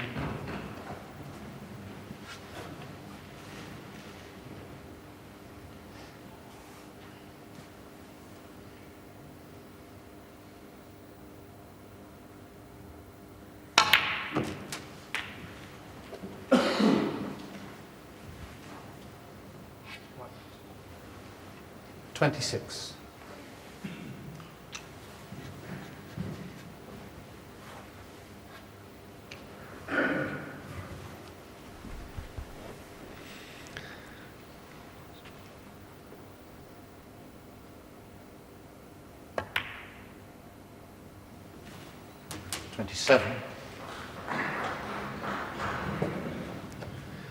I think the look on Gordon's face says it all. It's It's not a happy time for any of them at the moment. They'll be hoping Stephen can turn it round. He can't, of course, while he's sat in his chair, and Peter Ebdon's potting balls.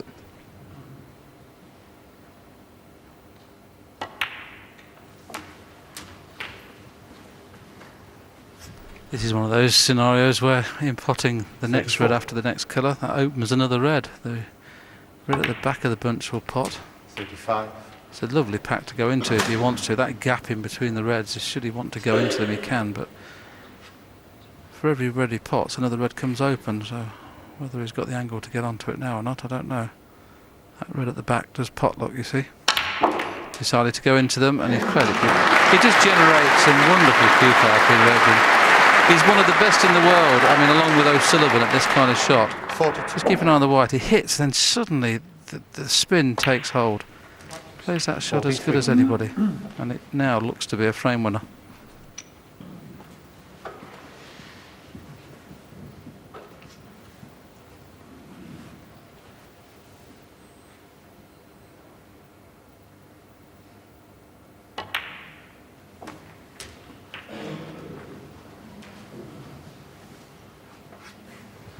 $50.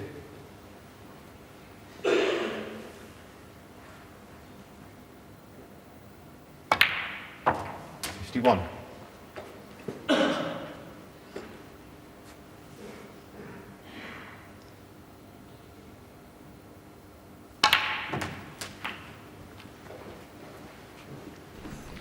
Played that nicely. Deep screw, lots of left-hand side. 58 points ahead.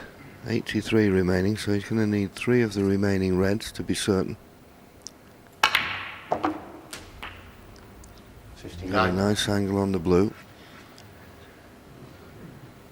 Could stun down and play a little cannon here. Nothing Stephen can do about this frame. It's the frames before this one that will be concerning him. And the mid-session interval coming up.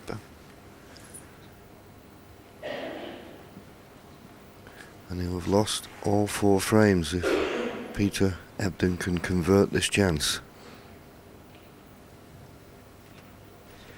There's a deathly silence, John, isn't there, around the auditorium at the moment? I'm sure, like me and you, John, we can't really believe how poorly Stephen's playing. Yeah, stunned silence, and I honestly believe it was affecting Peter. I mean, I know it sounds a silly thing to say, but I think Peter was a bit surprised by it all. It's a little bit awkward here.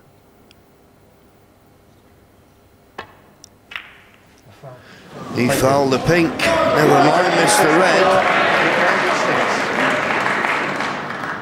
So, last chance saloon for Stephen Hendry.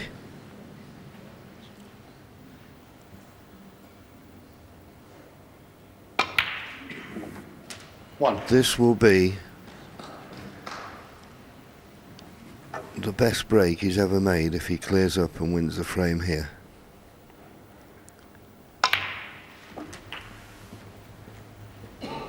What we've seen prior, it doesn't look on.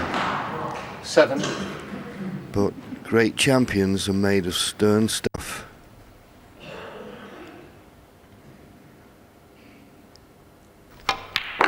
Yeah, Stephen Hendry of hold, he'd be saying, well, this is virtually even money in clearing up. The way he's played just lately, it's a 10-to-1 chance, but as John rightly says, champions, not many of them about. This guy's one.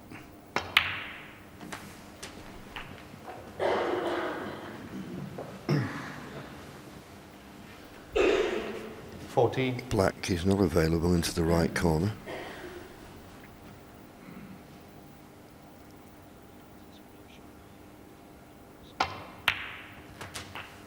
$50. But the red to the right of the black is available into the left corner. Maybe a way he could play for it in the right corner as well.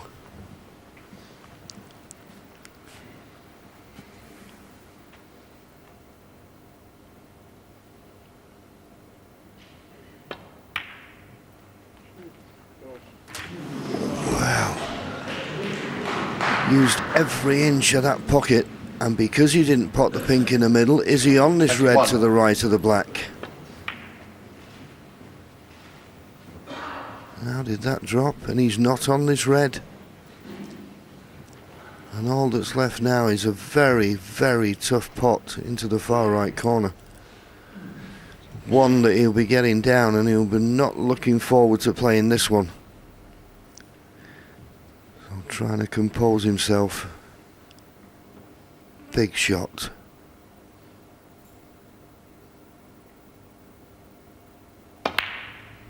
It's there. Tremendous pot. Took a lot of courage, that one, particularly after just missing the pink as he did.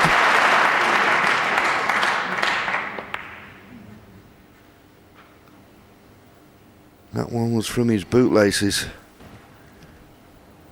Yes, I went into the centre of the pocket. He's going to have to hope he doesn't kiss the red here off 2 cushions. He's trying to get the red in the same pocket as the pink. He needs to avoid the cannon. He's played that beautifully. Excellent shot. But there's nothing easy for Stephen at the moment.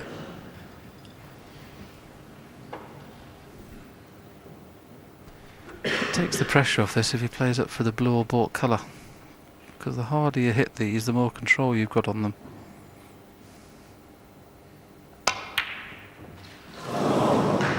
Needs a cover. Needs a cover. Stephen Hendry, He hasn't got the cover. Red and any large colour, Ebdon will be one away from winning his first UK Championship.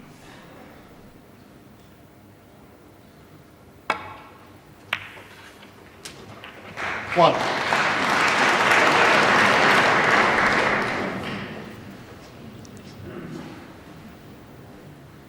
Shake of the head from Stephen. Boy, it must be tough for him out there at the moment. It's a lonely place. And the black. The black means that Stephen needs a couple of snookers. 8. Must apologise, of course. We've been playing first to 9 all week, haven't we? The final, of course, is first to 10, so Peter still has at least 2 frames to win. Peter Ebdon, 8.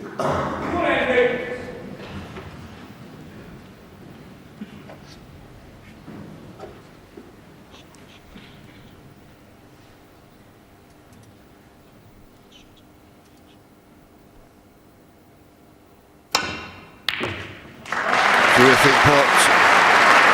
And Peter didn't play the last red along the top cushion, so Stephen only needs 1 snooker. This was Stephen's last chance, and it's so frustrating, isn't it?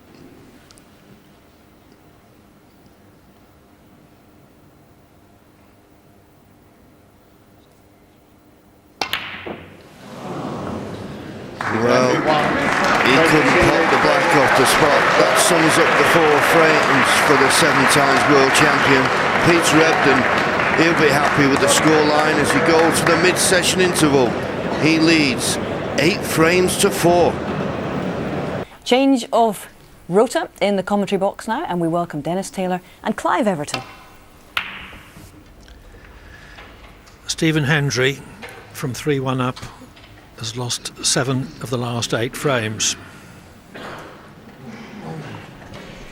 And he's also lost his cue action, Clive. I watched every single ball, and he's lost his timing. Can the interval turn it around?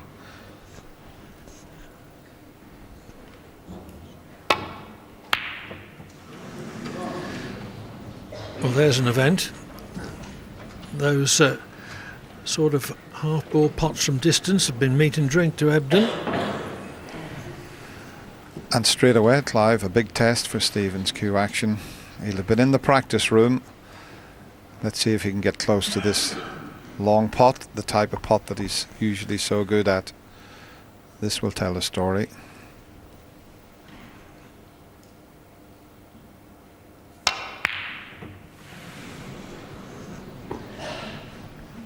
Hendry's long potting has disintegrated this evening. Thank you. Settle down now, please. something to do with the infrequency of the chances that Ebdon has been giving him.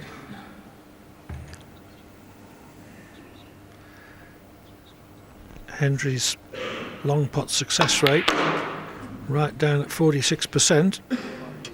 1. And I think he's got a little bit annoyed with himself as well, the way he's played.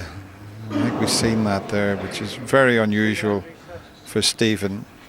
Just got a few reactions here from Stephen. Yellow.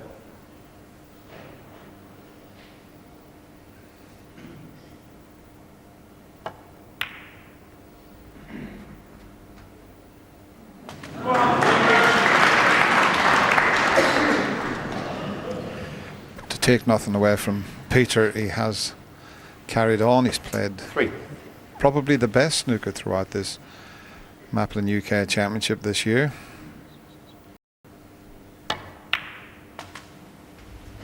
4. Ebdon's pot success rate in this match 91%, and throughout the championship Ebdon has scored extremely heavily. Brown. He's made 8 centuries.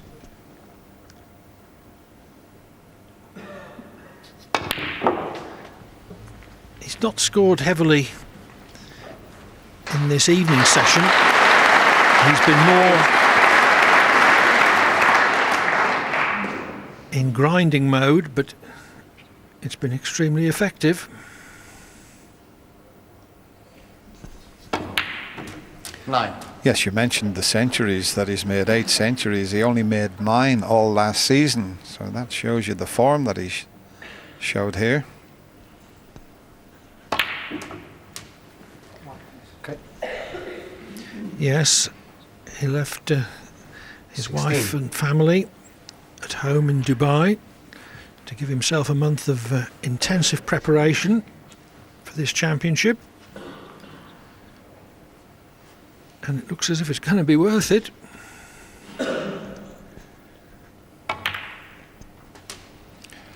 70. Well, as indeed did Stephen Hendry. Stephen's been putting in 6 hours a day on his own, but at this stage it's all down to the mental strengths, and at the moment Peter's just that little bit stronger than Stephen in that department.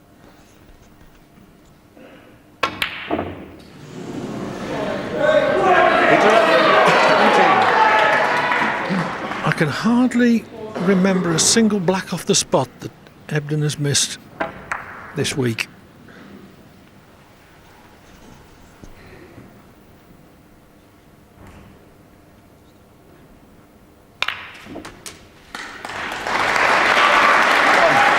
The only way that Hendry is going to get back into this match is with a series of big breaks.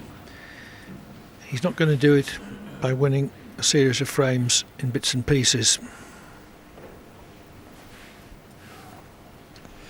I think the blue's a better angle to go into the reds, but he looked at the blue, but he feels as if he can just bring a couple of reds into play. It's not the perfect angle here. No, he's lost his cue action completely, Stephen Hendry, Stephen. 1. He didn't even get the cannon as he intended. And he looked at the blue, and normally he would have got down, potted the blue off a couple of cushions into the pack, but when this happens to a player, it's so difficult to get it back again.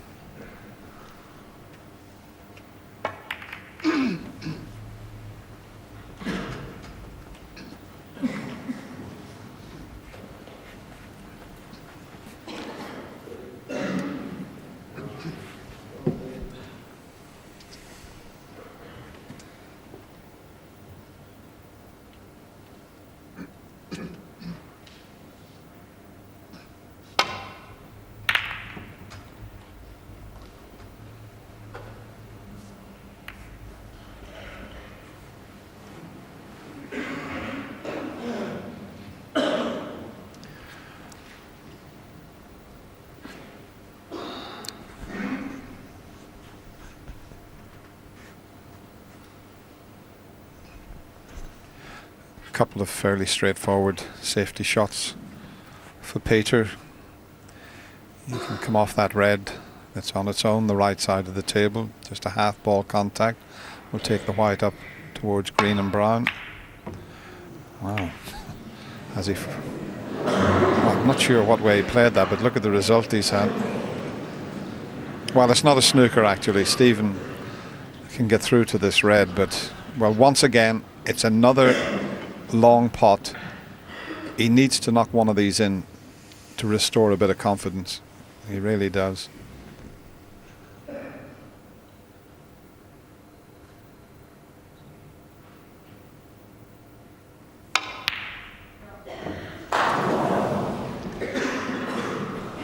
No, it's been several frames since Hendry knocked in a long ball of any account.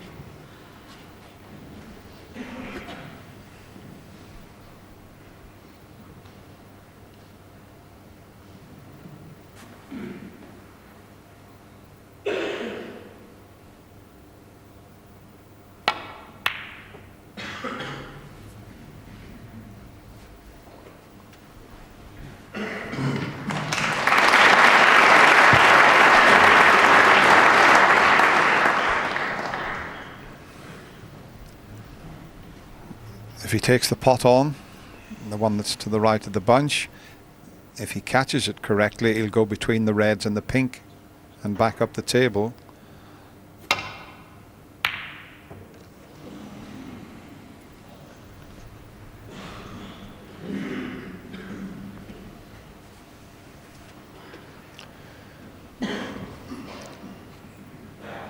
Leaving Ebdon Chinese snookered for red to left corner and awkward queuing for the one to right corner.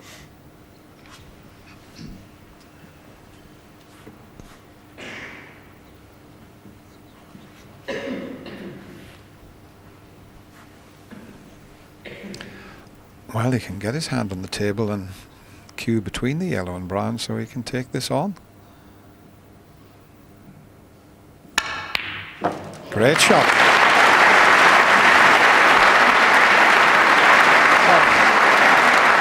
I can honestly say, Clive, I've never seen Peter Ebdon cueing so well. He's cueing better now than when he won the World Championship in 2002.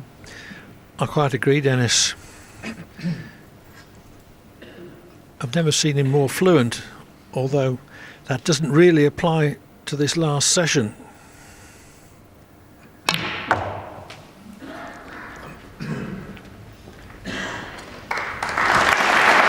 But despite the absence of big breaks this evening, Ebdon has been playing tough match play snooker.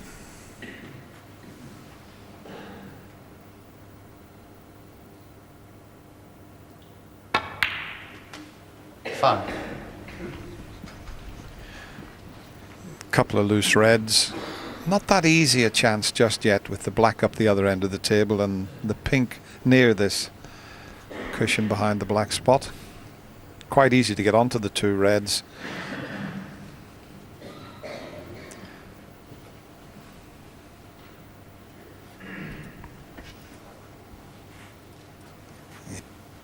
If he wants to, just screws off the blue. He can go into the bunch if he wants, but it's quite easy to get on the two.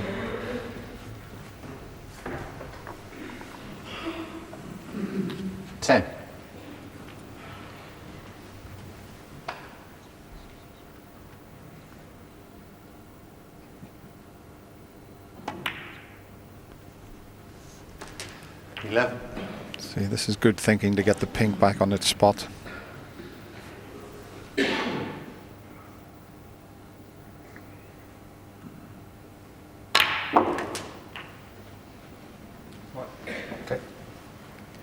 Well, if the pink spot's occupied, that's even better. Yeah, it's 17. On the black spot, so that makes it a lot easier for Peter.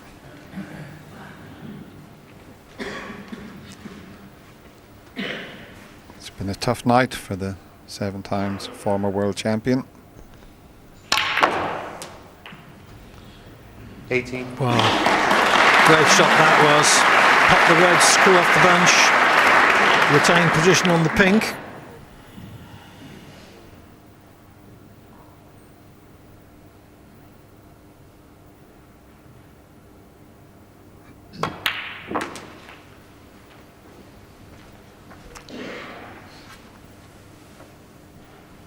24.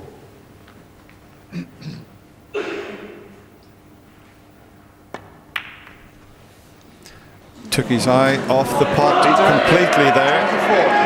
He concentrated on canning the red.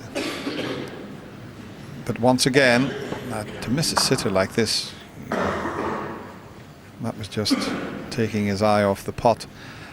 But he hasn't left anything easy for Stephen. He's going to have to knock a long one in.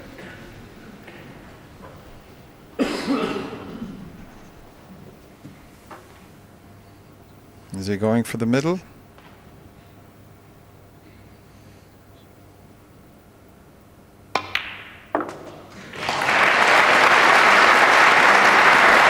Excellent.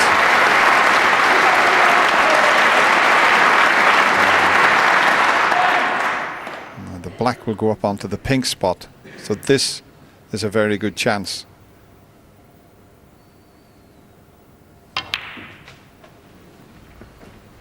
We all know if he can get going, he can reel off 2 or 3 frames in a matter of 30 minutes. But can he get going?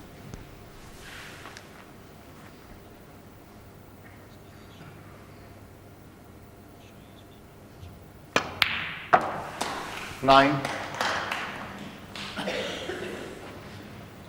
Well, the Hendry clan are certainly hoping that Hendry gets going.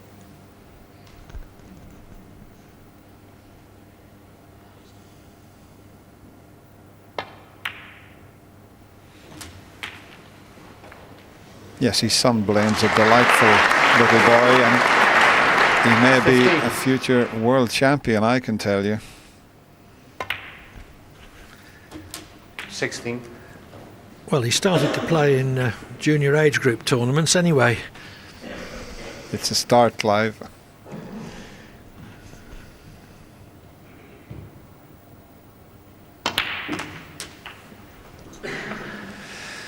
Well, we all know the problem ball, the one on the left side of the table near the middle pocket. 22. But he won't worry about that just yet.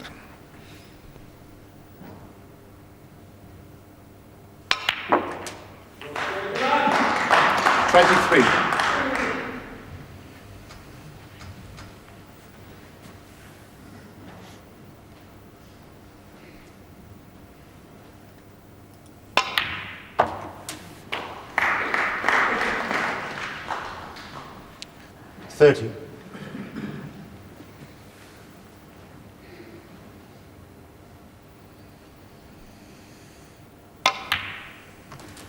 $31. Key shot coming up. He may play it to leave this red down into the corner pocket, so he would just leave the white just this side of the middle pocket.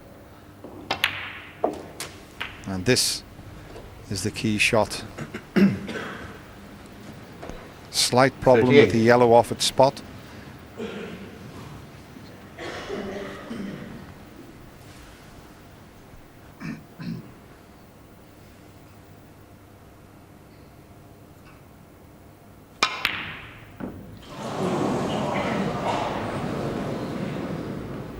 Stephen Hendry, 38. Oh, it looked as if it was going to be reasonably safe.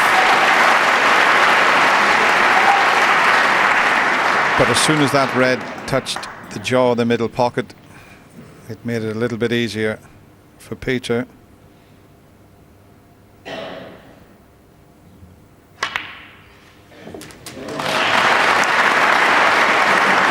think he's a bit straight on the blue.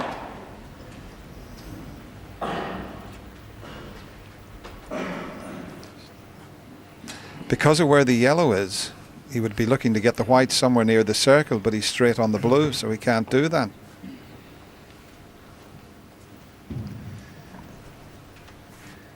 If he stunned the green in, which is dead straight, he would have to be pretty precise.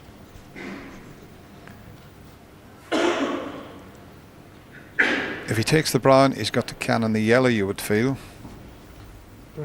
Brown. Or can he just slip past the yellow if he rolls the brown in? We'll find out shortly. It's the cannon, and it hasn't worked out.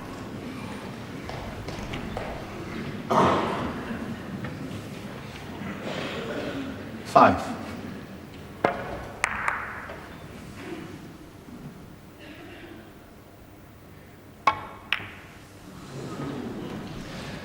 Peter Ebdon, 5.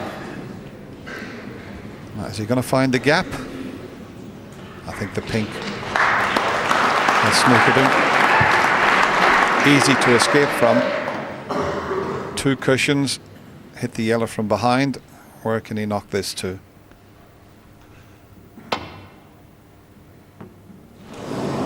Well, that's an amazing miss. That's an amazing miss from Stephen there. That was a straightforward get out with that snooker.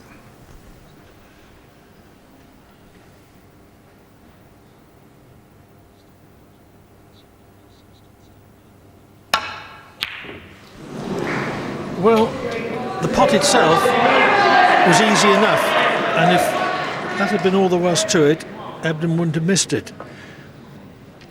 But it was a little thin to be holding for green, and in trying to pot it as straight as he could, it caused him to miss it.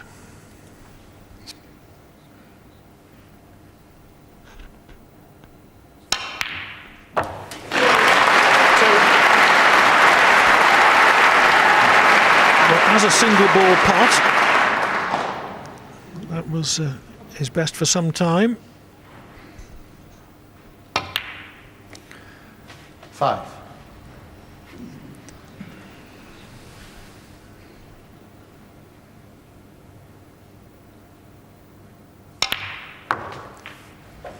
Nine. Well, if he can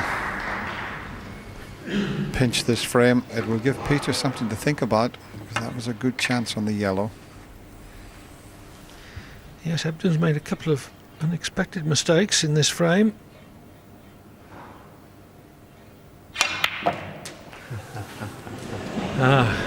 He got hold of that 14. far too much. Well, this is what we were talking about, the cue action and timing the shot. He overscrewed that by just over 2 feet. But still, he only needs the pink.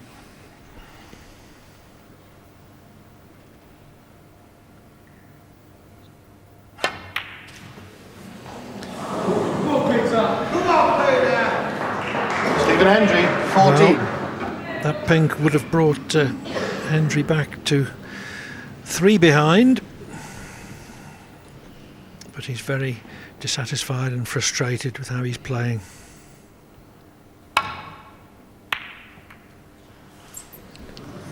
That's a terrible shot Peter's played. He didn't get through it that time, so the tension really starting to creep in to Peter's game also.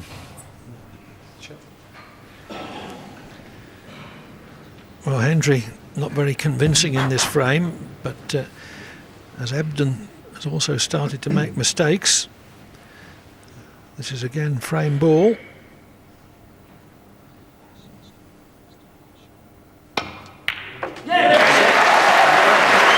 Many errors on both sides, but Hendry takes the frame. She reduces arrears to 8-5. He'll certainly never give up, mind you, neither will Peter Ebdon. Every shot's an effort. Where will it lead?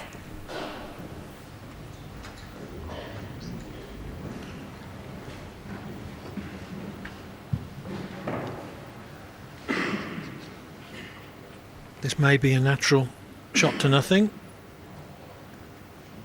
I don't think the red behind the black is in the way. Oh, it's close, Clive, to hitting that red. Oh, yes. It looked different from down there. It really did look a natural angle to cannon into that. Okay, missed the pot by a long way.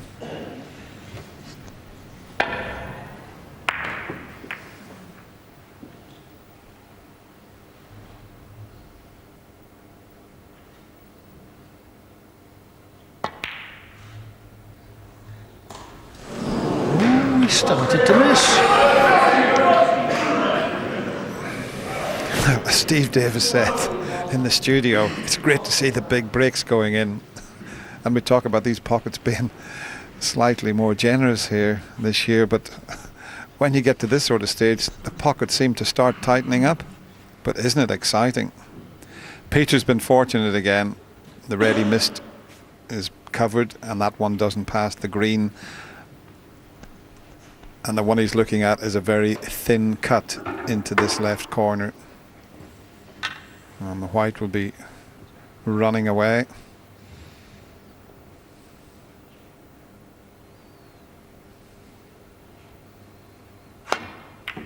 He's overcut it.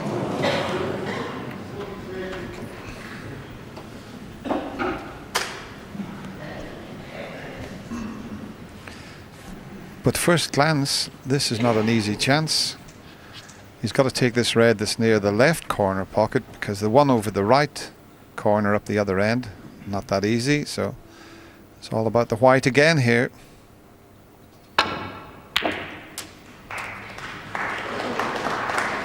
One. And this is not a gimme. He's going into the reds if he takes the black on.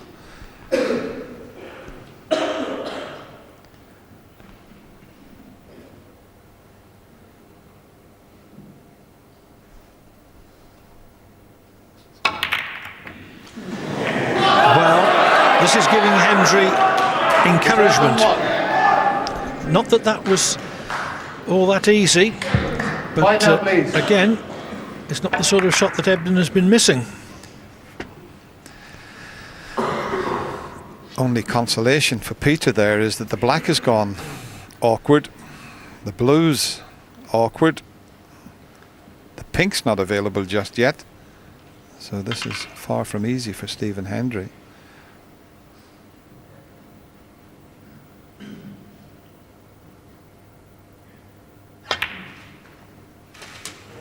Chance to get the black back on its spot.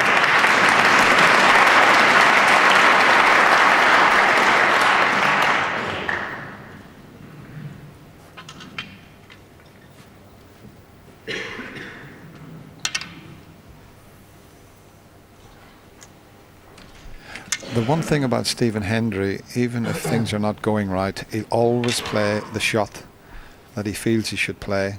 Some people say he pushes the boat out a bit too much. It's won him 7 world titles.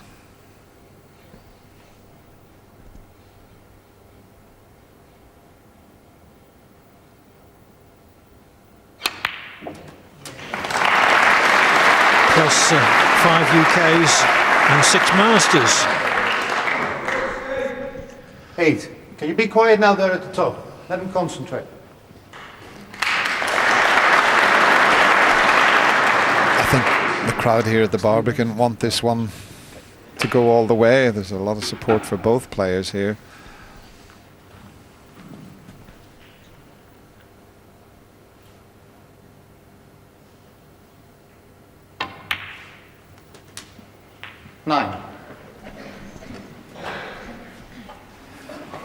He could have left himself a better angle on the black here. Plenty of reds to go at, but he's just off straight, which means he's going to have to force it.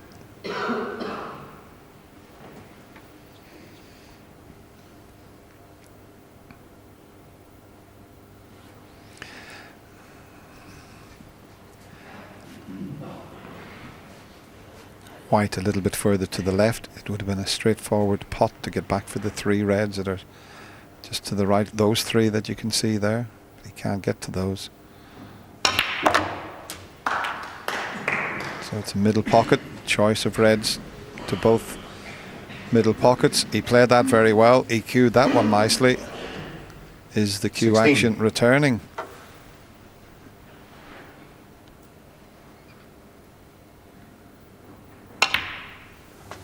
We were right 17. down the cue action there. The cue action that's won Stephen Hendry just over £8.5 million in prize money.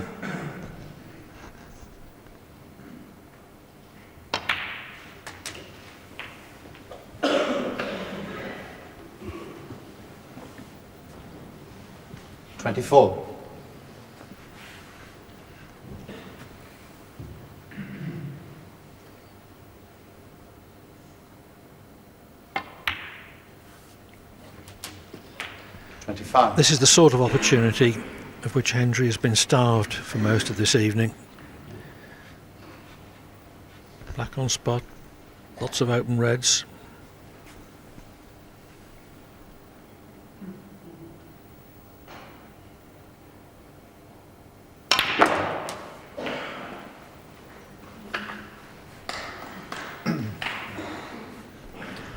$32.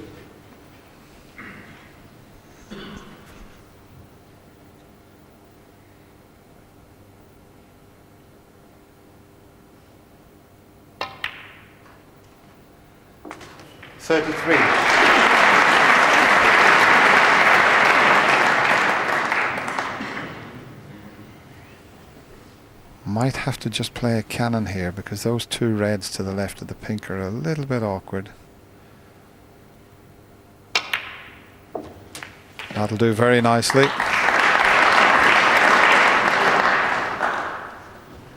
$40.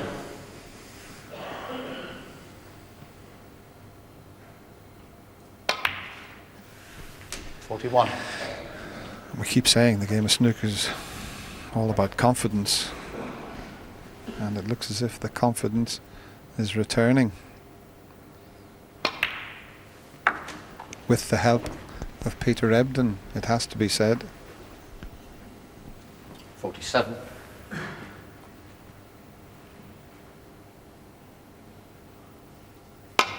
$48.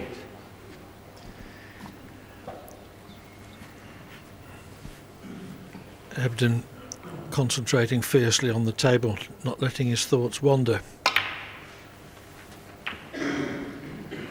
Still not a great deal to worry about 54. yet.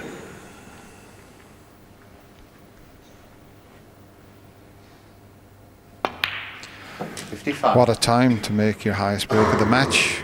It's unbelievable, but 59 is still Stephen Hendry's highest break.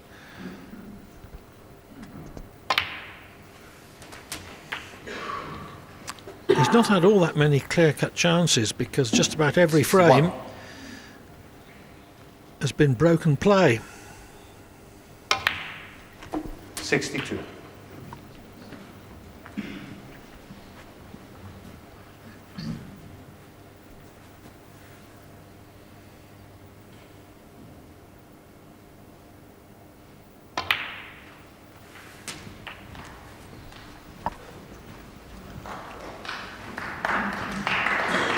$68.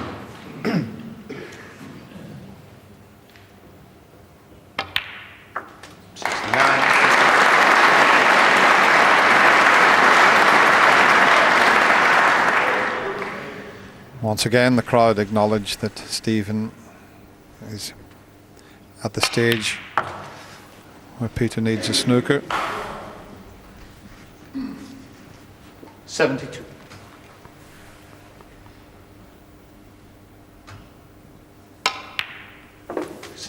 It just tells you a lot about the character of this former 7 times world champion. He never ever gives up.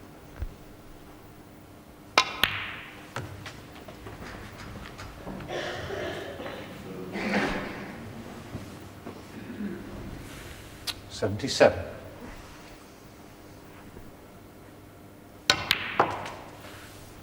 $78.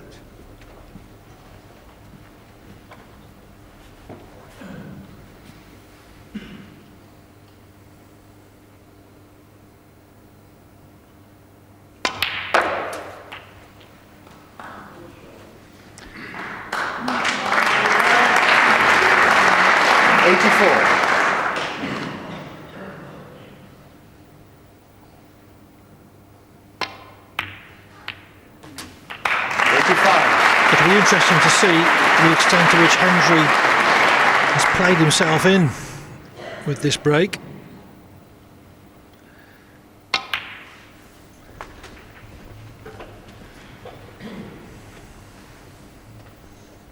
$91.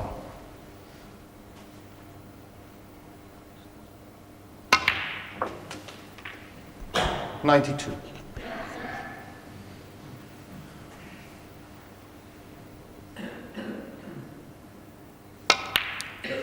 He's just 3 centuries away from making 700 centuries since he turned professional 96. in 1985. That's quite remarkable. 98. Well, in about 10 seconds' time, he's only going to be 2 away.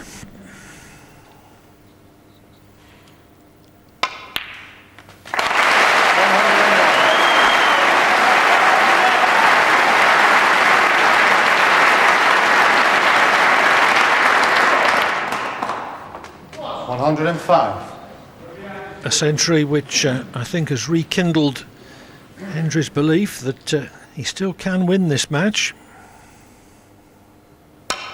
110. And suddenly, Clive, the pockets have become bigger again.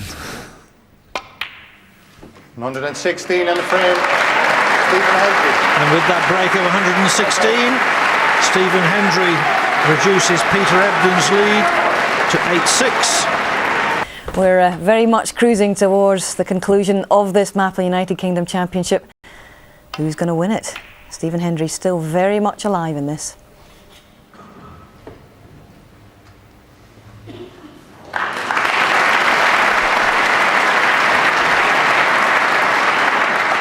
And probably the best break-off that Stephen Hendry's made in this final.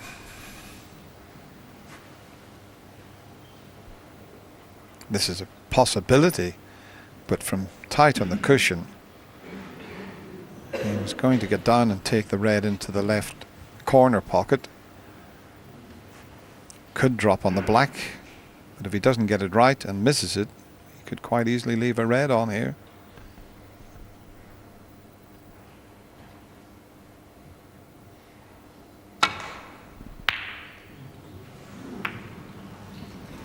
Well, he's got away with it. He'll settle for that.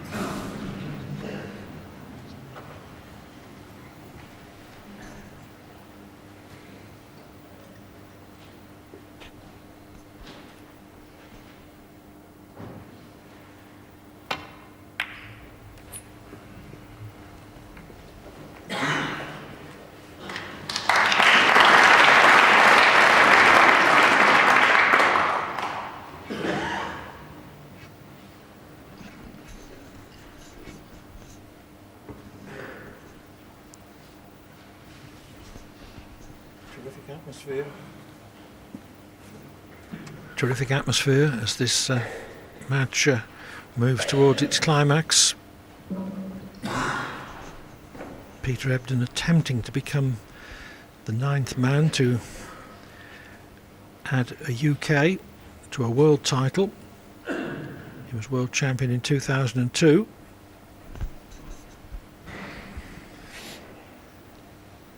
That was a clever little safety shot from Stephen Hendry. He knew he was leaving this red. If the red wasn't near the black, he could take this onto the left corner and drop on the black, but that wasn't available to him. And he's played a pretty good return safety shot there. Just a fraction away from getting the snooker. Stephen can get past the brown to return the white up to near enough where it is now, or just to the right of that.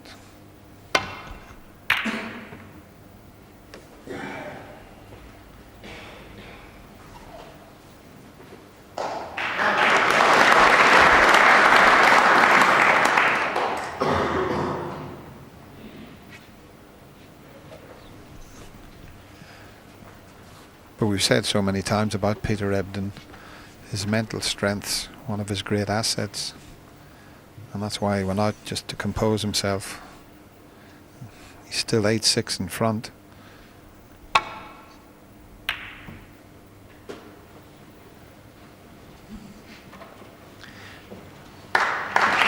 This frame terribly important though. If Ebdon could win it, he would be 3 up with 4 to play. If he loses it, he would be only 1 in front. This time he can get round the back of the black and red if he takes the pot on. But because he missed the pot on the thin side, that's the reason he's cannoned the reds. But at first glance, it's not an easy chance for Peter. Pink tied up.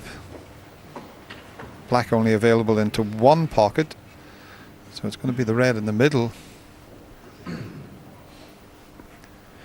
If he takes this one that's behind the black, this is a brave shot.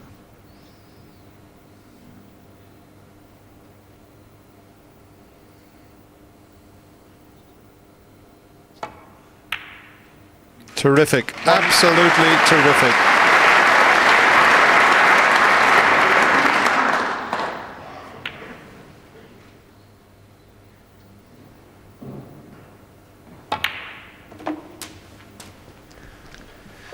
So Ebdon first in. 8.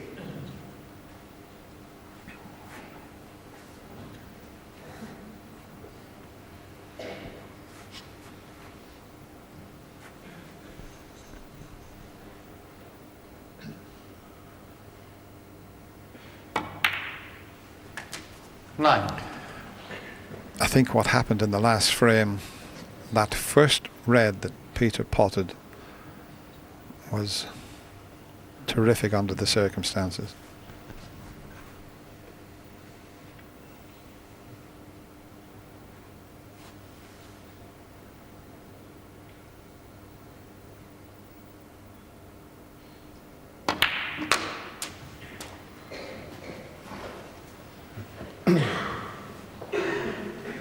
Sixteen.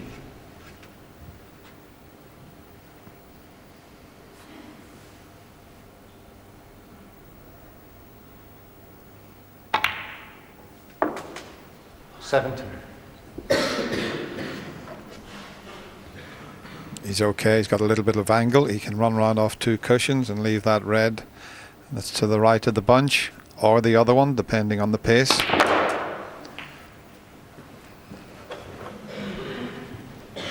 White just bouncing a bit there, took a little bit of the pace out of it, but he's still okay.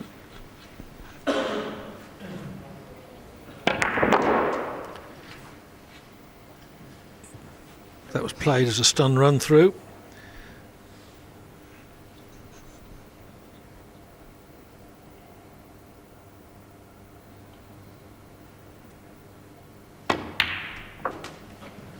$25. I think he's got a similar angle to the previous one, but he still should be able to get nicely onto the red.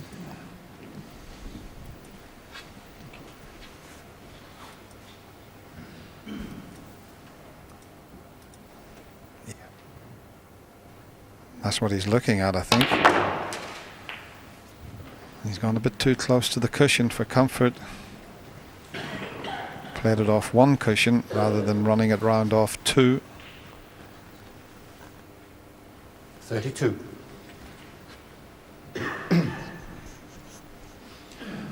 The white's going to automatically cannon the red next to the pink, but now he's digging down on it. He's trying to avoid that. He still cannoned the red, but missed the pot. It was the previous position shot when he took the black on. He didn't get the white into the position he needed.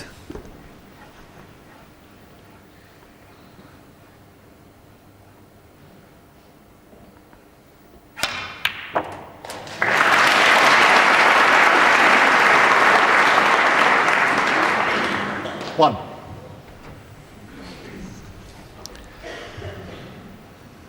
I don't think that's any good for Stephen, because he's got the brown, but there's no red available, not from the angle he has.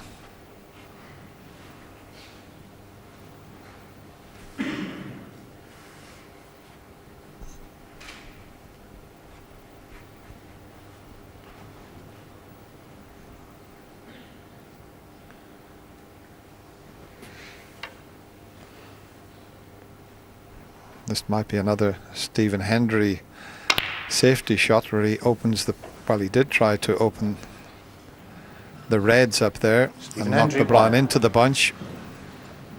That little gesture tells you, and that little smile tells you He's looking up at us.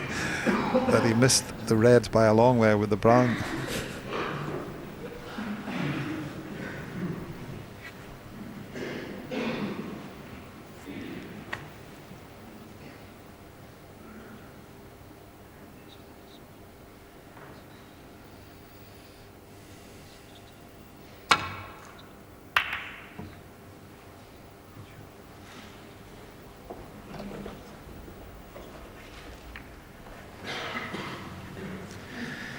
Good safety from Ebdon.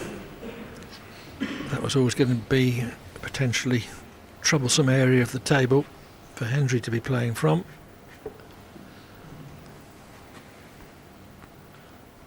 Oh, he did have a look at the two reds. I wonder are they a plant? They are.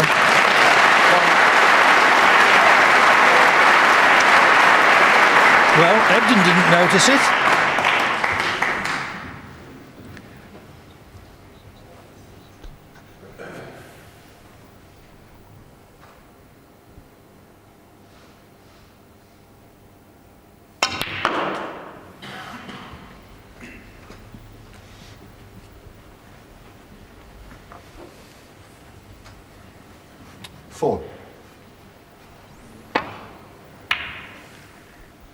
Hendry noticing there was a plant on.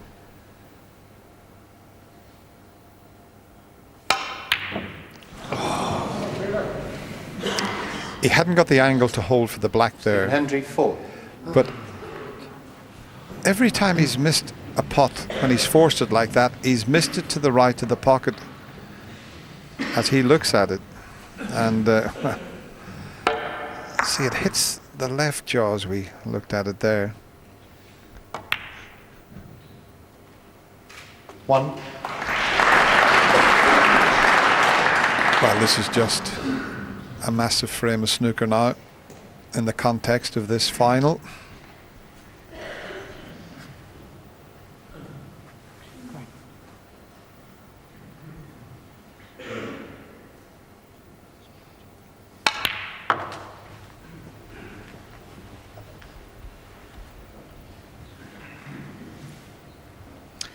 Well, 4.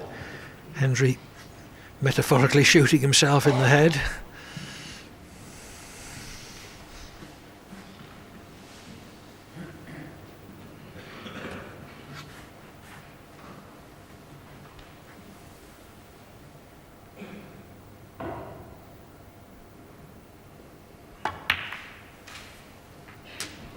What? 5. Didn't detect a heavy contact there, but Peter's having the white cleaned. Let's have a look at this. Didn't jump too much. I think Peter just hit the white in the middle. He needed a lot more topspin.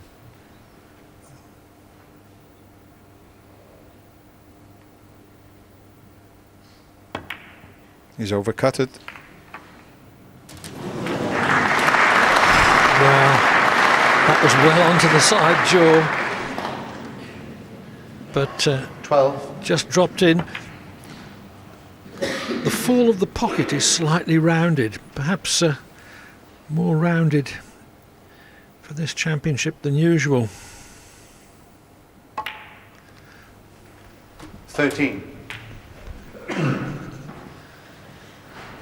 40 points in front.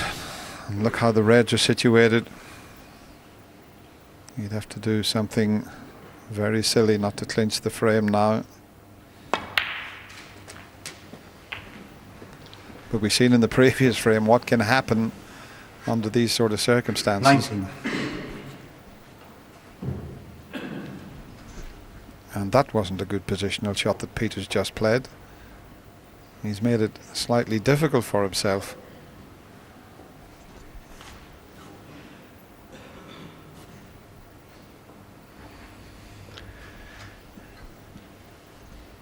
Ebdon within 2 frames of the title.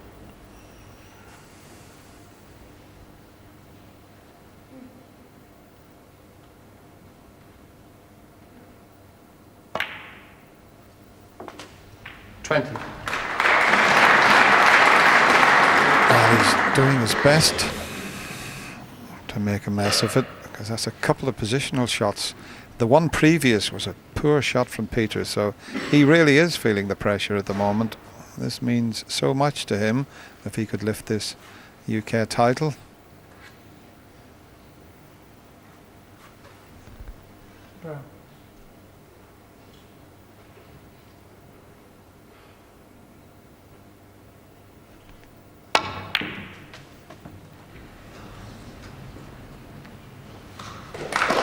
Pretty good.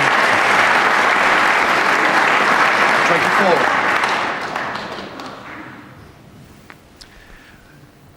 Red, black, red would be enough to clinch the frame.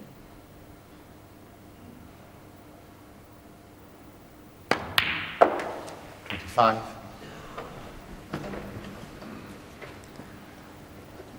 This definitely one of the key frames in this match.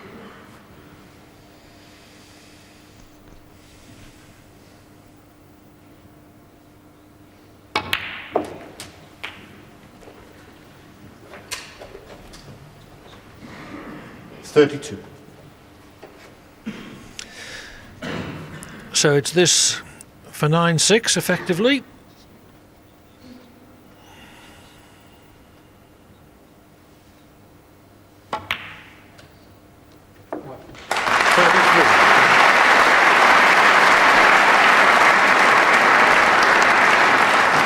Could this be the end of the comeback? He's still in this final, Stephen Hendry, but at 8-7, I would have made him a slight favourite. Peter Ebdon now a heavy odds-on favourite. Yes, Ebdon first in 36. with 32 in this frame.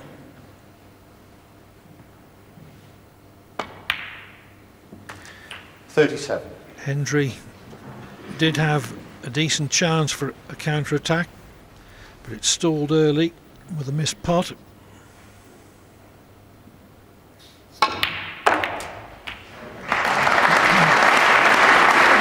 And so with this clinching effort, 43. Ebdon is going 3 up with 4 to play.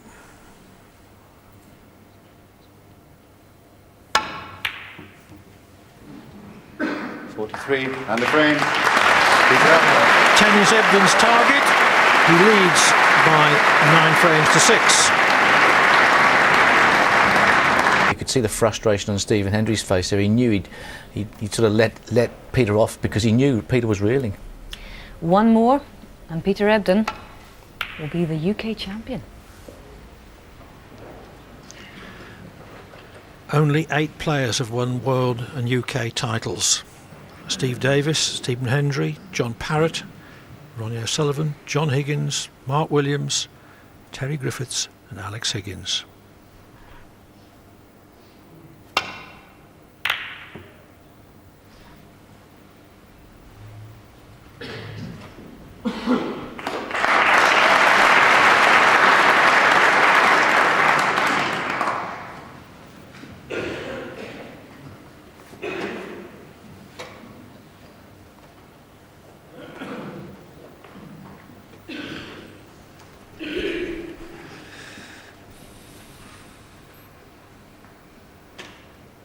Now, how straight is this red that he was looking at into the right corner?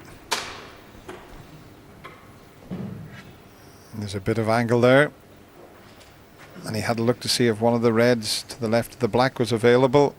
If it isn't, he'll have a go at this to drop on the black.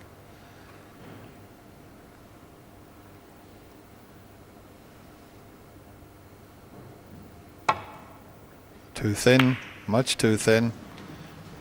And the fact that he's done that, he's left a red into the corner.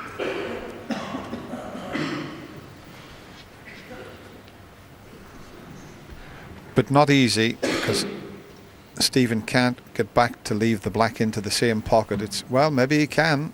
I thought he was hampered. He is. He's going to have to possibly play up for the blue.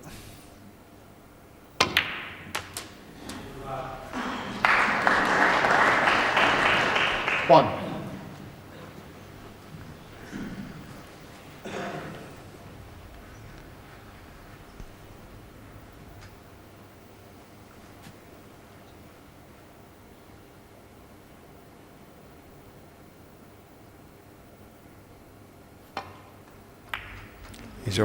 He's overcut it. Stephen He Hendry, had one. to just drop the blue in to leave himself on the red to the left of the black.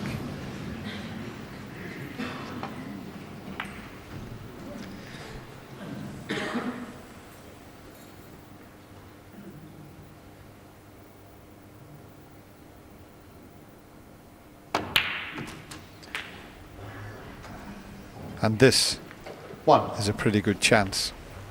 There's 4 or 5 reds available.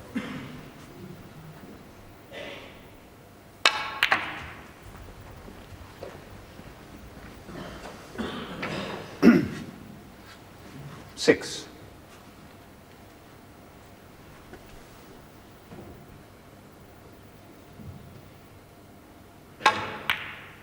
Seven.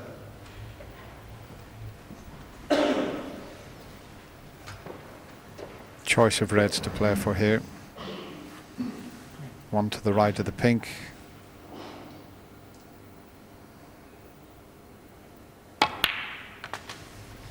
That's the one he's played for. There's also the one at the back of the bunch that's available. 10.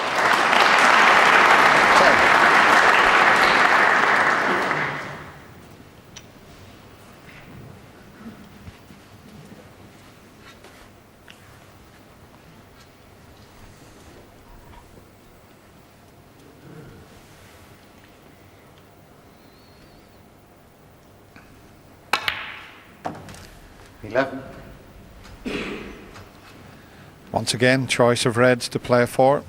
One at the back of the bunch, the one behind the black.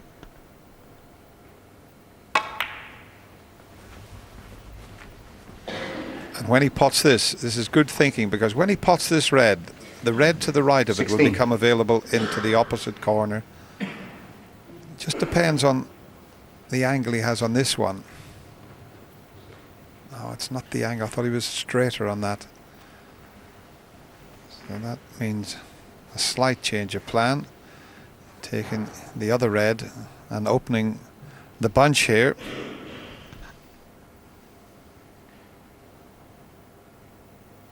A change of plan 17. has worked to his advantage. He's now in a position to clinch frame, match and championship at this visit.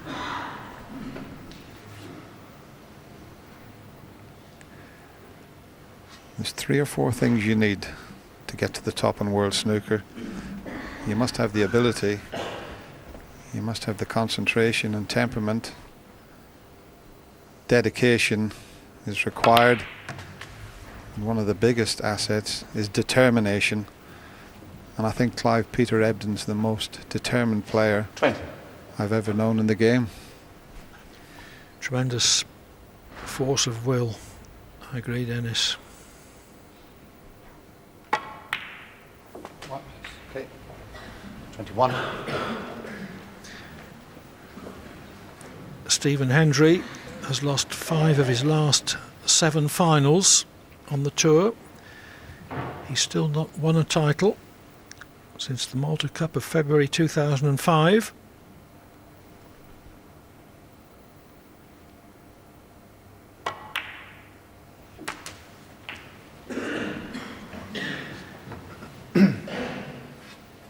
$28.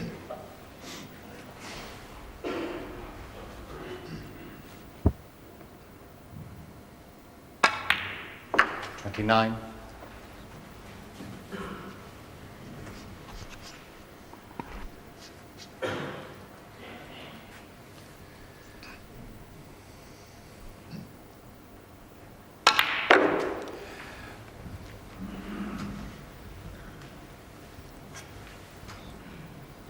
34. Now then, what is he looking at into this left corner? He's just about okay.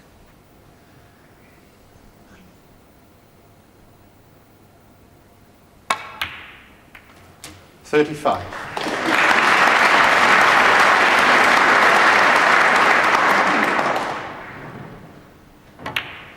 That was such a key shot when he opened the bunch there.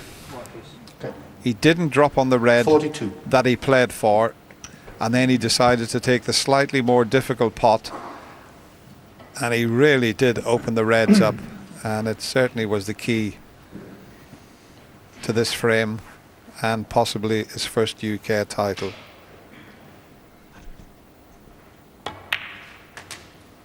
$43.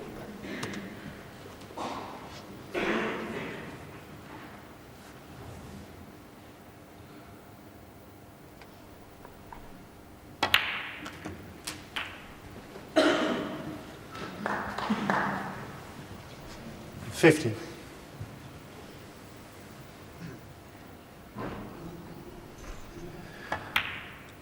I think overall, 51. Clive, he's played the best snooker here over the last week. He really has been in superb form, and probably the best snooker of his whole career, I think. Definitely. He's made 8 centuries, scored very heavily. 8. And he's played some 59. extremely good matches. He beat Ding Junhui, the holder, in the quarterfinals in a very good match. Beat John Higgins 9-7 in the semis in an even better one.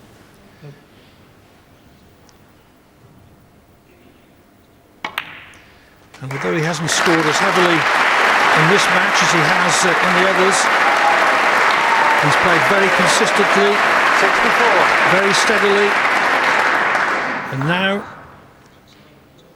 he knows he's going to win. This will mean 65. so much to Peter Ebdon. Stephen Hendry said in his interview that Peter Ebdon was playing fantastic snooker, and this is a terrific win for him. Stephen Hendry, the gentleman that he is, will come forward and shake his hand. He's a great sport. 70. It will hurt, but he has showed some great form here also over the last 9 days.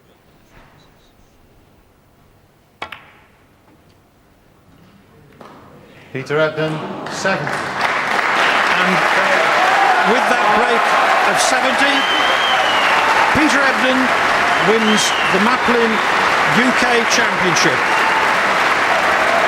He adds that title to his 2002 world title. He takes the £77,000 first prize to leave Hendry with £37,000 as runner-up.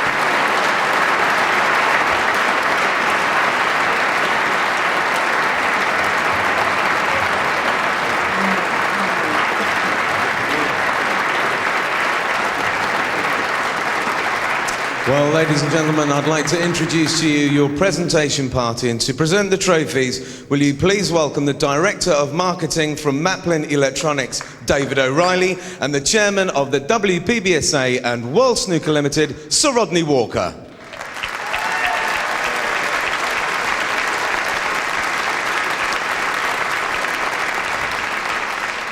And first, to one of the finest players in the game, your appreciation for the runner-up, Stephen Hendry.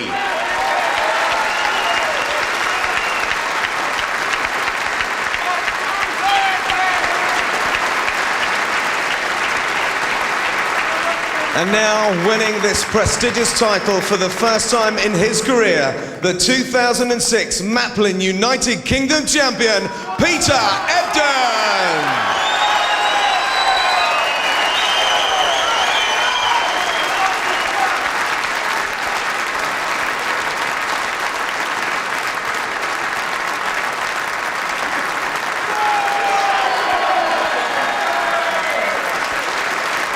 Ladies and gentlemen, the 2006 Maplin United Kingdom champion, Peter Ebdon.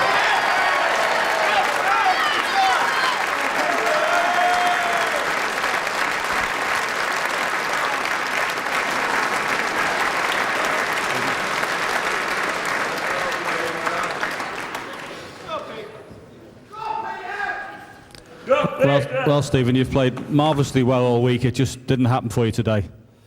No, I mean, today, especially tonight, I picked the sort of one day of the week where I didn't want to play like that. But Peter was a stronger from sort of. I had a great chance to pinch the frame to go 4-1, but from then on he was by far the better player and dominated the match. Really, I just for some reason couldn't put a long ball and just really struggled. But you know that's what happens sometimes in snooker. You know, Peter didn't play as well as he can play either. You know, as I said, we've had better matches, but you've still got to win the matches whoever you play, and he did it. All credit to him. Yeah, but surely a step in the right direction for your game. You know, obviously you've struggled the last couple of years. It's nice to be back in the UK final. Yeah, I'm delighted with the way I'm playing. I can't wait for the rest of the season. You know, I can only get better. My form this week was in patches was superb. Just a shame I couldn't sort of finish it off today, but you know, my time will come this season. Okay, well played, Stephen.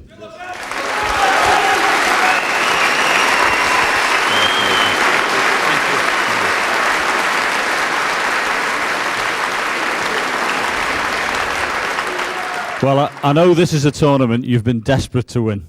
Absolutely. You know, there's so many great players that have won both the UK Championship and the World Championship, and it means so much to me to join that very select group. I'm just absolutely over the moon, you know, for...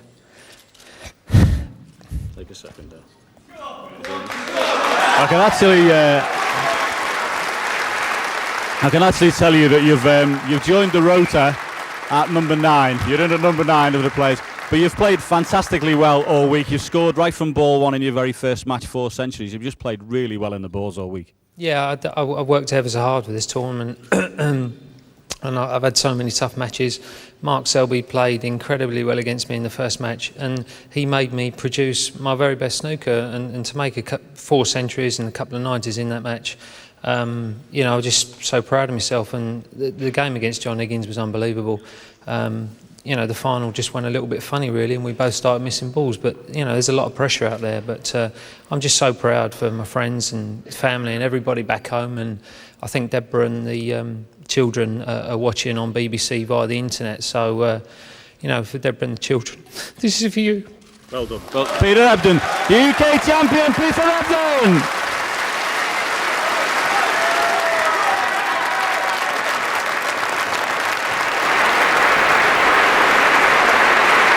Congratulations to Peter Ebdon.